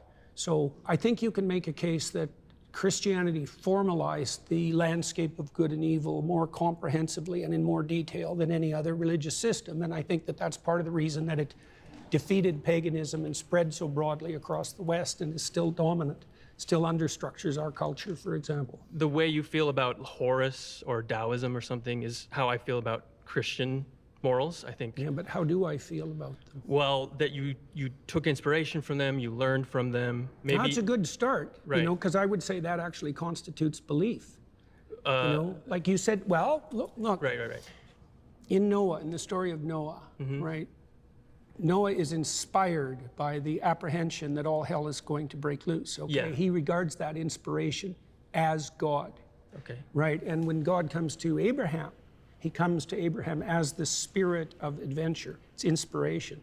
One of the definitions of God in the Old Testament, unsurprisingly, given the derivation of the word, is inspiration. And so if you take inspiration from Christian ideas, then insofar as you do that, you are in fact a believer, which was my point with regards to atheists not understanding. But have you taken inspiration from Taoism or from studying Egyptian mythology? Definitely. So then you believe them under that definition? Yeah, but I've incorporated them into something I think that's more comprehensive. Is it possible to take inspiration and to appreciate the teachings without being a believer in their truth claims? It depends. No, I don't think so. But I think, you see, there are different kinds of truth claims, right? There's propositional truth claims, which are the truth claims of what you say. And then there's embodied truth claims, which is the truth claims of what you do. That should be prioritized. Optimally, what you say and what you do would be brought into harmony. But I would say if you had to prioritize, it should be what you attend to and what you act first. And that's what Christ actually says in the Gospels, because he points to the Pharisees, for example, who say all the right things, but don't do any of the right things, and points out very clearly that that's not acceptable. I don't know that the Christian morality, those principles originate in Christianity, because you brought up other things that predate Christianity that you can very closely tie connections to. Well, I don't think they do originate precisely. I mean, Right. I don't think the Christian claim is exactly that they originate in Christianity. So if I'm right? living those values, how is it that I'm living the Christian values and maybe not the Egyptian values or something else? Well, that you one brought of up? one of There, you've been voted out by that the was majority. good. That was good. Yeah, that was very good. That was so good. Good job. Hi. Hello there. How you doing? I'm good. How are you? Good. What's your name? Oh, look at this So girl. I was She's a curious whole vibe. Oh, shit. about this like Christian morality that you're talking about, because a lot of my issues with Christianity have to do with the base morality of Bro. it. Why is her nose so red? Is that makeup? Specifically with like the idea of like the rapture and how we see people that aren't going to come up with us with the rapture, and that concept of heaven and hell. I don't really agree with that morality, but if you could explain that to me and how I do agree with that, I would love to like hear. Well, your I opinions. can't explain the rapture to you because that isn't something I concern myself with, and that's more of a That's true. sectarian belief than something that's central to Christianity. Now, there's all sorts of evangelical Protestants who might disagree with that, but Yeah. that doesn't have anything to do with me. You asked a deeper question with regard to, let's say, heaven and hell and judgment. Yeah. Yeah. Well, that's a tough one, right? I mean, sin, you could put it this way, sin is what puts you in hell, right? And so then you might ask, well, how do you know you're in hell? How about you do anything to get out of it? Can I ask you How a about you question? know that you put yourself there? Do you think is sin like a part of Christian morality? What do you mean exactly? Sin as Like a part. the It's missing concept the of sin? Okay, Yeah. it's derived from an archery term, and it means to miss the target, right? And so it presumes that there's such a thing as a central target, and that you can miss it in many ways. And the consequence of that will be your life will be ridden with anxiety. Your life will be pointless. And what People if will I, turn like, against you. don't believe in sin at all? Well, do you believe in error? Have you made any mistakes? What if I believe that the mistakes that you same make, connotation that they're as sin. fixable, and so that no sin is finite, and that talking the idea, about? What are you the idea talking of about, hell, bro? I don't believe No, it's in also it a because Christian belief, by the way. A Christian belief is hell? No, that there's no sin that, well, there's one. The sin against the Holy Ghost is unforgivable, but that's really the sin against the process that would enable you to learn. Okay.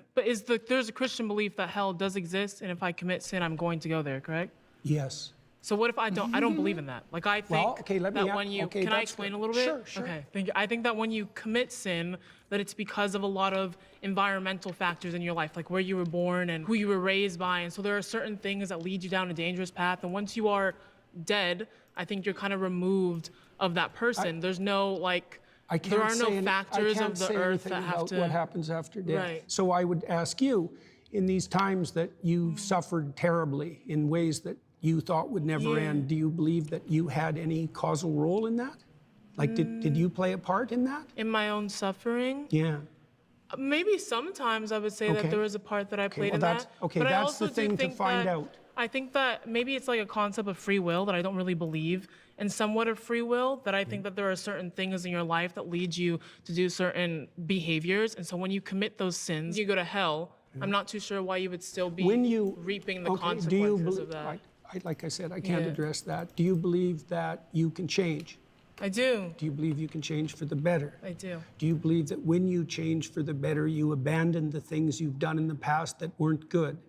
I think that you can. Okay. Then Yeah. that's very much in keeping with Christian doctrine. Can you explain to me how that's in keeping with Christian Well, doctrine? you believe if you would go to hell for okay, those things? You believe you can improve, Yeah.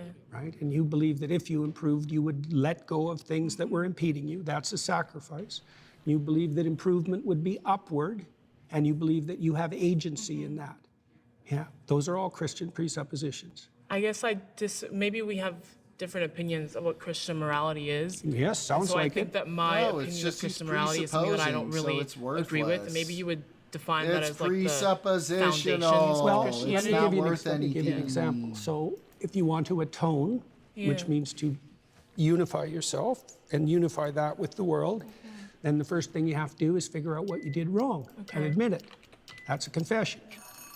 That was good. Thank you. So Yeah. nice to meet you. Yeah, nice to meet you too. All right. Who are you going to choose? I picked Xena because I think she asked genuine questions. She and did, but wasn't you guys trying to didn't really go win. anywhere. It was kind of boring. Hello again. Hi there. My claim she'll do better is this time. Jordan Peterson's framework for understanding Christianity is probably not the one that the Bible intended us to use. In regards to the way that Okay. you interpret the Bible, I don't see, you have said in some circumstances that there's not a way to kind of say whether or not ontologically the historical claims made by the Bible are true. Like, for example, the story of Cain and Abel.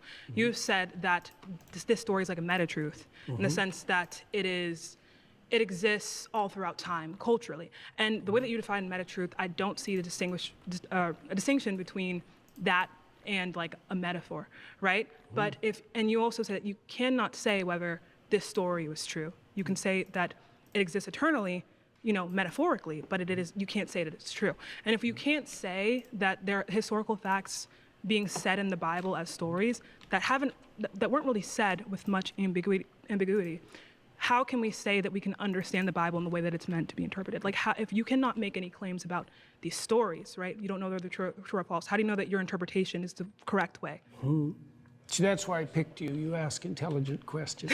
Thank you. Yeah, that was good. I like What do they say? By their fruits you'll know them. Okay. Right. Well, so one of the things I look at is the impact of what I'm doing. I look at And fruit. so I know a lot of evangelical Christians, a lot of Catholics, a lot of Orthodox Christians, a lot of people from other faiths. And they've told me, like many of them, that they found my interpretations very helpful and that it deepened their faith. And so that's interesting because I wouldn't have necessarily expected that to be the case.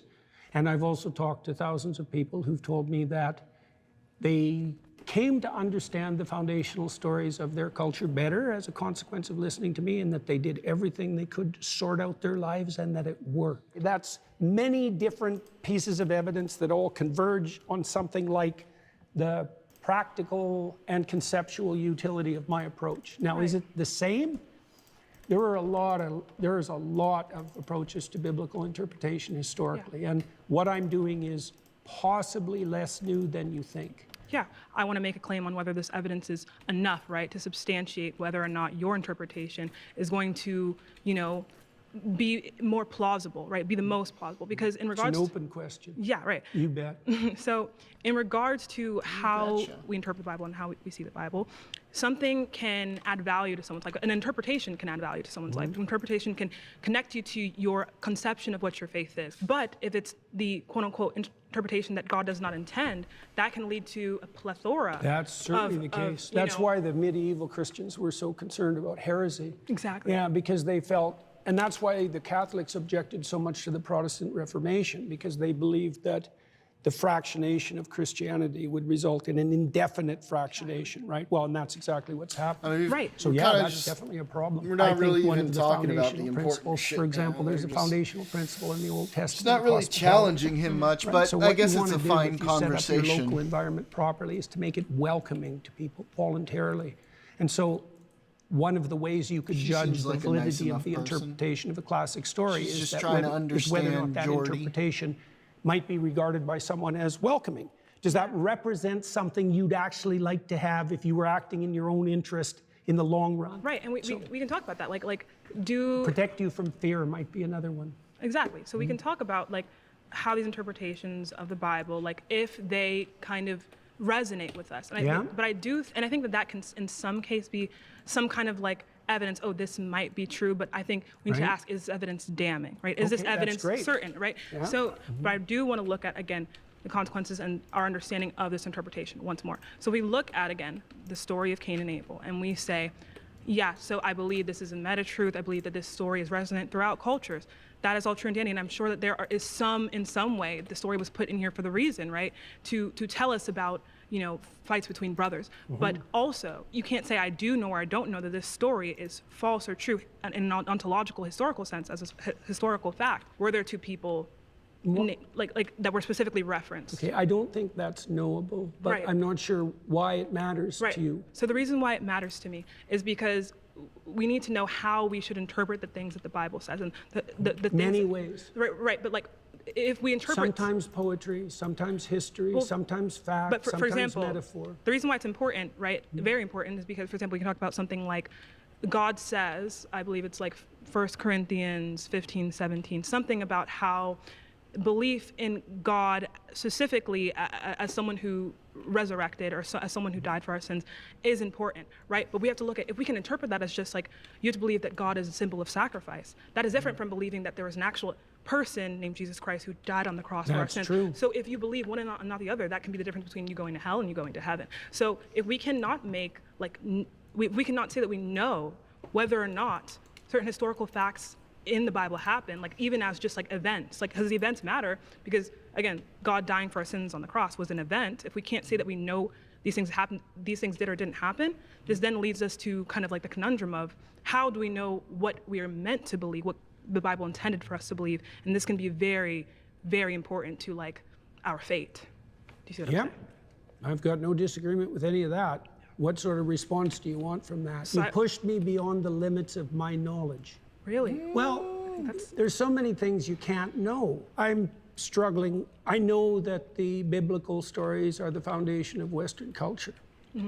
I know that the consequence of those stories has been the genesis of a society that is in the main freer and more abundant than any societies have ever been. I don't exactly understand the relationship between those stories and that outcome, but it's not a nothing. hard theist. But I don't know.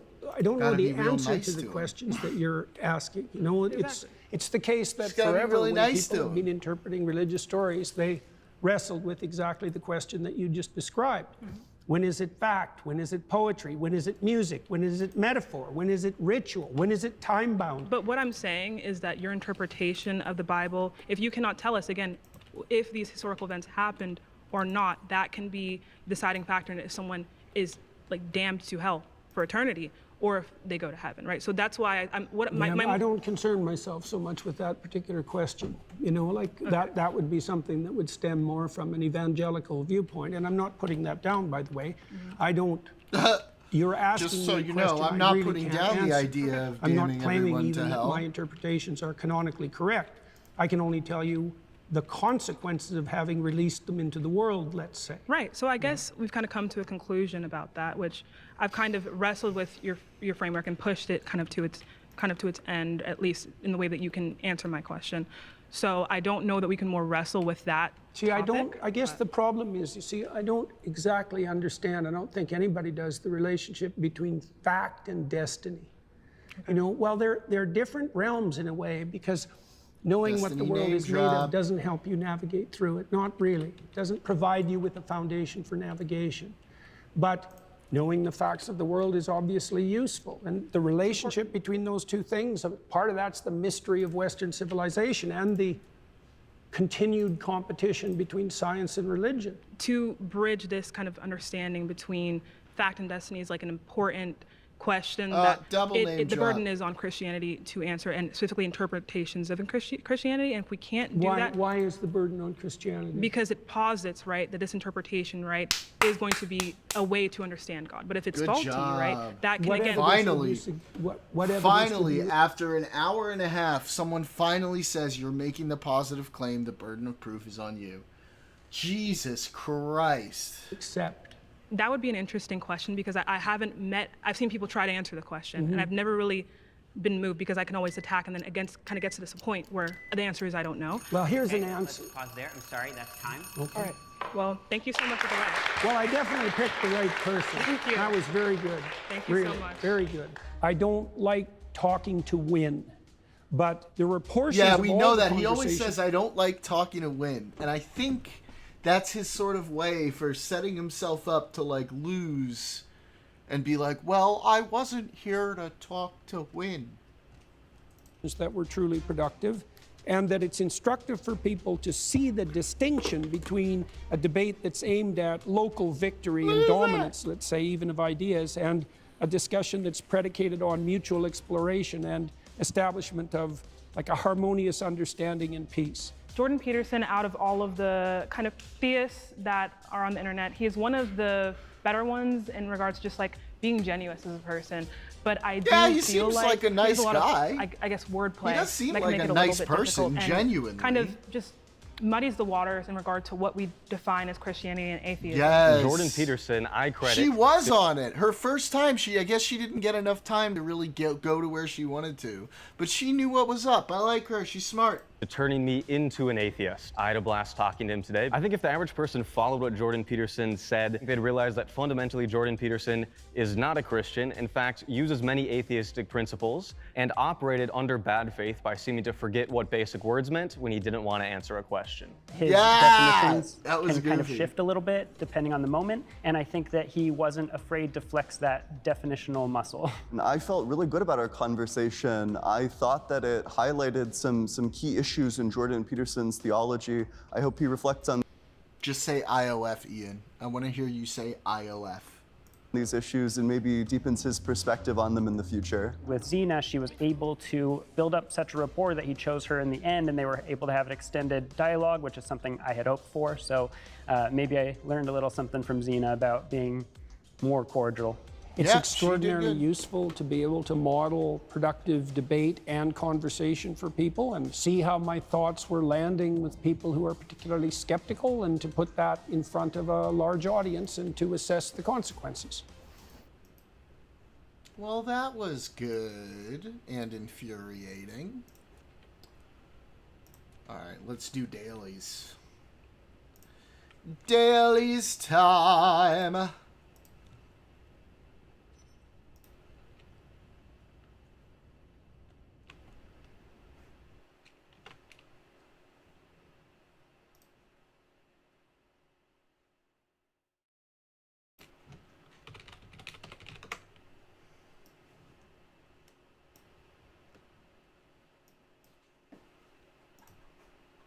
Here we go.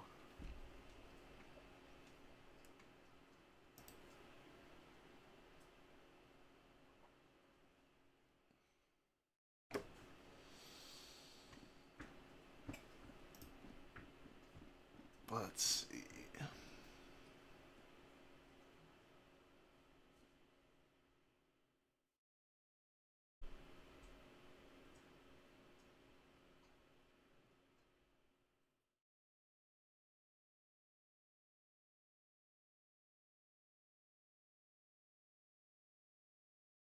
What?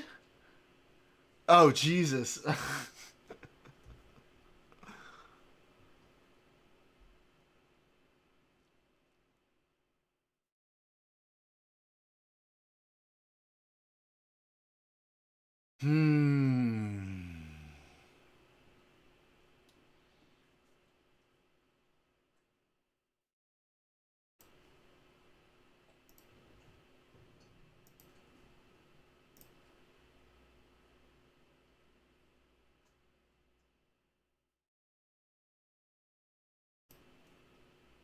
Yes. Let's go. Good start. Good start.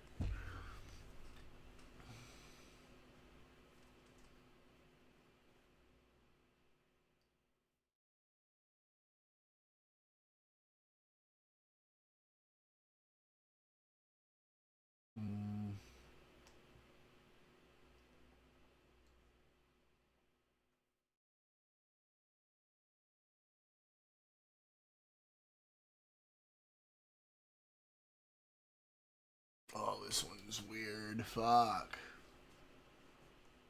What?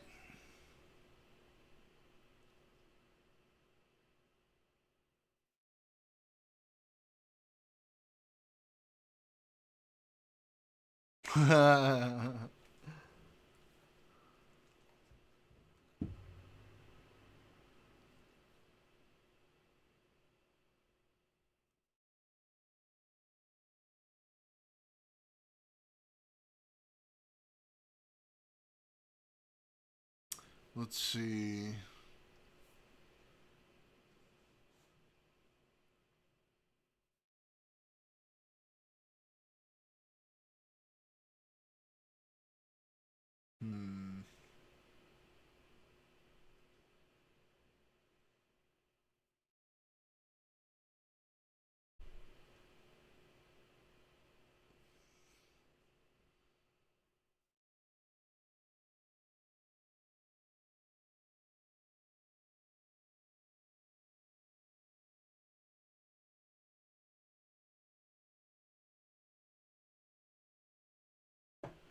What is this? Shit. Yeah.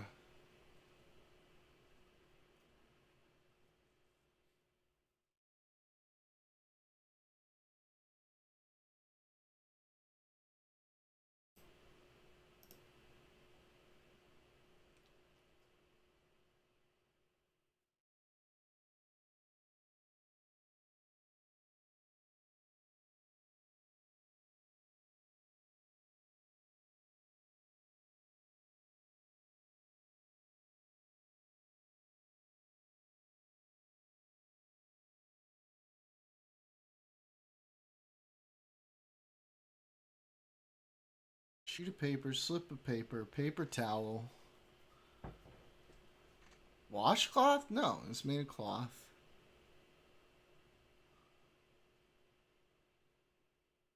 Huh. I mean, if it's things made out of paper, like a Joker card, that doesn't seem right. Huh.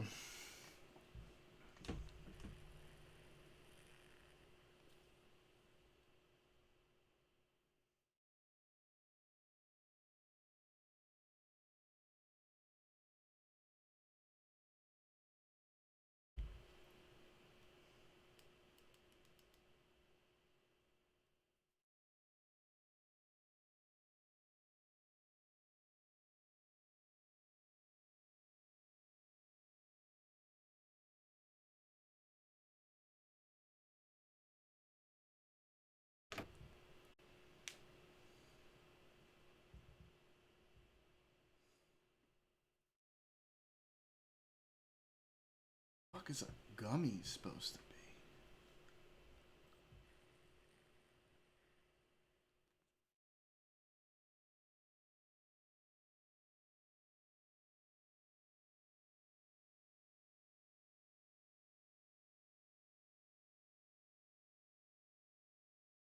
Jesus.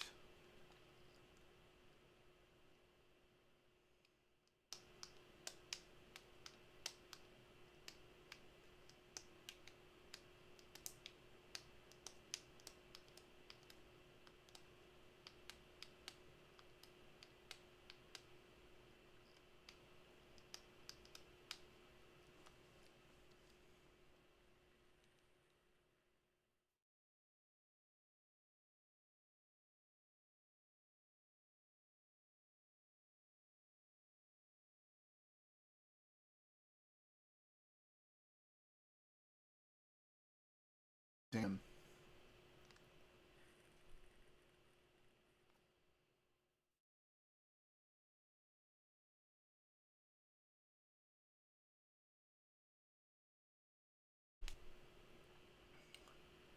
I feel like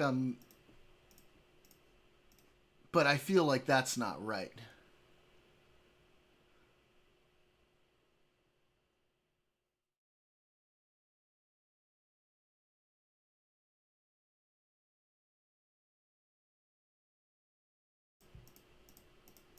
All right. Pillowcase is a slip.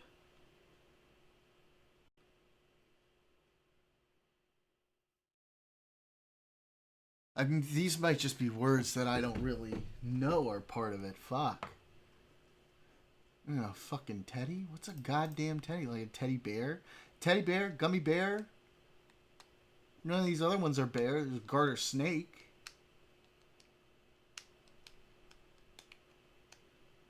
Gummy worm. Teddy bear. Garter snake.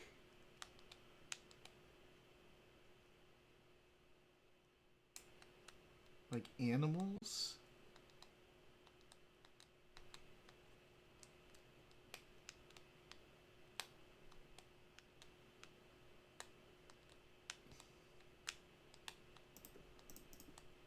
Fucking hell, man. Okay, let's see.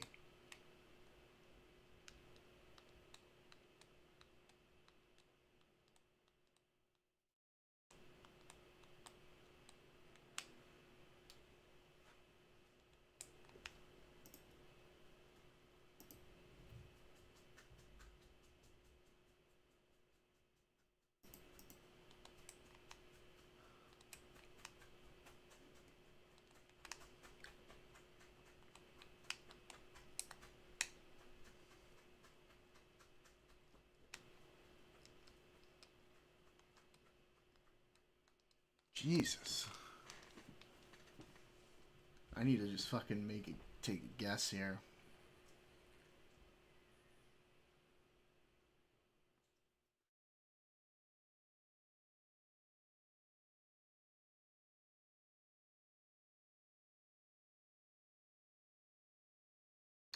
The fuck is din supposed to go with?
This is the way.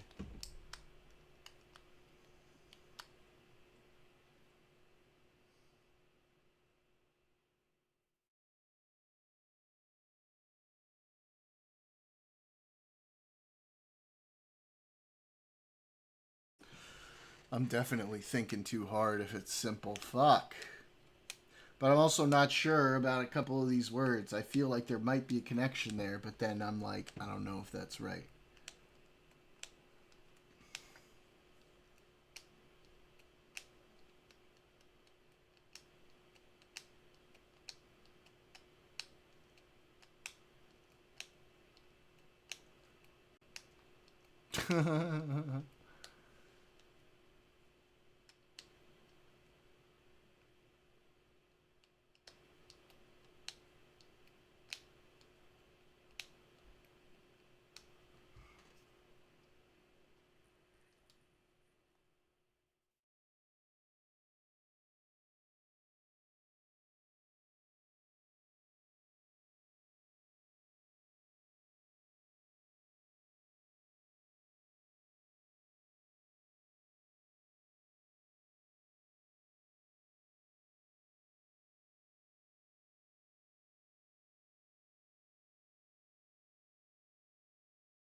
Nice.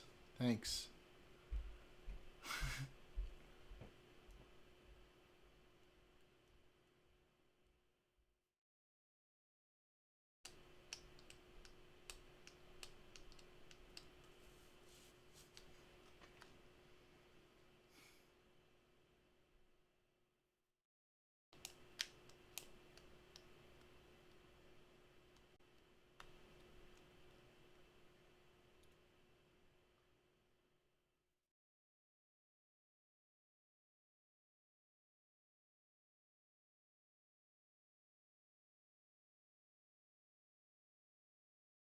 Hmm.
I don't fucking know.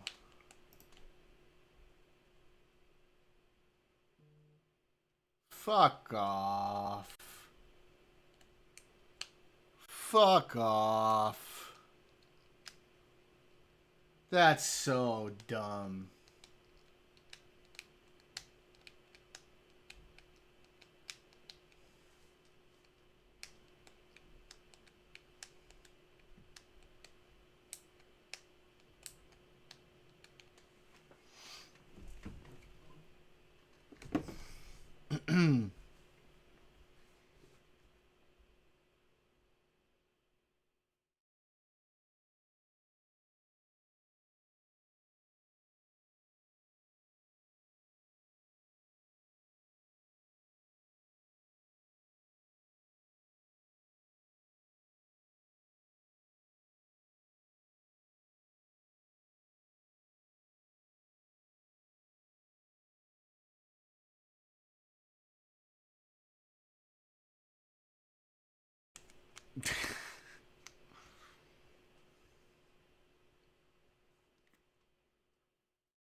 Huh? No. One away. Oh, no.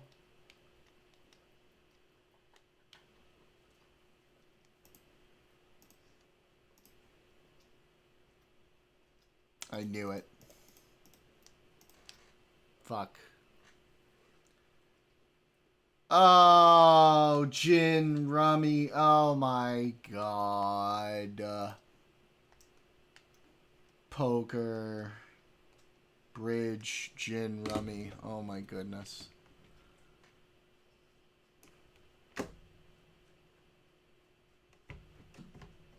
Didn't have to do that.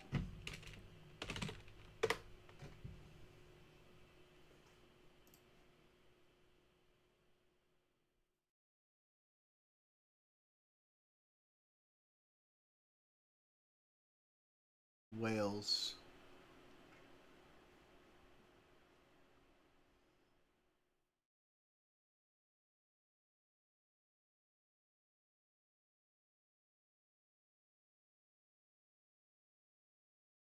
Is it though?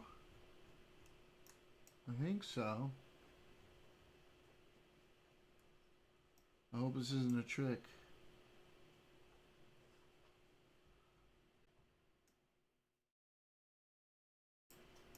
Poker? I don't even know her.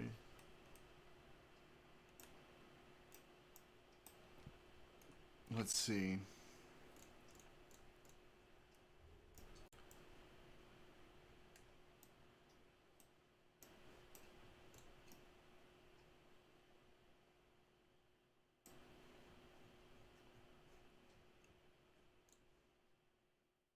Let's look for peers.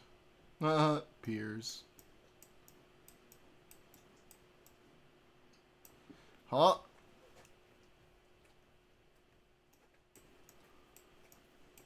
Is there a peer kiosk? Oh, fuck off.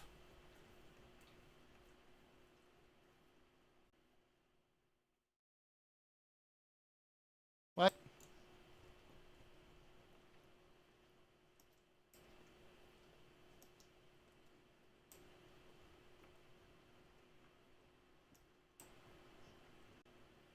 Show me a peer kiosk. Show it to me.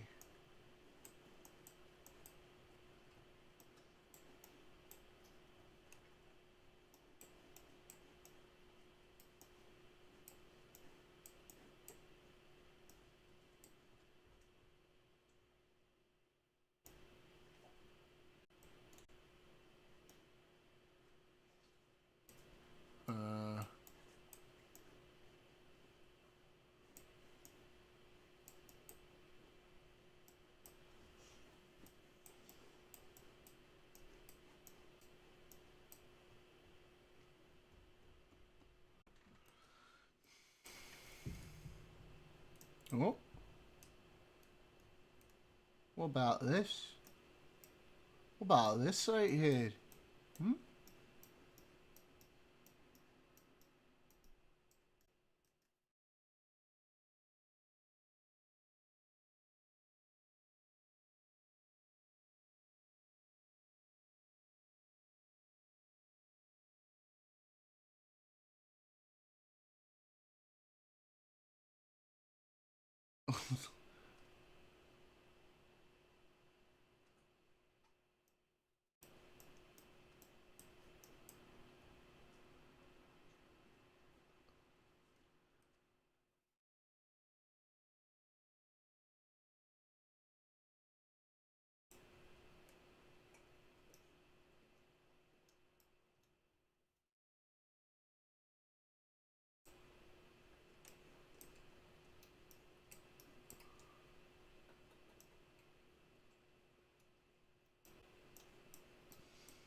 Hmm?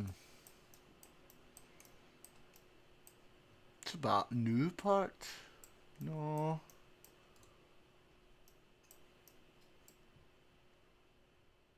I don't think so.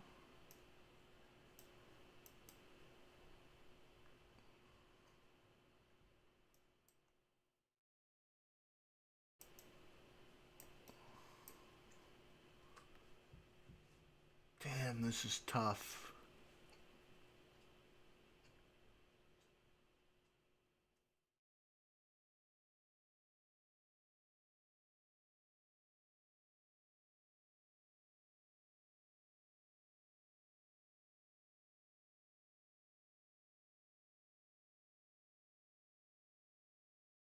Any other clues here?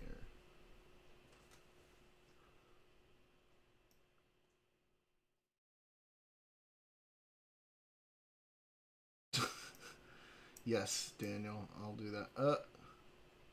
Okay. You still sure it's not fucking Wales, bro?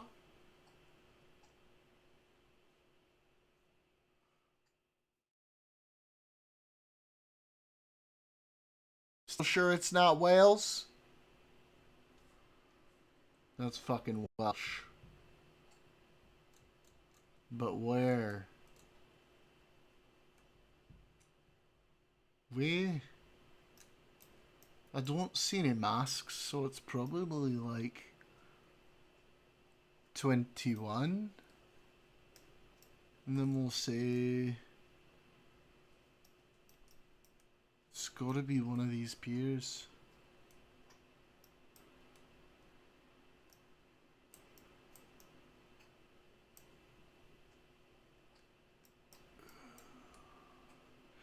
Swansea or Cardiff? Is it Barry?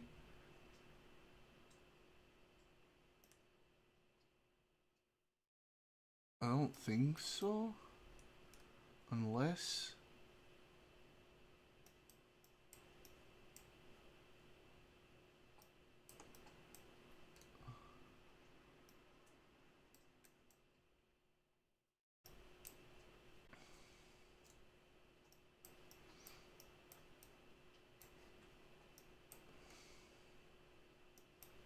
No. I'm gonna make a decision. Oh.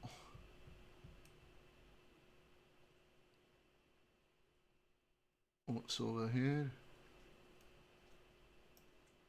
I don't see a lighthouse. Oh, there's an island. Oh, that's a clue. Which one of these got a little island in front of it? Is it this one? Is it this one? It could be this one.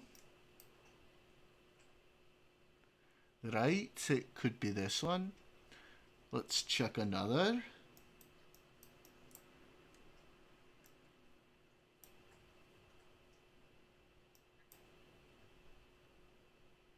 Oh, what about this?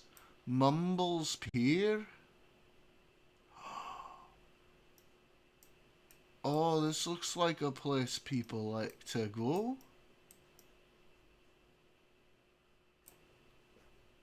Oh, the lifeboat station. Maybe it's here? And they're looking this way. Is there a lighthouse? Can I see a lighthouse? No. I don't know. Was that not an island? No, that's another way around. Oh, shit. Mentions pets near the shop. Is it perhaps around here?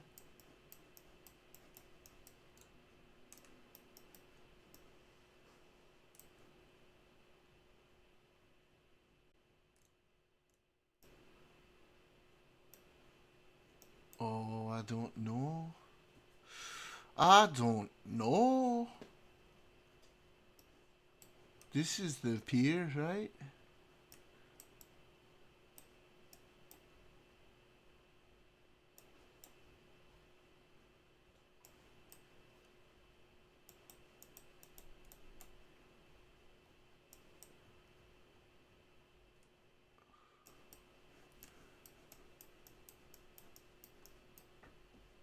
Ice cream for dogs.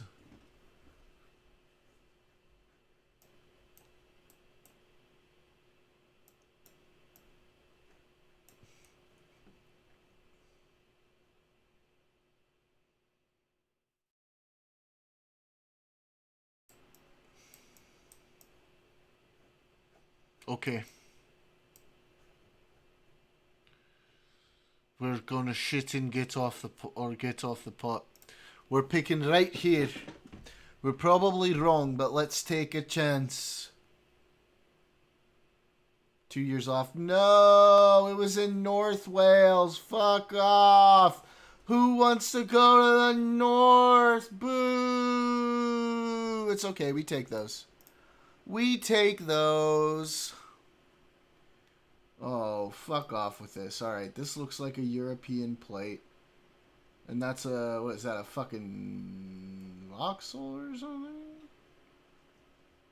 God damn it, where are we?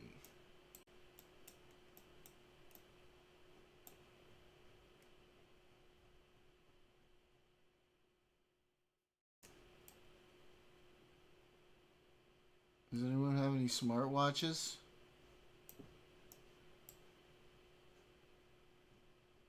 Oh no.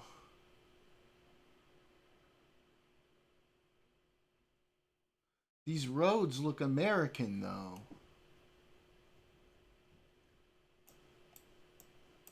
Nah.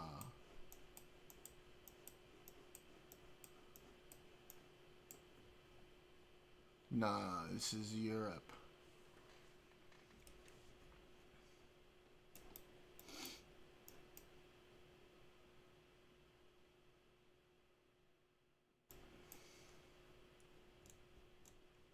Fuck.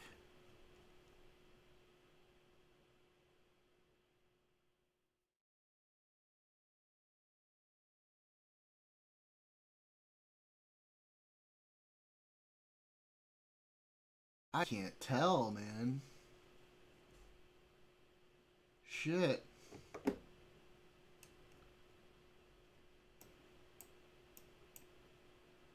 This is not an American car. What about these people?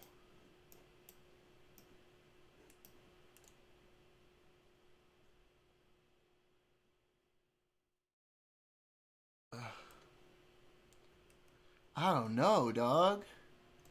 We're gonna say fucking Switzerland, because why not?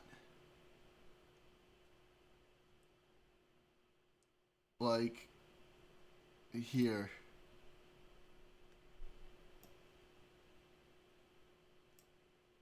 Tour de France? Oh, you might be right. Where's there like a lake in the mountains, like over here?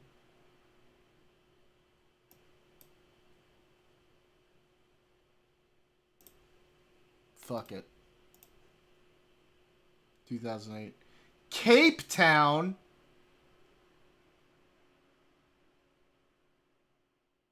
How was I supposed to know that? You gave me no clues. Oh, we're so cooked. We're so cooked.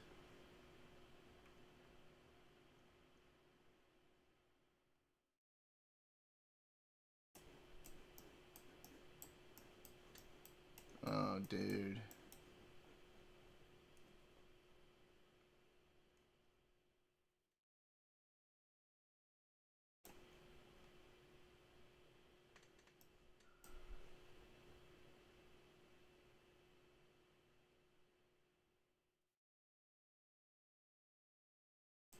We don't need Cape Town anyway. Vadim, bring up the next one.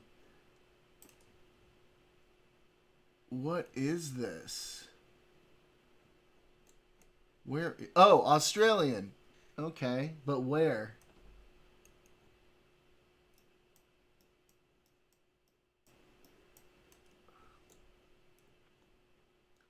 It's gotta be like, look at this top hat. It's gotta be like the 1920s.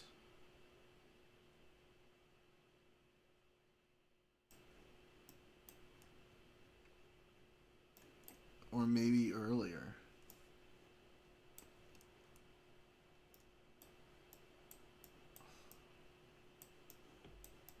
Yeah, the Australian Star.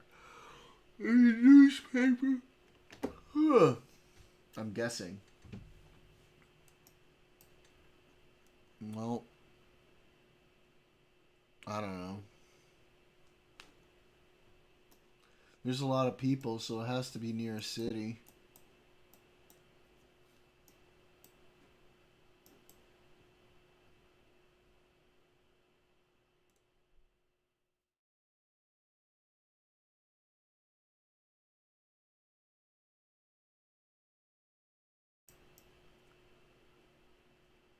Fuck it.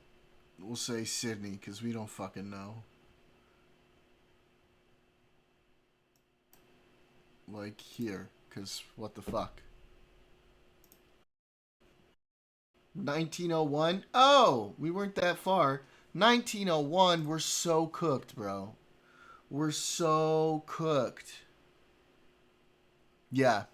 Yeah. Definitely before the iPhone.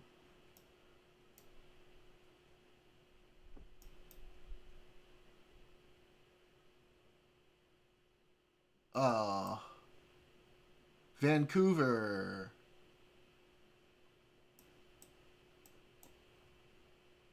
This is like kind of older smartphone.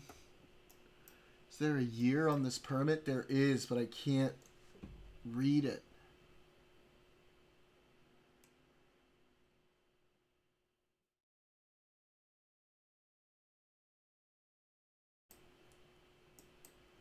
Wait a minute. That's American money, though. What? Alright. It's in Vancouver, I think. It's gotta be Vancouver.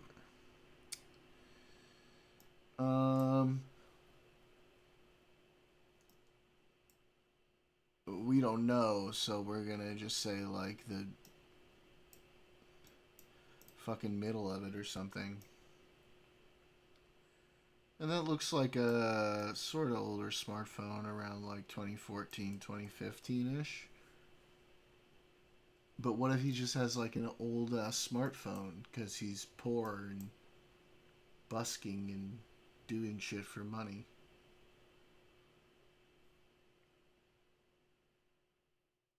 Yeah, that's what I was thinking too, like 2016, 2018. Let's give it a try.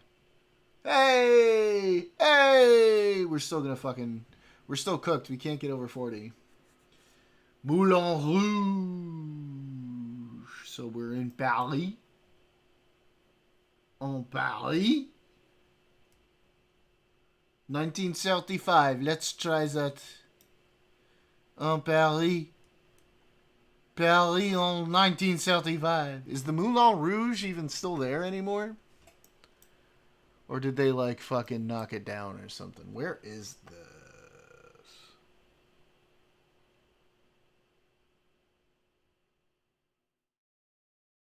Moulin Rouge Cinéma.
No.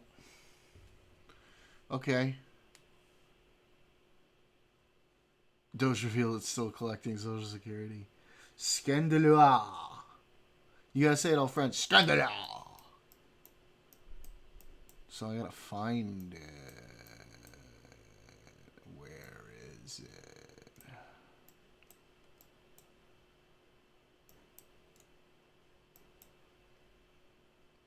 Boot.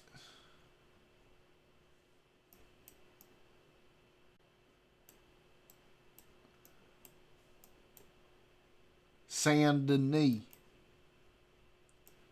Makes you think of RDR2.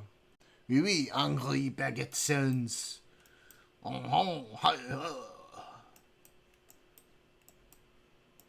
Where is it?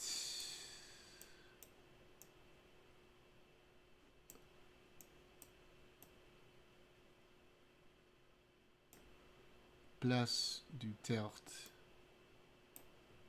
Is it over here? No.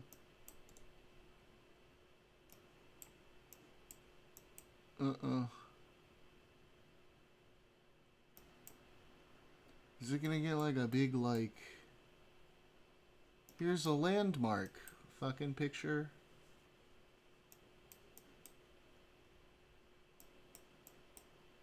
Oh!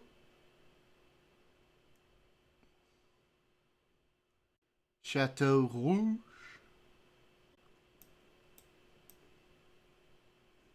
Is that?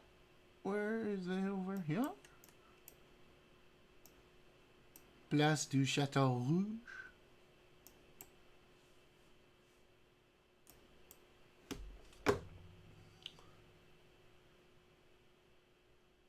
Is there like a street?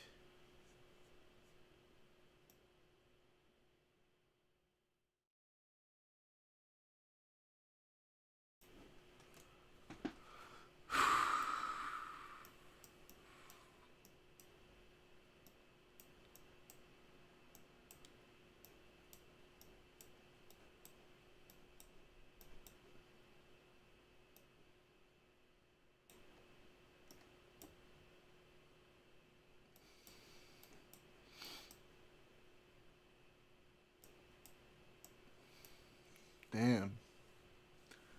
This is a tough one, huh? Very difficult to find. What is over here?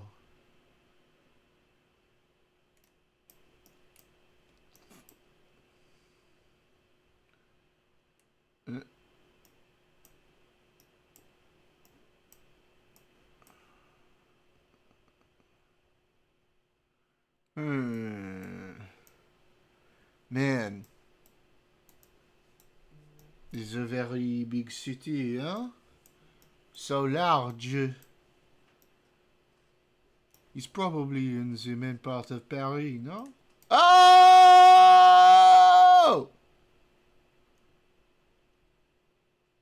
That's it?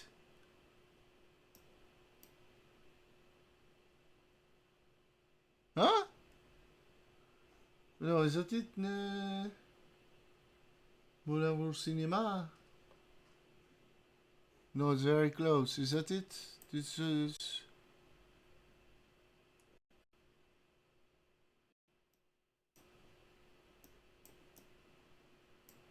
It's not the same as the Moulin Rouge.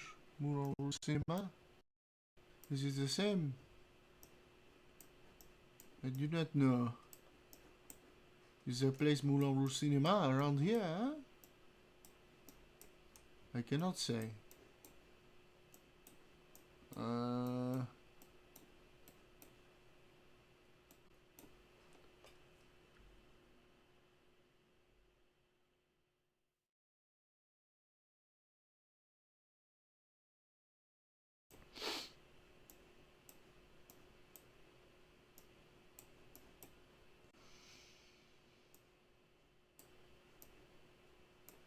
Picard. Tabac.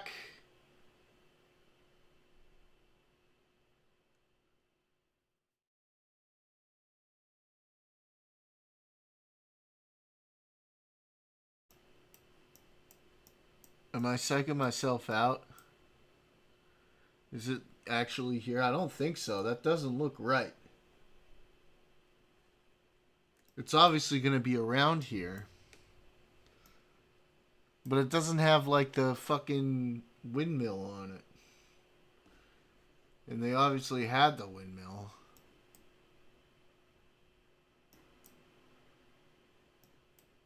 Let's see.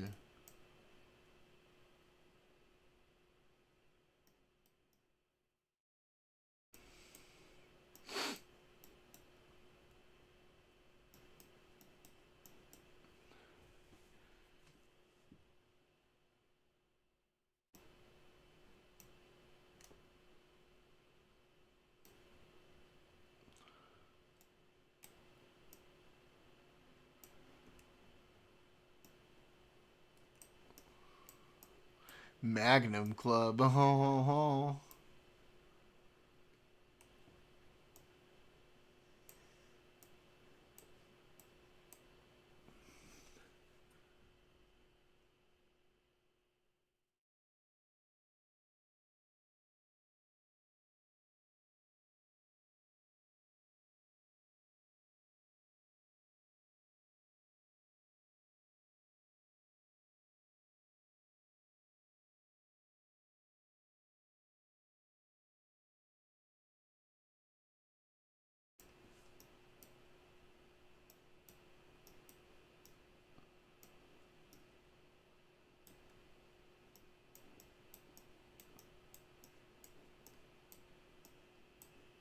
Magnum rib for home. Okay. Alright, I'm gonna need to pick a place here.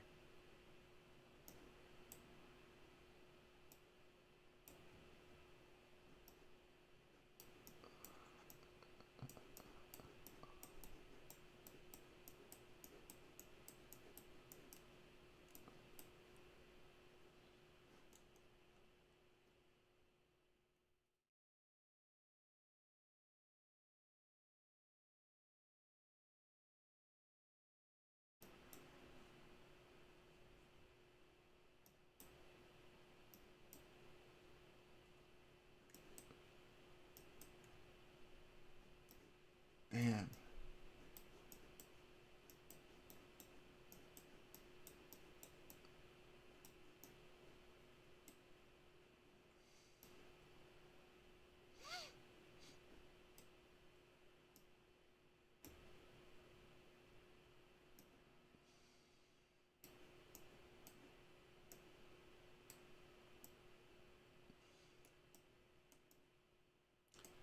Oh. Alright. Now I'm just like going way off. Because I'm thinking maybe it's like in the area.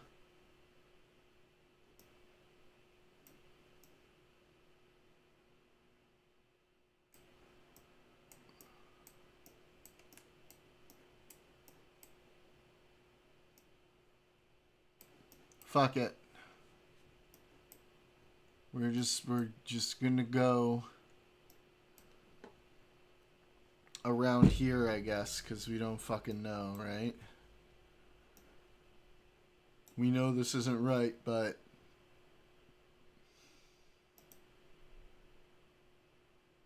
at this point we don't know where it is.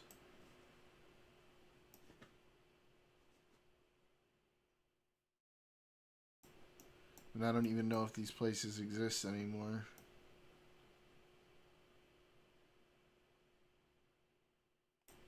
Okay. 36. Yeah, it was right across the street. Okay. I hate that. How can I be so close and still get $49.99? I mean, we take those. It's not enough to save us. We were close, though. We got screwed on this fucking thing where there was no way. How are you supposed to know that? Fucking Cape Town? Fuck off. Fuck off. Alright, boyos. Wait, actually, before we do that, there's this dude. He's fucking hilarious. I just discovered him. And he's so funny. He makes me laugh so much. He just does like not vocal imitations, but like facial imitations of what he thinks announcers are doing like during a game. And play this real quick because it fucking makes me laugh.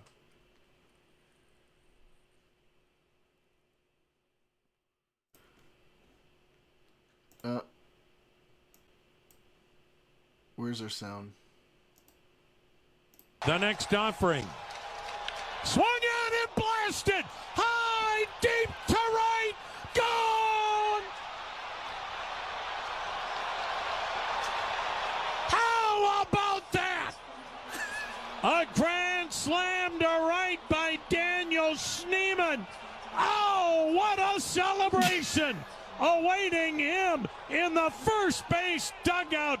And the Guardians stun the sellout crowd and lead it 5-3.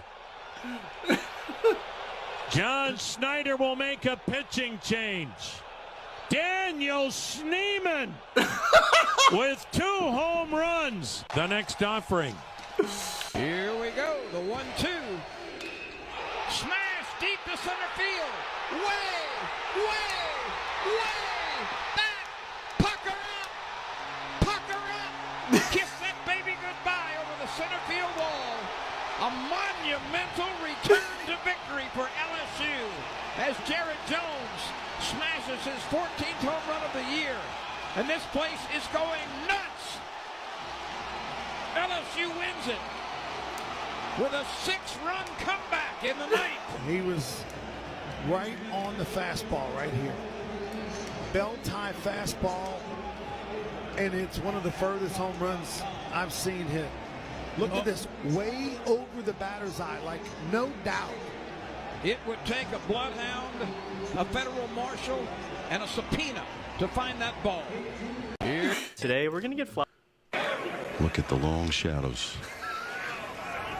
Symbolic at this moment of the journey it's taken to get here. For all this history.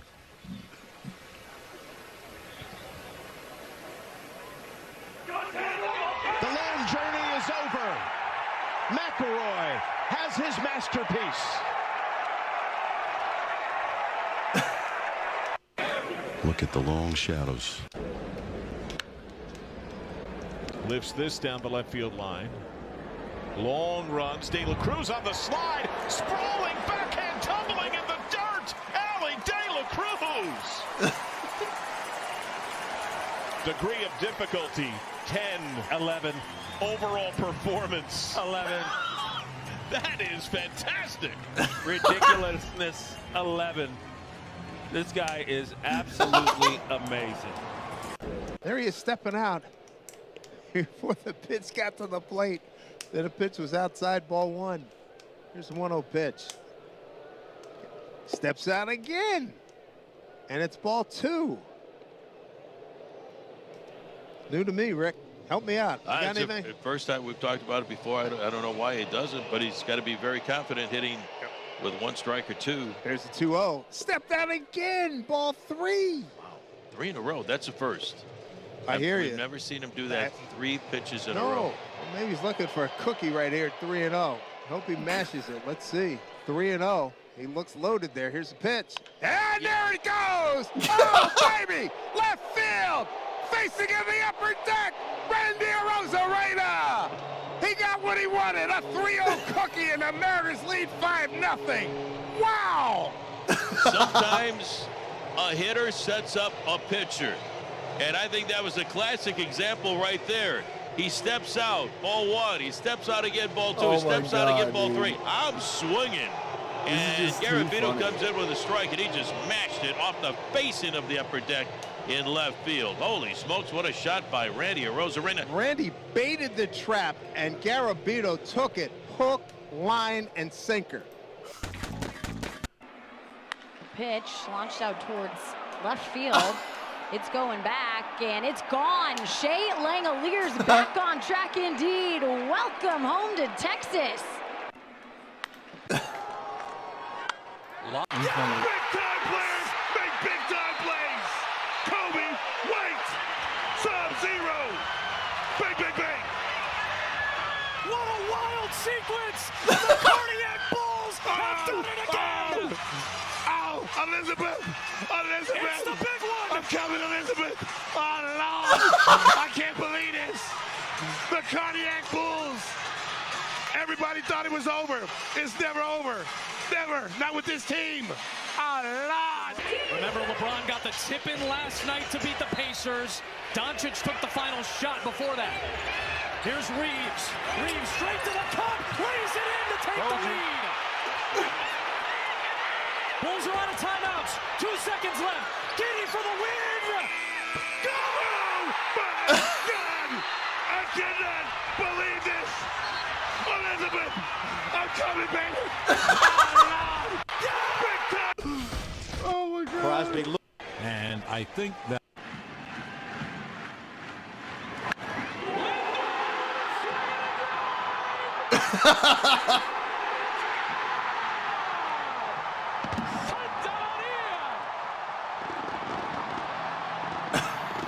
Stop using ChatGPT. Here it Wait, comes. there's some really good swing ones and a here. smash to first. There's some of the football ones are really funny too.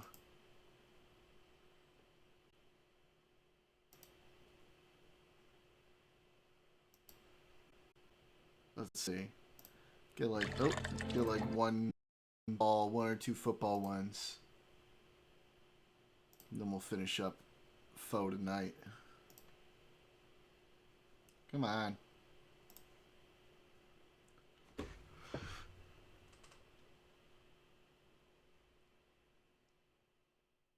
What?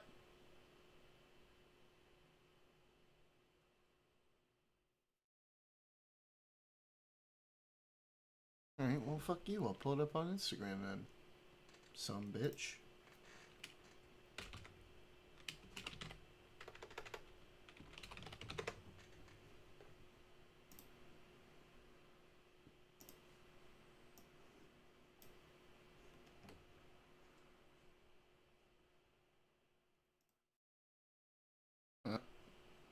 Punt and blow it. Fake punt and blow it. Fake a punt and blow it. Snap. Hawk, left-footed punt. Bad punt. Rager runs up on it. Their punter's terrible. Flag comes in. Oh, guess what? It didn't really happen. Yeah, it never really happened. Oh, you know what? This referee called officiating his first Viking game, Trey Blake. I hope you never come back again. Chicken and 8 takes the snap, another four-man rush, throws left to Jefferson, who's blasted by Stephon Gilmore, who should be thrown out of the game. Stephon Gilmore should be thrown out of the game for that hit. And he's lucky that somebody doesn't come off the sideline and whoop his butt. He's down the field. Deep shot. And it's intercepted at the 3-yard line. For some reason, Jalen Rager stopped running the route. Yeah, get him off the field.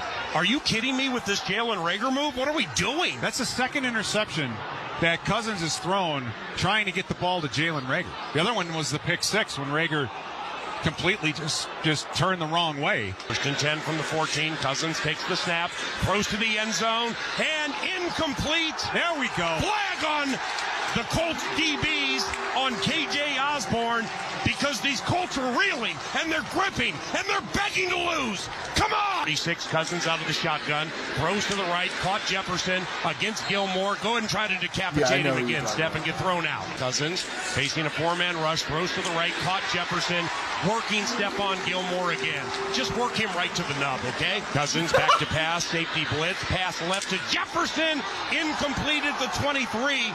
I mean, can we even get like a I feel sorry for you flag there on Gilmore? I mean, it wasn't pass interference, but like it matters to this Trey Blake crew. Fake a punt and blow it. Let's see. Oh, he has one for the Minneapolis Miracle, too.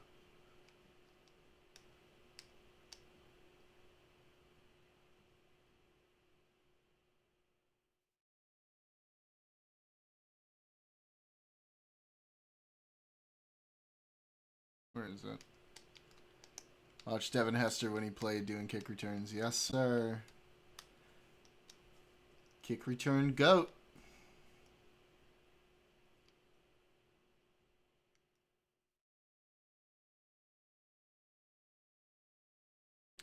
Where is it? Oh, I must have passed it.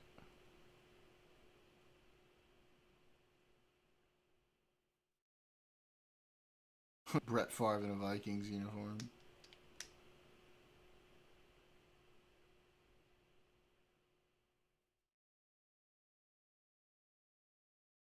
Oh, here it is. Vikings at their own 39. It's third down. 3 receivers right, Thielen left. Marshawn Lattimore 12 yards from Adam. Case on a deep drop. Steps up in the pocket. He'll fire to the right side. Caught by Diggs. Stay up. Oh my God. 30. No way. Touchdown. Are you kidding me? It's a Minneapolis Miracle. Stephon Diggs and the Minnesota Vikings have walked on the New Orleans Saints. It's a 61-yard Minneapolis Miracle. I can't believe what I just saw, Paul. What an unbelievable play.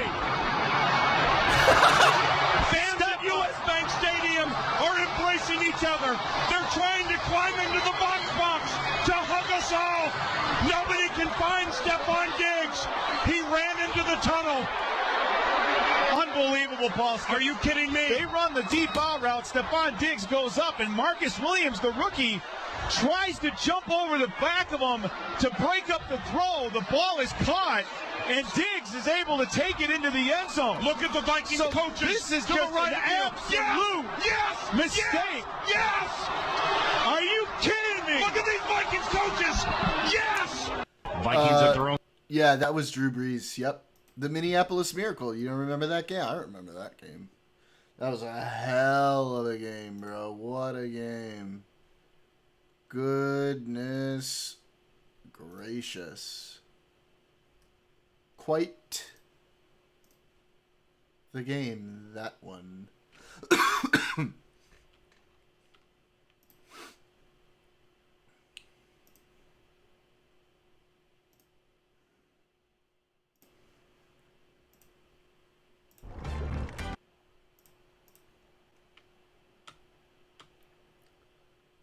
Okay.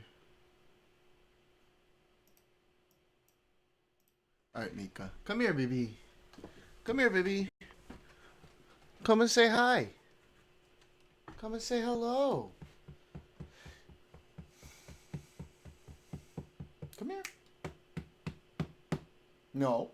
Come here. This way. Come on.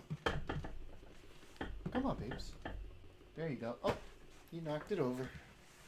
You knocked the light over. It's okay. Take a seat.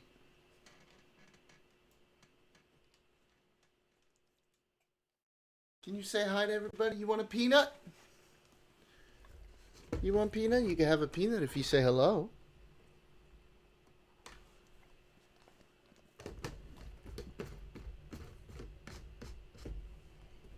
Mika, say hi. Say hi. That's a girl. You want another one? Say hello. No, be louder. Come on. Give me a good hello. Oh, you spat all over my screen. Ew. All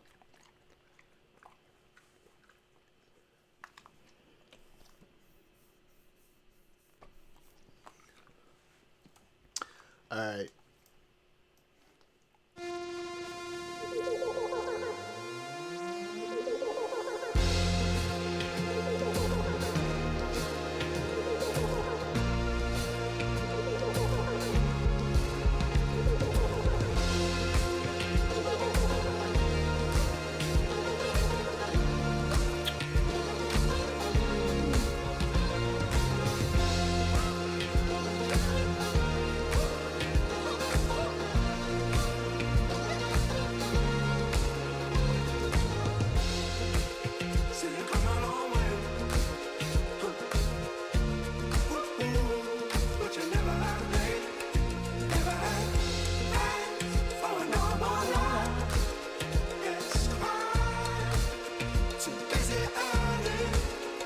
Can't get it up.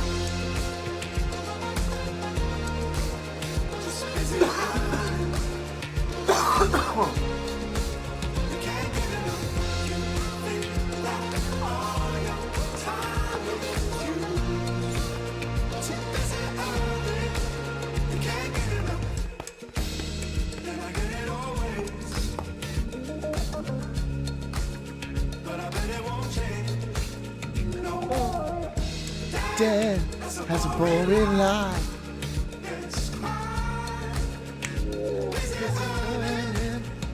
Can't get it up.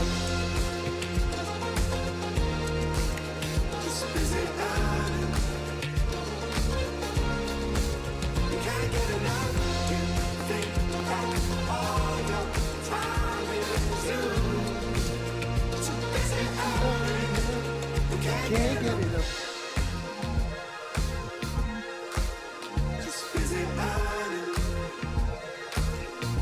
Ah.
Jesus. All right. It's been fun. Everybody have a good night, good evening. I will see you all on Wednesday. I love you all. You're all amazing. You're all incredible. Bye.